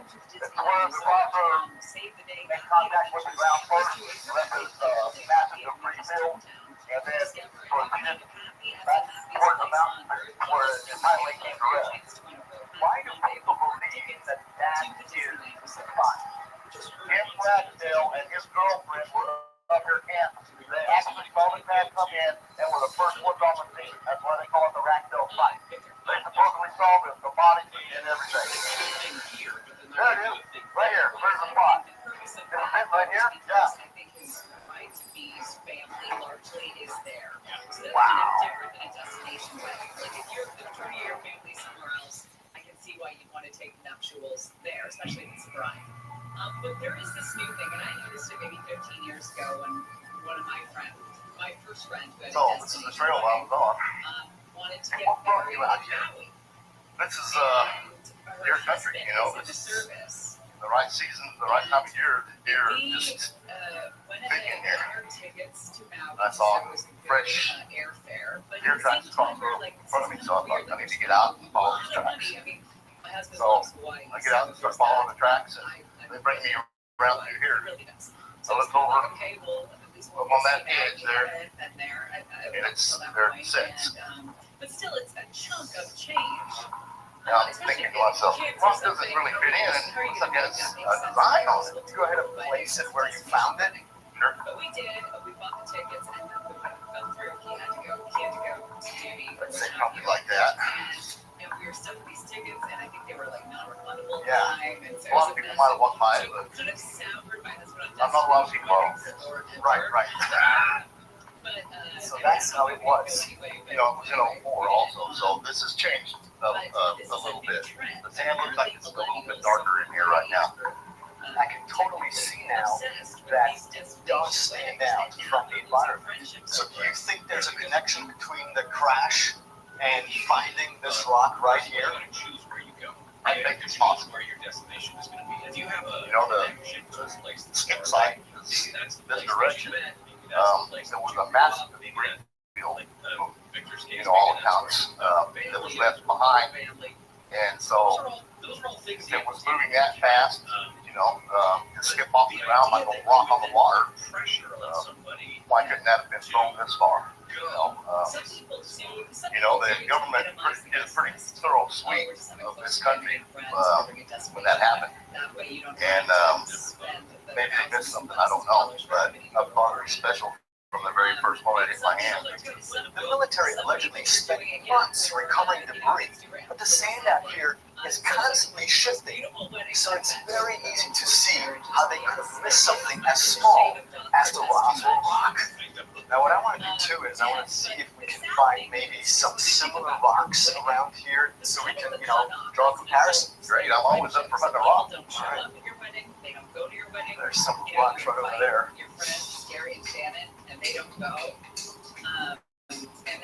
All I see is some rock.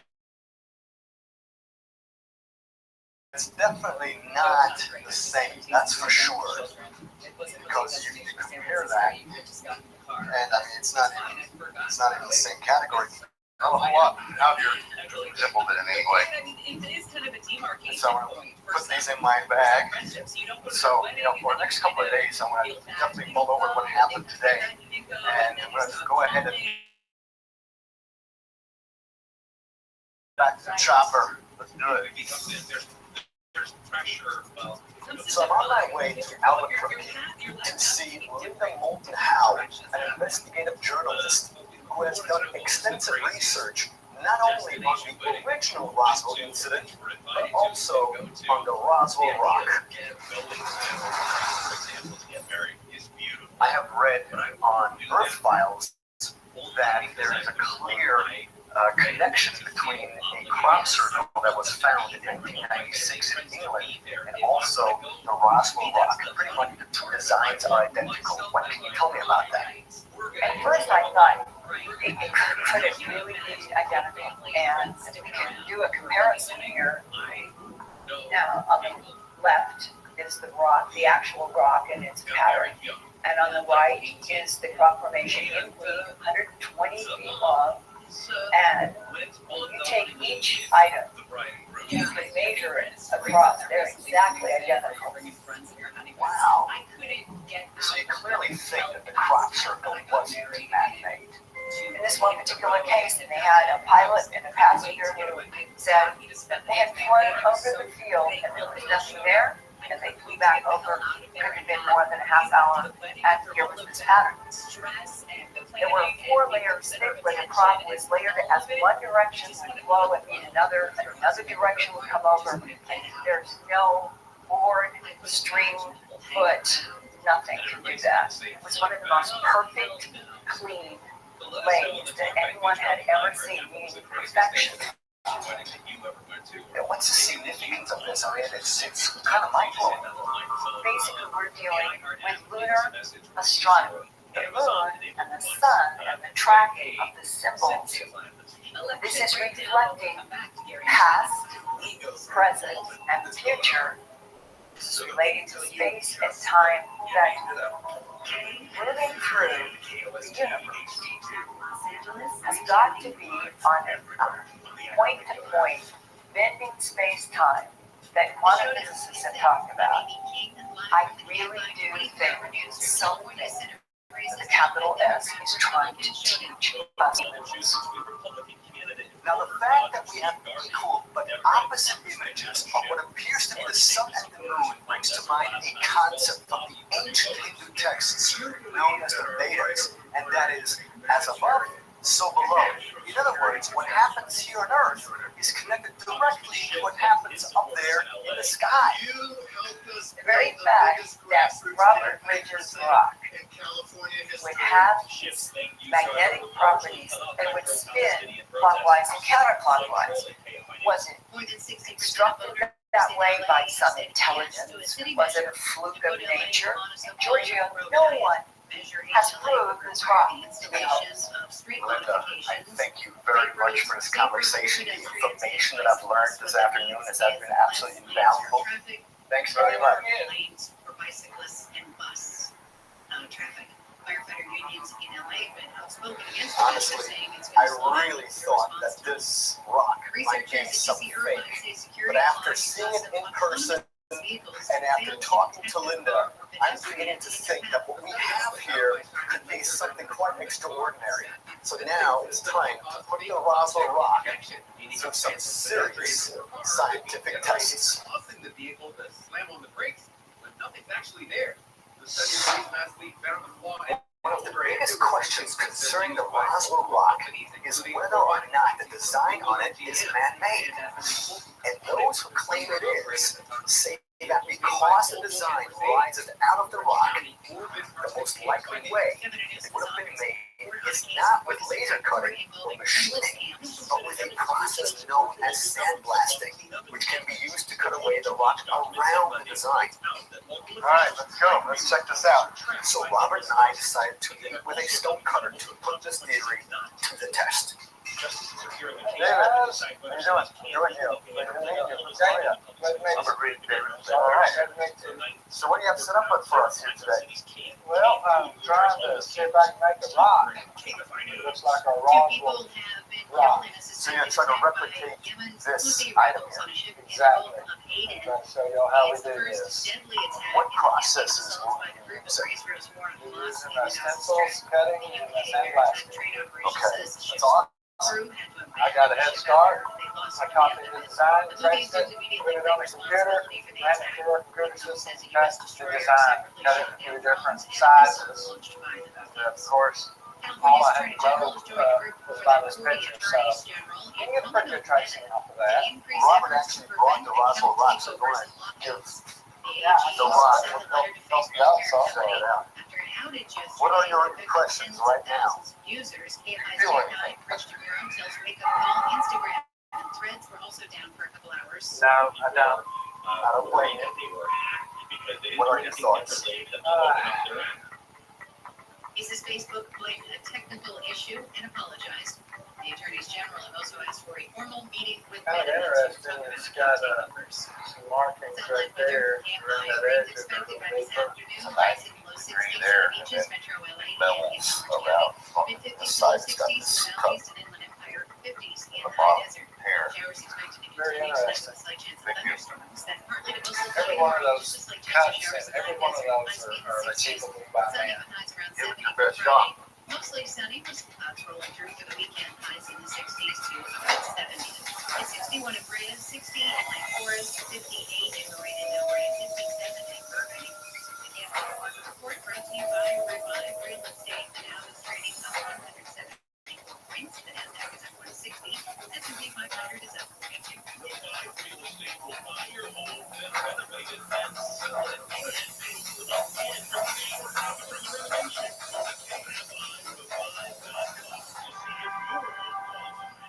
All right. Roll that stencil off. First one to finish gets a prize. Well, I was done 5 minutes ago, yes. Mine's 10 times bigger. Now, I think that this here as a piece of art that you've just created, it looks awesome, but it does not match the Roswell rock. Of course, it's a different rock. Some perfect circles here and perfect cuts. Okay. I can take my little tool and I can make perfect circles. That's take and knock off those edges. Simply not the same. I mean, this is an incredible creation. Yet this and that, to me right now, is different. And I know you had a half an hour to do this, that, I mean, make sure for my reputation, saying that. Now I have to have it now, of course. This was supposed to be the ultimate proof that this is a sandblasted piece. I gotta tell you, Robert, I am more intrigued now than I was in the previous days. All right, David. Thank you very much for opening up your shop for us. Anytime. All right, take care. Thank you, sir. The sandblasted replicas appear very different to the naked eye, but Robert and I are going to take an even closer look under a microscope.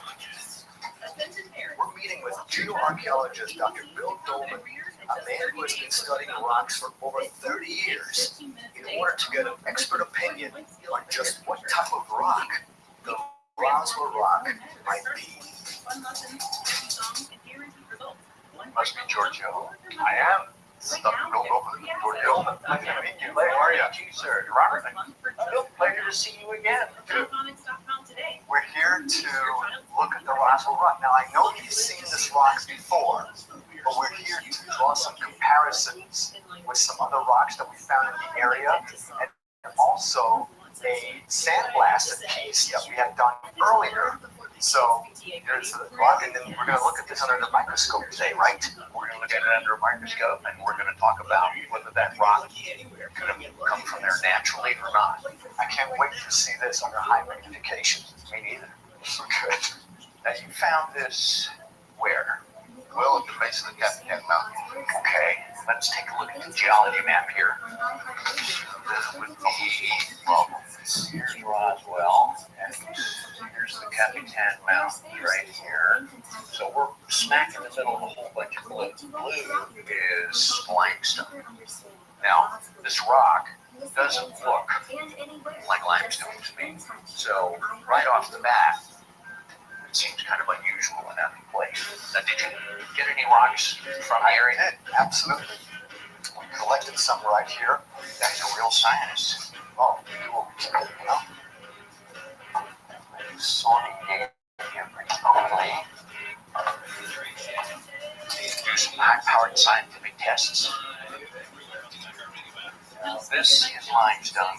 See, I can easily cut it with the point of a knife. You're cutting into this why? So you can determine the hardness. Test the hardness, exactly. Limestone generally can be scratched with the point of a knife. What I find striking, though, where did that come? exactly, because this totally falls out of line with everything that we have here. So why do you think that is, or what is your hunch on what this might actually be? Basically, it's what geology would call a pebble. It's rounded, and that kind of rounding is very typical of the stones that you find in a stream.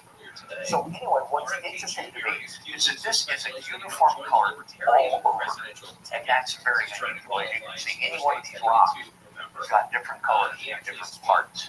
You think that this might have potentially been painted? There's some coat of paint on there. I'll tell you what I'd like to do. In fact, I've got this device right here. I often use this to just grind down and polish the surface of a rock to give myself a clean, polished surface to go through the patina or whatever is on there to really look at the rocks, the structure using a microscope. Robert, what do you think? Oh, hell no. Well, I can naturally. So for all intents and purposes, this is a foreign object in this particular region. Even not looking at the design, yes, it looks like it. Oh, we haven't even talked about the design yet. Well, I keep looking at it. Hard to back side. Yeah. Earlier, we went out there to meet with a sandblaster, and he was 100% convinced that this is a sandblasted piece of fabrication. Yes. So what he did was he created these replicas right here, and we brought them to you for comparison. I'm guessing that these are both some kind of plastic sedimentary rock.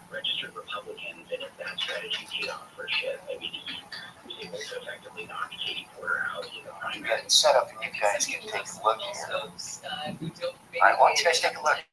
See what you see. Schiff did drop boatloads of money into the Garvey campaign, that there's some sort of appetite for a Republican Despite the fact that the state is not one of Yeah, you can definitely see the difference between the magnetic structure and the rest. 2006.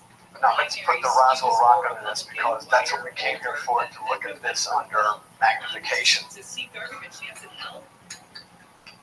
Not really. To be honest, she was a good share even with Oh, wow. last night with whatever intelligence turning out. The edges are so clean. It's as if this was carved with some type of a very fine knife. Pretty clear. Wow.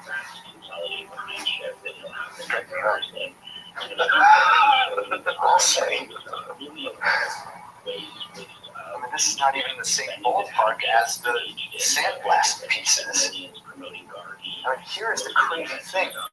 I've seen edges like this before. At Pumapunku. Pumapunku is a site in Bolivia that many scholars believe is more than 10,000 years old. There you can find dozens of giant granite rocks that appear to be cut with extraordinary precision. Now, no one has ever been able to explain how supposedly primitive people would have accomplished this using copper and chicken bones. But according to the local native legends, they say that the stones weren't carved by humans at all, but by their gods. Looking at the Roswell rock under magnification, I'm beginning to think it's possible that this is not a carving made by some science fiction fan, but it appears to be the result of some type of advanced technology, whatever it may have been. Now, could it be man-made? I still, of course, cannot rule that out. In my mind, I'm seeing it almost looks as if that was clay. They got carved with a very fine instrument. Yeah, that's I mean, it's extraordinary. As a scientist, what would you recommend for our next tests? Well, I think we need to look inside the rock.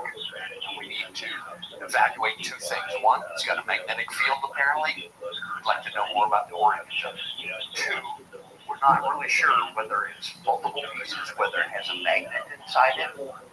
So I got a friend who's an electrical engineer, and he has access to some very high-grade testing equipment for measuring magnetic fields. Second of all, I've got a friend who has a CT scanner, and that's basically a three-dimensional X-ray of the rock. And so we'll learn all sorts of things about the inside of that rock. We're not done yet.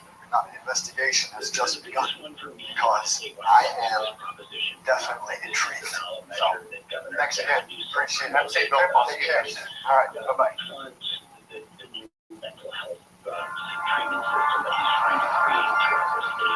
The next step in solving the mystery of the Roswell rock is to find out why it spins when brought in contact with a magnet. Dr. Goldman has arranged for a meeting with an electrical engineer, Nathan Medhorn, and he has agreed to bring a whole bunch of sophisticated instruments from his lab to this garage where we can bring the rock and perform magnetic field tests. So Nathan, Robert showed me that with a simple magnet he was able to make the Roswell rock spin.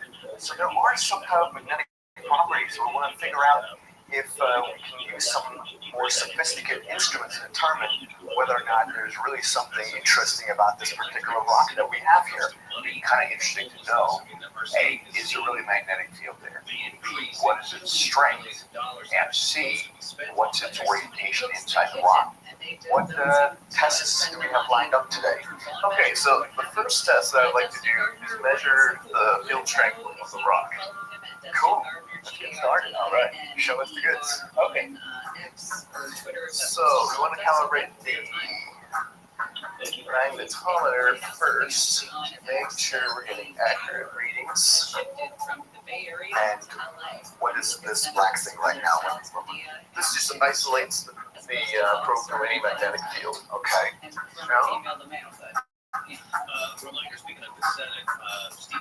So on the tip of the rock, we have about 1.5 to 28 gauss. About 8 on this end. Close to zero there. Close to zero there. So the field is going to be coming out of here. So this would be the North Pole of the magnet, and this would be the South Pole. So with the North Pole, we're getting a positive reading is because the magnetic field is coming out and it's coming back around and going to the South Pole. So let's probe around a little bit more and see what else we can see. Oh, yeah. All right, guys. Okay. We got a meteor right? Higher. It's a symbol. It doesn't. Wow. Yeah, we got 11 part of the rock. We got 11 right over the fracture. That's 11.3. The edge of the design. That is pretty amazing. There are some rocks found in nature that contain magnetite or other magnetic minerals, like a lodestone, for instance, which the ancient Olmecs in Mexico actually used as a compass over 3,000 years ago. But I do find it very curious that the magnetism in the Roswell rock seems to be concentrated in one area. If there is a magnet, let's say artificially embedded, then it will be right underneath this area right here. That's correct. Is that something that you could imagine that there might be a magnet inside? Yes, that could be. It's very, very, very possible. After Nathan suggested that there may actually be a magnet planted inside the rock, I was more determined than ever to cut into it to verify that it is in fact a solid rock and not some plaster cast made from a mold or painted. And so reluctantly, actually very reluctantly, Robert agreed to let us use a grinder on the backside of the rock. We're going to find something out about this rock. I think you have amazing courage to let me do this, and I greatly appreciate it as well. But I want you to have one last chance to say, you know what? You should do this. Last chance. Let's do it. Let's do it. Let's do it. You're the man, Robert. Wow. Here we go.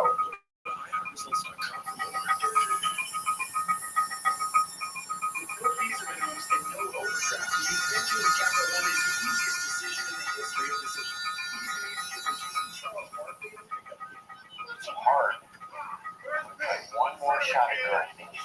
Collect the dust that comes off of here in case we want to analyze it later.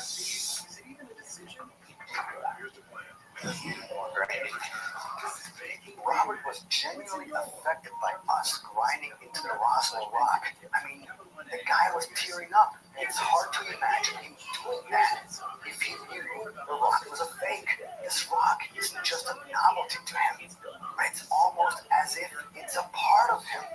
The grain or the fissure continues. Yeah, inside the natural rock. Absolutely. Robert, come over. Yeah, Robert, you gotta see this thing. You have to see this baby. It's been emotional. It's okay.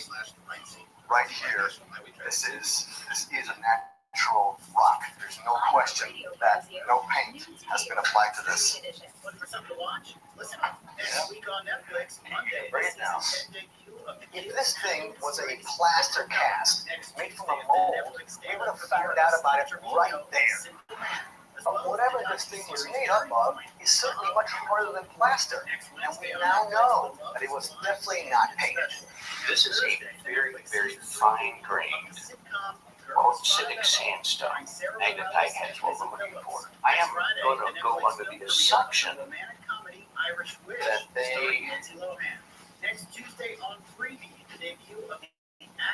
are the little black flecks I'm seeing here, although I expected them to see a lot more.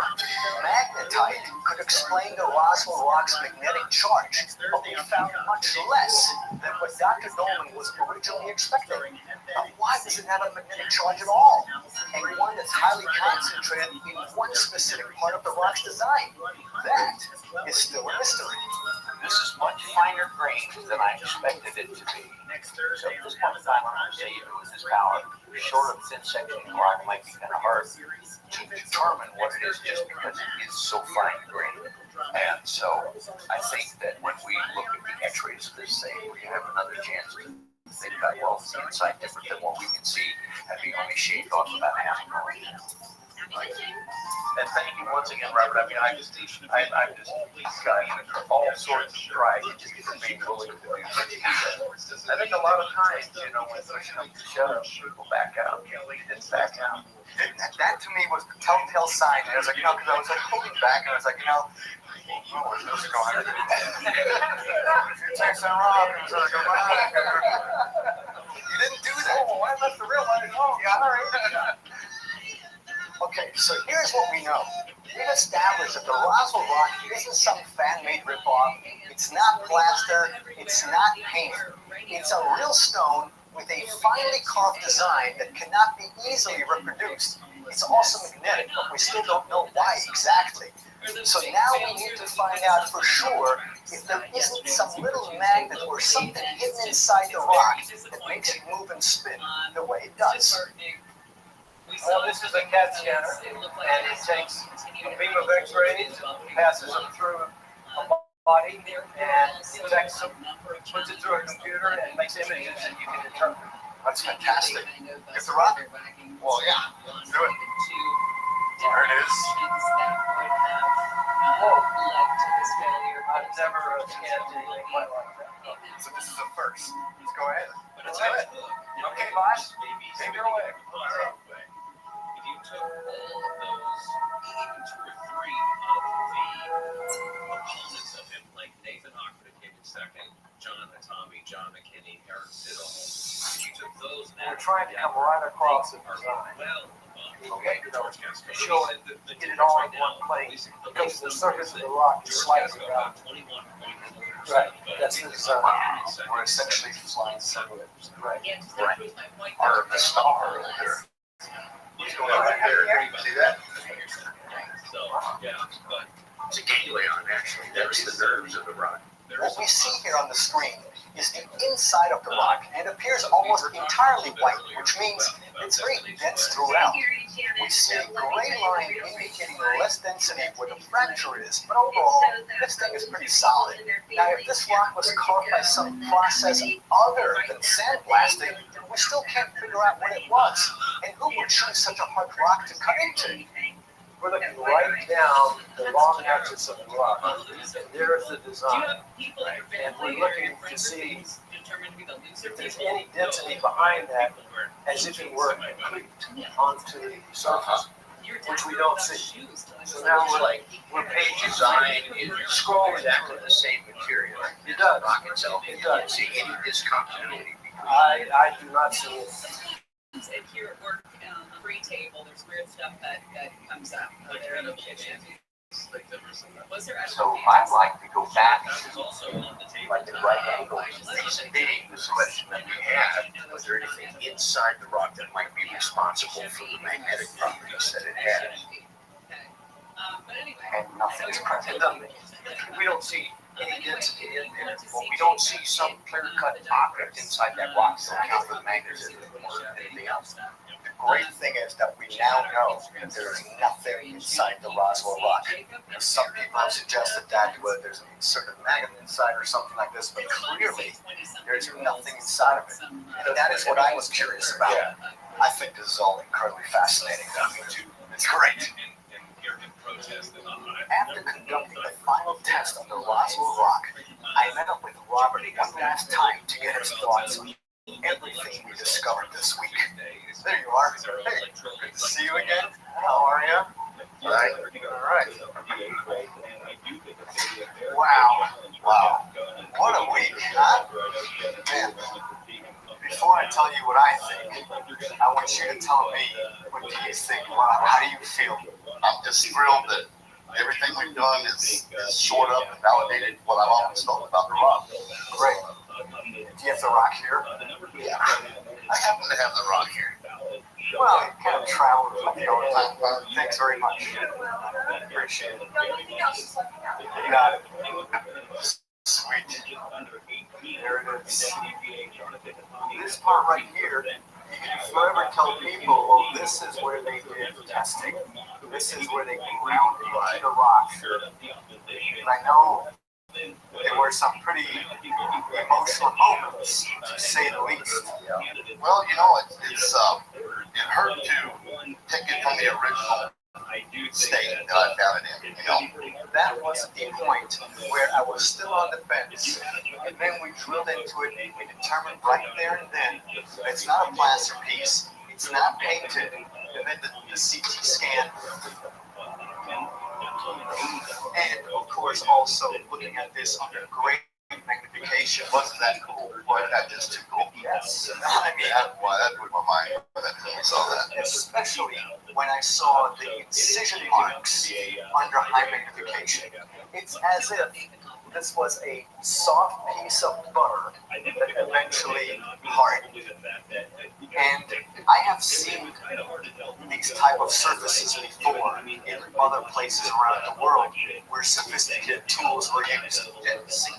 I think that we have an artifact here that might potentially be ancient.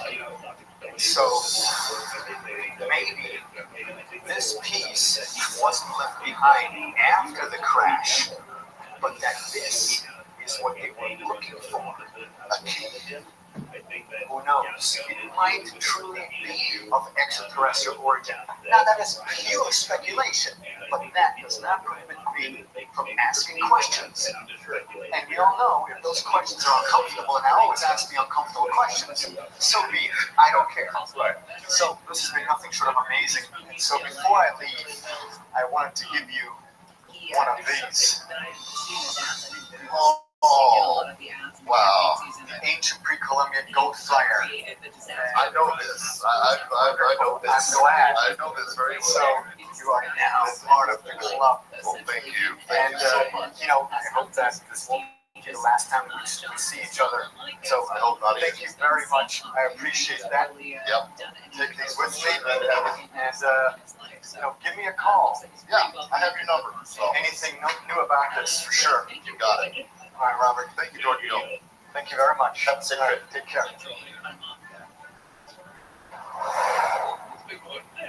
So now, when I connect the dots, what do I think that the Roswell rock actually is? Well, perhaps it was supposed to be found back in 1947, but when it wasn't, the crop circle was made maybe as a second attempt to give us the message. And what is the message? Maybe it's a type of star calendar letting us know that they're out there and that they plan to return one day. Let's face it, the final chapter of this book has not yet been written. But in the meantime, I'm off once again in search of aliens. Former South Carolina Governor Nikki Haley has suspended her campaign for president. I'm on my way to Washington State's Olympic Peninsula, which is one of the world's most active areas for Bigfoot sightings.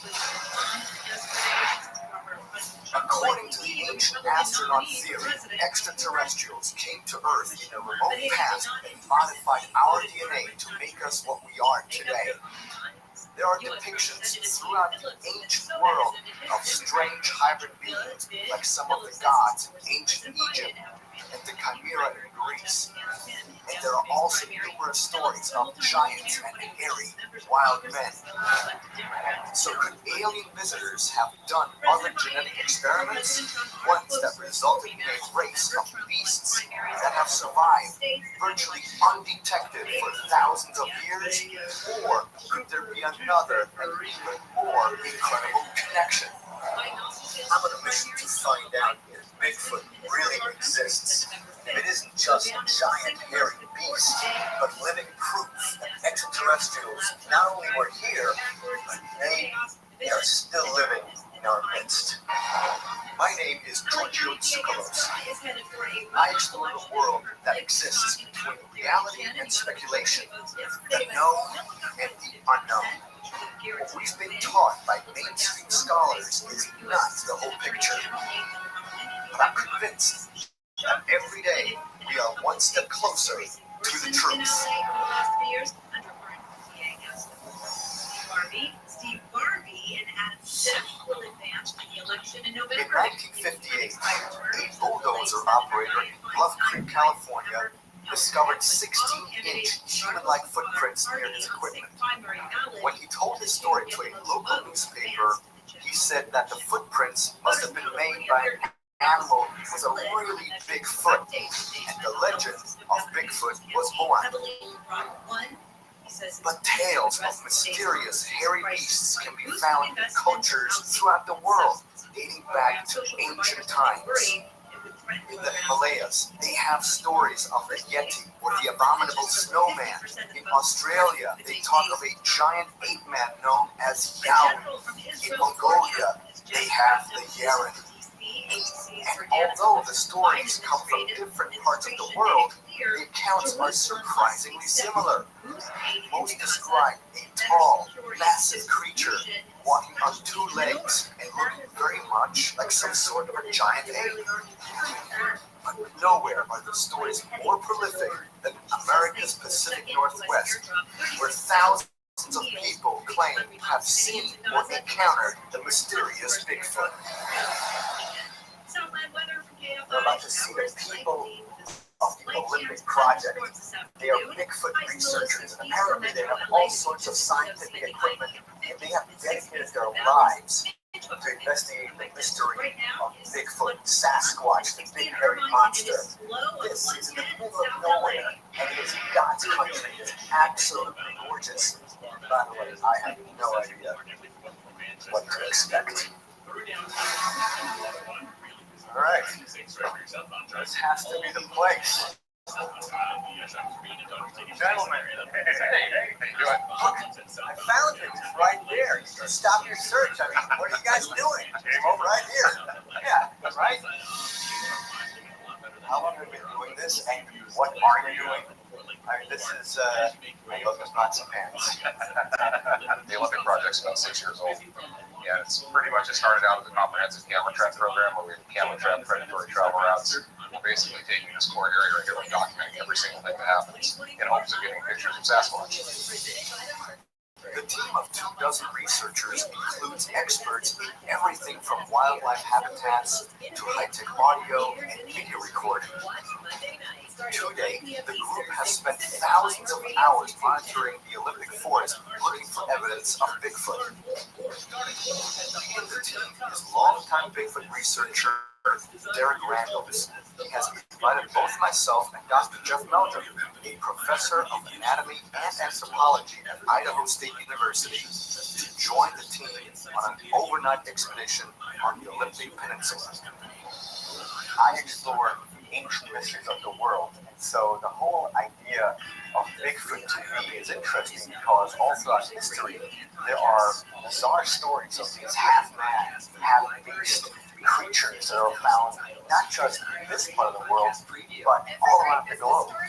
Given my background, I'm always a little more reticent. I'm a little bit more critical initially, so I'm down here, and then as I investigate things and ask for the questions and look for correlations and corroborations, then that level of acceptance may increase.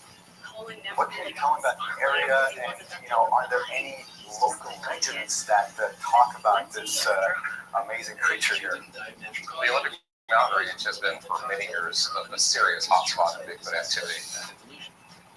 Curiously, the Olympic Mountain Range is also a hotspot for UFO activity. Over the years, there have been hundreds of reported sightings of strange objects appearing and then quickly disappearing in the sky. In June 2011, two people even claimed they witnessed a cigar-shaped object hovering in the sky for nearly 15 minutes. There have also been reports of people who saw strange light following a Bigfoot encounter. And there are even some reports of Bigfoot being seen coming out of a disc-shaped craft. I started actually investigating the Olympic Mountain Range in 1985 when I had my own encounter. And it forever changed my life. You had your own encounter, so you see Yes. Bigfoot. Yes. Back in the early 80s, I would get together with a couple of hiking partners of mine, and we would go up on the trail system. It was a very elaborate trail system throughout the Olympic National Park. So at that time, we started to take our backpacks off and pull our tents out and ready to get situated for the evening. And we heard a very loud crash. And here comes a rock. It's parking. And it comes down and lands about 10 feet to the left of us. And we didn't even say anything. We didn't even move. We just stood there. And then another one. Landed about 10 feet to the left of us. And then we panicked. And we just started gathering our stuff up off the ground, and then another one hit. Didn't even take the time to put our backpacks on. We just grabbed them up and started running down the ridge. And I just happened to look back before I turned around. Yeah, there it was. And kind of stepped out of the timber line. There was no mistaking of what it was.